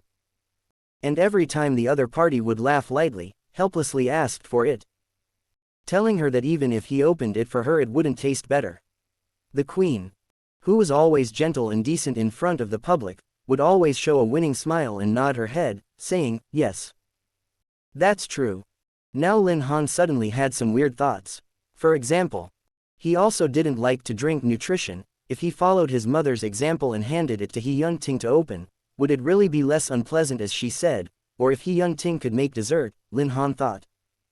Then even if it was as bad as his mother's, he would still try to eat it all. Lin Han was halfway through this absurd idea when he remembered that he and He Yun-ting didn't have that kind of relationship. But his heart was still beating fast. And his throat was still dry. Lin Han guessed that if he went on like this, his fingertips would probably tremble, and then he would reveal the fact that he could hear his mind. He withdrew his hand gently and slowly. His mouth was thirsty and he was a little nervous. Lin Han, desperate to distract himself from his current distractions, stood up in a panic and prepared to walk towards the door while class was still in session. But just as he stood up, the major, who had been pretending to be asleep, woke up at this second and grabbed his finger at the same time. The two of them looked at each other at this moment. Lin Han flashed his eyes, a little confused. I'm not going to reveal myself. There was no revelation. The details have never been presented from the start. Although Lin Han thought so in his heart, his fingers were grasped by the other, and his brain, which could deal with data cleanly, couldn't analyze anything at the moment. His eyelashes trembled twice, as he pursed his lips. He heard He Yun-ting's but began to be nervous. Shouldn't have pretend to sleep, he was almost leaving. He wanted to say he wasn't. The last thing that came out was, I'm going to get a soda, do you want one? Oh, realizing that Lin Han wasn't going to leave, the other man's heart relaxed. I'll go get it for you. He Yun-ting also stood up. Lin Han was worried that his red face would be seen, so he nodded. Okay. Ice soda. He looked up and told He Yun-ting very seriously. Otherwise, my palms are so hot that you will find out. He Yun-ting seemed to be really here to listen to the lesson. Even if the lesson was really obscure and difficult to understand, he still sat very straight, as if the next second he was going to change into his uniform before training. Then someone pulled the corner of his coat. The cold aura that he brought with him was quickly dissolved by half. Although he still didn't have any obvious expressions, his eyes were focused. The teenager had a cold half bottle of ice soda in his hand, and because he had been squeezing the glass bottle, the condensed water droplets dripped down his palm, haloing a small trace on his clothes. He seemed a little nervous. But under He Yun-ting's watchful eye he took out a nutrient from his bag. Can you open it for me? Just after finishing, he realized that his hands were covered with water, so he wiped his hands and handed it over again. Okay. He Yun-ting touched his cold fingertips. His hands are so cold. He even wants me to open his nutrients. Does he really like me? He Yun-ting didn't notice that Lin Han's eyes started to dodge after hearing these words, and he just opened the nutrient for him easily and handed it back. Lin Han lowered his head and began to take small sips of the nutritional supplement like never before. The taste still hasn't changed. Why would mom say that? Lin Han thought to himself in confusion. But if there was a next time, he still wanted He Yun-ting to unscrew it for him. The supplements weren't good, but the ice soda was. Before Lin Han could figure out if he really liked He Yun-ting's proposition, his mother told him about his coronation. This was, after all, a big event in his life, and no aspect of it could be missed, so the preparations began to be intense up and down the palace. The task of overseeing the ceremony fell to the empress, as Wen Zhaoge wasn't a particularly formal person, so all arrangements were made according to the family's preferences. Lin Han also listened to his mother's arrangements with confidence and didn't have much objection to either the costumes or the ceremony. Even after his identity was made public, he would continue to study at school and do what he wanted to do, without any interference because of his identity. In fact, Lin Han couldn't help but be nervous, not knowing what would happen to the students he had been spending time with after knowing this, especially He Yun-ting. Would he act different? He Yun-ting still came over occasionally during this period. He still didn't say anything, but every time Lin Han quietly touched him, he always carried a lot of emotions in his heart. Lin Han thought about how to respond to him, but he himself had no experience in this area. By the way, there's another ceremony, his mother remembered and said to Lin Han, and Han can choose whether he needs it or not. In the most traditional royal customs, their heirs would enthrone their knights on the day of their coronation, and although these customs had been passed down for too long and there was now no special stage of knightly discipline and upbringing long ago, the royal family could select the most valiant general from among the professional soldiers to be their knights. The chosen party would be accompanied by a lifetime of loyalty. Your father said to tell you that if you didn't want one, he would simply omit that ceremony. The woman said with a smile, of course. Han can also think about it himself. Almost in an instant, a cold face flashed before Lin Han's eyes. Mom, he didn't hesitate to point to the first name in the top row the moment the woman handed over the selection list. Then I want to choose him. The identity of the prince wasn't announced for the time being, but the news that a knight would be knighted at the coronation spread first. When they couldn't guess who the prince was, everyone started buying shares feverishly to find out who was the knight the royal family had appointed for the prince. The prince had just come of age. The knight shouldn't be too old, but in any case, he must be a very good soldier to be awarded this honor. Everyone coincidentally thought of a person, especially young and so dazzling, the most up-and-coming light of the base. This time the forum began to take a turn for the worse. It's over. I haven't squatted to the end, I stumbled upon a bad ending. So why has a month passed and the two of them haven't made much progress? Words can't say that. I think there's still progress, but it must be in places we can't see. However, Major, he still looks so cold. How can there be progress in breakthroughs like this? Hey. I think it should just be him to do the knight, I'm not sure. There are so many soldiers. In case the emperor wants to pick an older and reliable one for his royal highness. I'm really conflicted. On the one hand I feel that the prince of the empire should be paired with someone like a major, and on the other hand I feel that if he does go on to be the prince's knight, Han will be sad. Yes. I don't mean anything else, it's just that if it's really him, he must have a lot less time to spend with Han, right? I can't see Han being aggravated. Ooh, anyway, if that's really the case, I will cry. Since they had to keep it a secret. Lin Han saw Shen Shunan in the past few days when talking to others about this matter, several times wanting to speak out, and several times held back. He Yun-ting has been very busy recently and hasn't been able to come to school for half a month. The more he didn't come, the more worried Lin Han became. He wasn't worried about exposing himself to the public eye, but only about what He Yun-ting would think after receiving such news. He had a pang of guilt in his heart because not disclosing it before adulthood was chosen by him a long time ago, but then again he did set the list secretly on account of his status. The teenager may not quite understand the true meaning of like, but has begun to become reluctant to let him go. But He Yun-ting still didn't come to him. As the days got closer and closer to his coronation, Lin Han finally began to get anxious.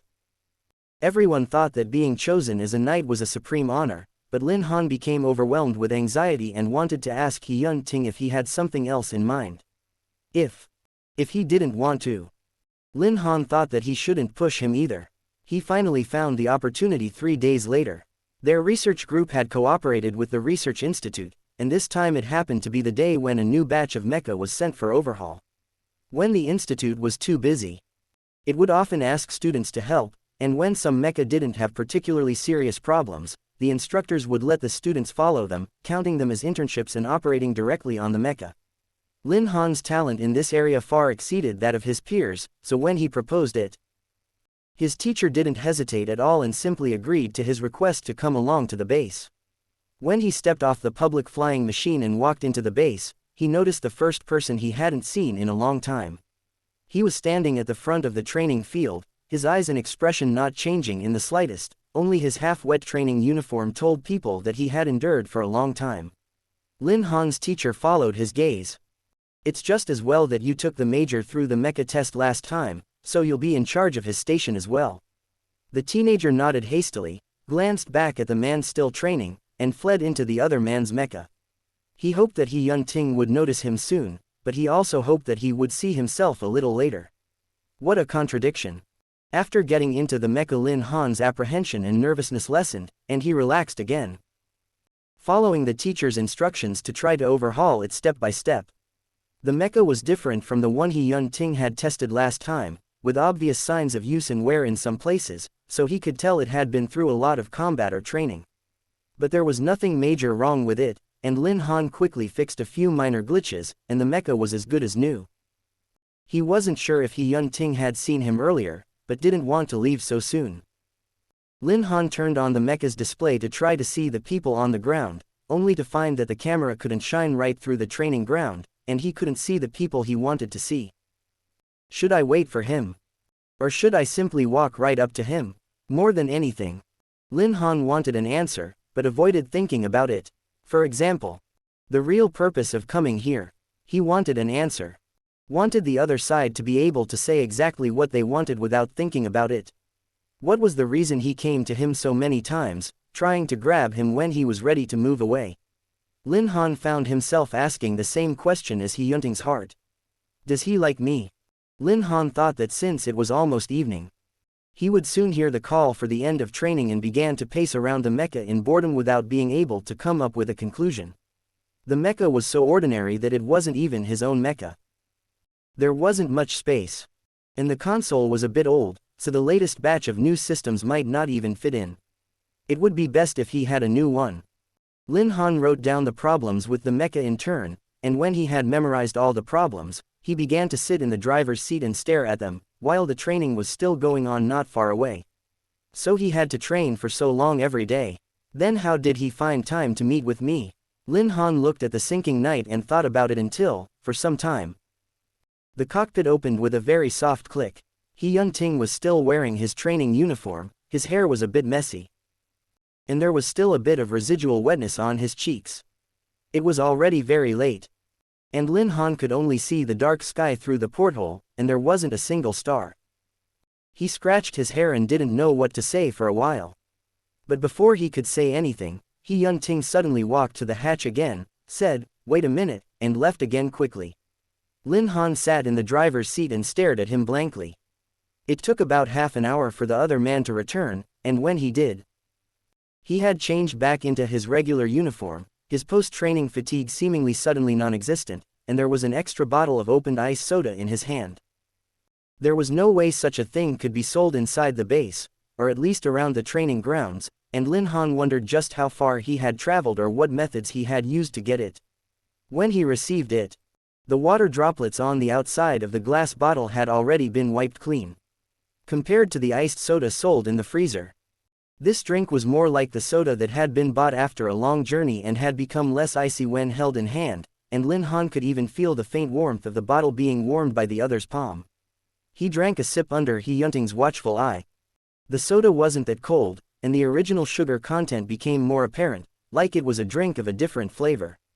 Lin Han's mouth had a little soda stain stuck to the corner of it, and he was just about to ask for something to wipe it off when the major, who was originally standing in front of him, ghostly reached out his hand and gently rubbed the corner of his mouth with his finger, wiping it off the side of his mouth. Why is him drinking soda so cute? Why is this stuff sticky? Is it really that good?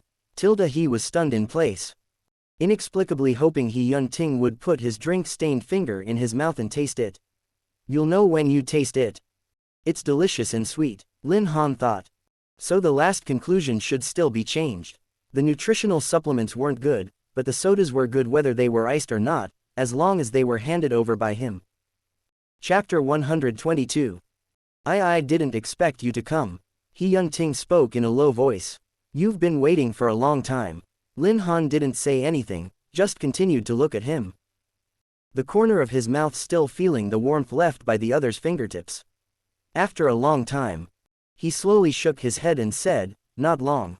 When Lin Han finished the soda in his hand, he remembered the purpose of his visit to He Yunting today. But looking at He Yunting's face, he wasn't so quick to want to know the answer. He had to go through such a long and rigorous training every day, and never complained even once in his heart. He was never knocked down by the harsh training, yet the moment he found himself walking up to the Mecca, he hurriedly changed out of his sweat-soaked training uniform, and then, in a way he didn't know, found himself a bottle of his favorite soda. Why was he so nice to him? He was always silent and didn't say a word. Lin Han exhaled, trying to get these thoughts out of his head for the time being, put the glass bottle aside, and supported himself. Because he was only 17 years old, he was now much shorter than He Yunting, which made Lin Han's feet not even touch the floor when he sat on the driver's seat adjusted to He Yunting's height. But Lin Han wanted to talk to him a little closer. So he simply didn't sit down, climbed directly into the driver's seat, turned around. Knees curled up inward against the seat cushion, his hands resting on the back of the driver's seat, as he tilted his head to He Yunting with a smile. He was wearing a pure white stand-up collar shirt today, turned up under the collar with a black ribbon tied with a delicate, draped bow. The left pocket of the shirt was pinned with a pale pearl button, and on it was a small hand-carved rosé. Lin Han's thin legs were only half hanging because his toes couldn't reach the ground, and his black leather shoes had no dust on them. His eyes were big, but when he smiled, he curved the tips of his eyes down, and his dark lashes gently followed, but without covering the starlight in his eyes, like a childlike angel. "I followed my teacher here," he said truthfully, "and came to see you." And He Yunting froze for a moment after hearing this, before saying, I received a message. That's why I didn't come to see you in order to prepare. Plus I had an assignment some time ago," he said after a moment, "and I came back this week." Although He Yunting didn't say, "I'm sorry," Lin Han could hear the apology in his tone. He was explaining why he didn't come. And he was so busy that he had to carefully tell him that he would make time for him in the future and bring iced soda, so he shouldn't be unhappy. As for what news was received, it was also self-evident. Lin Han pursed his lips and stared unblinkingly at him. He began to chagrin. When he didn't hesitate to choose the next person, didn't consider whether the other would hesitate, wouldn't have other ideas or emotions. He was really a bad kid who was a bit capricious. Lin Han said, "MN," very softly, trying to say, "nothing," in a relaxed tone, and then, fearing that his poor lying skills would be discovered, he had to turn his head away from him for a while. But the major, who was always reticent, thought of something after these words. By the way, his voice finally had a little more emotion in it, seemingly happy and expectant. As he pulled something out of the pocket of his military regular uniform, walked over to Lin Han, and spread his hand, "This is for you." Lin Han followed the sound and turned his head. In He Yunting's hand was a small, unattractive stone. "I picked it up a few days ago when I was on a mission, and I wanted to bring it back to you." He Yunting's voice finally had more than a hint of imperceptible tension in it, and his words were rare. "It's kind of ugly." He Yunting tried to make a note for this gift, "It's actually a star." Lin Han took it, his hand still on his. He won't like it, will he? Will he think the stone is too bland? But when Arinarong Nebula appeared over it, it was as if it was a part of that nebula that had fallen down. Even though it was depleted, it was still gorgeous. Will he like it? Even though Lin Han didn't know what the Arinarong was, he took it and clasped his fingers together with the stone. He Yunting's fingers were long and warm. Perhaps in years to come these hands would be stained with blood, and would be covered with gun calluses. But at least now, this was still a pair of hands that belonged to a teenager, clean and gentle. Lin Han recurved his eyes, "I like it." He saw his smiling self in He Yunting's blue eyes. For a moment, Lin Han felt that He Yunting was going to smile along with him, although the other only made an effort to move the corners of his lips. Lin Han felt that when He Yunting smiled, he would look very, very good. The previous doubts seemed to be temporarily put aside by Lin Han. He carefully examined the stone in his hand for a long time, and also talked to He Yunting from time to time. Was it hard on the mission? It was okay. He Yunting, Are you not even tired? No. So if there's a next time, can you call me? Yes. What's the universe like? Lin Han finally murmured. This time He Yun-ting didn't answer quickly. He thought for a long time before looking at him again and answered seriously, it's whatever you imagine it to be. The answer was unexpected, and Lin Han's eyelashes twitched, and he didn't continue speaking for a while. I was lucky this time, He Yun-ting said, to see a Rinrong Nebula for the first time in the border area. It was magnificent and rare. I can't describe it. So you wanted to send this star to me. Lin Han quietly finished it for him in his mind. I want to see it too. He cooed, sounding a little aggrieved, but I can't drive a mecha. Lin Han knew he was actually very lucky, if he really wanted to, if he asked Wen Zhao. He would definitely give him a list of several feasible options, so he could really feel the universe. He was born with no shortage of anything, and all his wishes could be fulfilled. Then why not be capricious once more? You're a bad kid anyway. Lin Han thought.